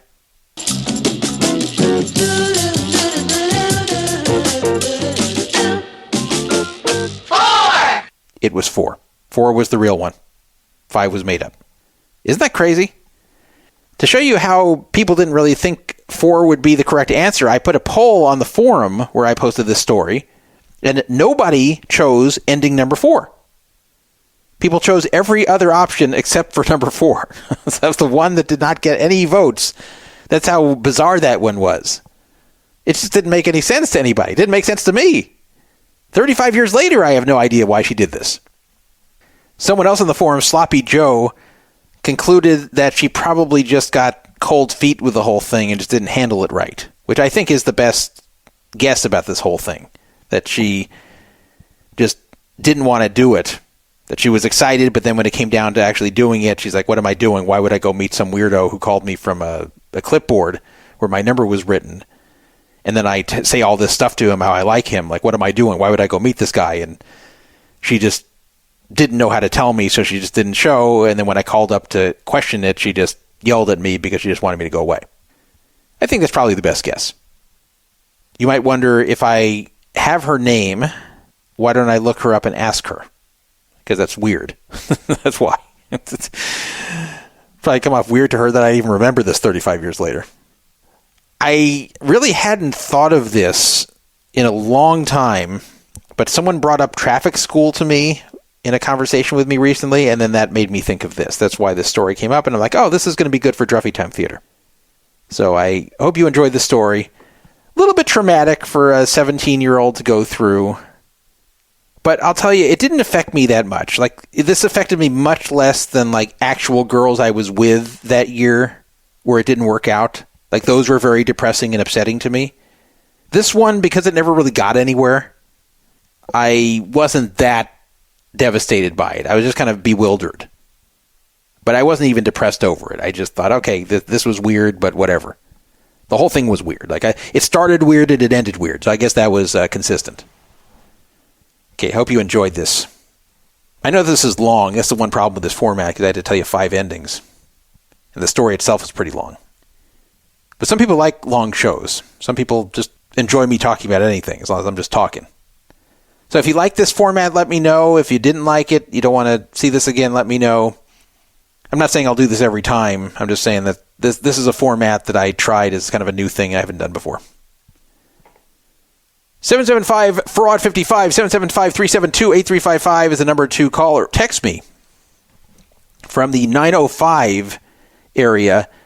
R.I.P. Chuck Woolery. It's funny you mentioned that. Chuck Woolery did die today at the age of 83. He was the host of Love Connection and some other shows, all the game or dating type show format. But I'm going to play you a piece of a show that he hosted. This was The Dating Game in 1997. Going to bring out our next set of bachelors, and here they are. Now, by the way, this is not Love Connection. This is The Dating Game of 97. Remember, The Dating Game, it goes way further back than that, to I think the 70s, but he was hosting the 1997 version after he was no longer hosting Love Connection. Bachelor number 1, a business entrepreneur from Seattle, Washington, says he's a quirky romantic, loves warm water, cool breezes, and good old-fashioned limbo contests. His name is Brett Steinle. Brett. Bachelor number 2 is from Houston, Texas, works in advertising. His nickname's the Marathon Man because he's always on the go and has the stamina of a long-distance runner. Say hi to Patrick Lovell. Patrick. Wait a minute, the marathon, they're really putting this on here for the stamina of a marathon? Oh, come on, man. Oh, boy. Okay, let's listen to who the third bachelor is on The Dating Game. Number 3 is a marketing research analyst from Sherman Oaks, California. He's a junkie for politics and is always willing to rally for a cause or a campaign. Ken Scalir. Ken? You can't get Ken's name right. He's a Ken Scalir. Not Ken Scalir, Ken Scalir. So he's Ken Scalir. Now to prevent our next guest from hearing anything about our bachelors, we've kept her isolated off stage. And before I bring her out, let me tell you something about her. She's from Willamette, Illinois, works in public relations. She's a diehard athlete. She made all-state in softball, basketball, and volleyball. She says she's tired of dating wimps and needs someone who can step up to the plate. Uh-oh. I don't think that's good for Ken. She's looking for, like, a big, tough guy who can step up to the plate. Let's hear a little bit more about her. And hit one right out of the park. Let's meet her, Maggie Moline. Hi, Maggie. How are you? Good. How are you? Good. Nice to see you. Yeah. So, now, Maggie Moline here is a very large girl. Now, not large like she's fat. She isn't fat. She's just big. She's, like, big-boned, muscular, and she's not like transgender or anything. She's like a real girl, but she's very tall, muscular, kind of big boned. She's like almost as tall as Chuck Woolery. She looks like she's like 6 foot. Just eyeballing this here. And that's why she wants like a big tough dude to be able to match up with her. Ken looked her up, like 25 years after the fact in like 2022 and found that she wasn't married yet. So I guess not only didn't the dating game work out, but I guess everything else dating-wise didn't work out because she never got married. Let's get to the end of this. We're not going to play the whole thing. We're out of time. Maggie has to make her decision, and we'll be back to find out who it is right after this. Stay with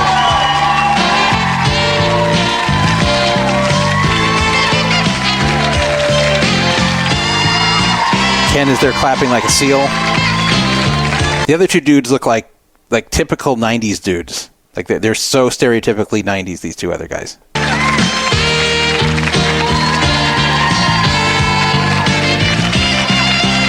For some reason, they're just showing everyone clapping for a while. Get back from the commercial. All right, we're back with Maggie. We need your decision. Is it going to be Bachelor number 1, Bachelor number 2, or Bachelor number 3? Who did you pick? Wow, they all sound wonderful, but I'm going to go with Bachelor number 2. Number 2. Why Bachelor number 2? What did he say? Well, I liked his answers, like to the first question. He sounded very spontaneous, and I like that. Okay, well, before you meet him, let me introduce you to the 2 men you didn't choose. Bachelor number 1 is a business entrepreneur from Seattle, Washington. He says he's a quirky romantic. His name is Brett Steinley. Come on, Brett. Brett Steinley has like a totally 90s hairstyle. Like you could, just by looking at his hair, you could tell this is like mid-90s. Hey, Brett, thank you for coming on the show. Thanks. And you didn't choose Bachelor number 3. He's a marketing research analyst from Sherman Oaks, California, a political junkie. His name is Ken Scalir. Come on, Ken. So he gets the name right. And then he says Sken again. He says Ken Scalir. Come on out here, Sken. He just couldn't stop saying Sken, which is weird because Sken is not a name. So here comes Ken. Hey, Ken. Thank you for coming on the show. Thank you. And Ken walks off in dejected fashion. He seems rather dejected, doesn't he? That was about Ken. He seems rather dejected, doesn't he? You did choose Bachelor number 2. Okay, let's stop here. I don't care about Bachelor 2. So yeah, that's Chuck Woolery. So he was the host of a show where Ken appeared. Chuck Woolery, by the way, I don't know if he always was this way, but he was very politically on the right at the end of his life, at minimum. And he was very vocal about it on Twitter. So he was one of the few in Hollywood who was very right-wing. So anyway, rest in peace, Chuck Woolery. And it's too bad that Maggie Moline didn't pick Ken. Who knows? They could be married. Instead, neither of them got married. End of part 1. Intermission. Oh, you know what that sound is. That means we've split the show into 2 parts. Yeah, it was a very, very long show. It took me over 10 hours to record. So I decided, you know what, I'm going to split this into part 1 and part 2 so it's less oppressive for me to edit. So that's what I've done. I have edited part 1, which you've just listened to here, and the rest of the topics you heard in the intro will appear in part 2, which should show up within a few days. Now, this outro was actually recorded 2 days after I finished the show. So it might sound like that I did this right in the middle, but I didn't. This is being edited in. It's being dropped in. 2 full days of my life passed in between these 2, and I bet I sound the same. I bet nothing about me has changed. Isn't that amazing? It seems like no passage of time has occurred, but in reality, we have like 48 hours in between. And somehow I'm still the same guy. So much the same that you cannot even tell the difference. How does that feel? How does it feel to know that this show may not have all taken place at once? Maybe the first 4+ hours you heard were split up and weren't all recorded in one day. I'm telling you they were, but who knows? Maybe I'm not being honest about it. Maybe I'm never honest about it. Maybe a lot of this is pre-recorded. You ever think of that? You never really know, do you? I mean, I guess you know with the phone calls, but the phone calls could have been planted. Or maybe the phone calls came in and those segments were live, but everything else was recorded. The possibilities are really endless. And you know what? What if this whole thing's actually AI? It could be. Maybe I just didn't feel like doing the show this week, and I had AI do it for me. You just never know. Just stay tuned. A few more days, another episode will pop up, which is really just part 2 of this episode, but I get to milk 2 episodes out of it. Good night for now, and shalom.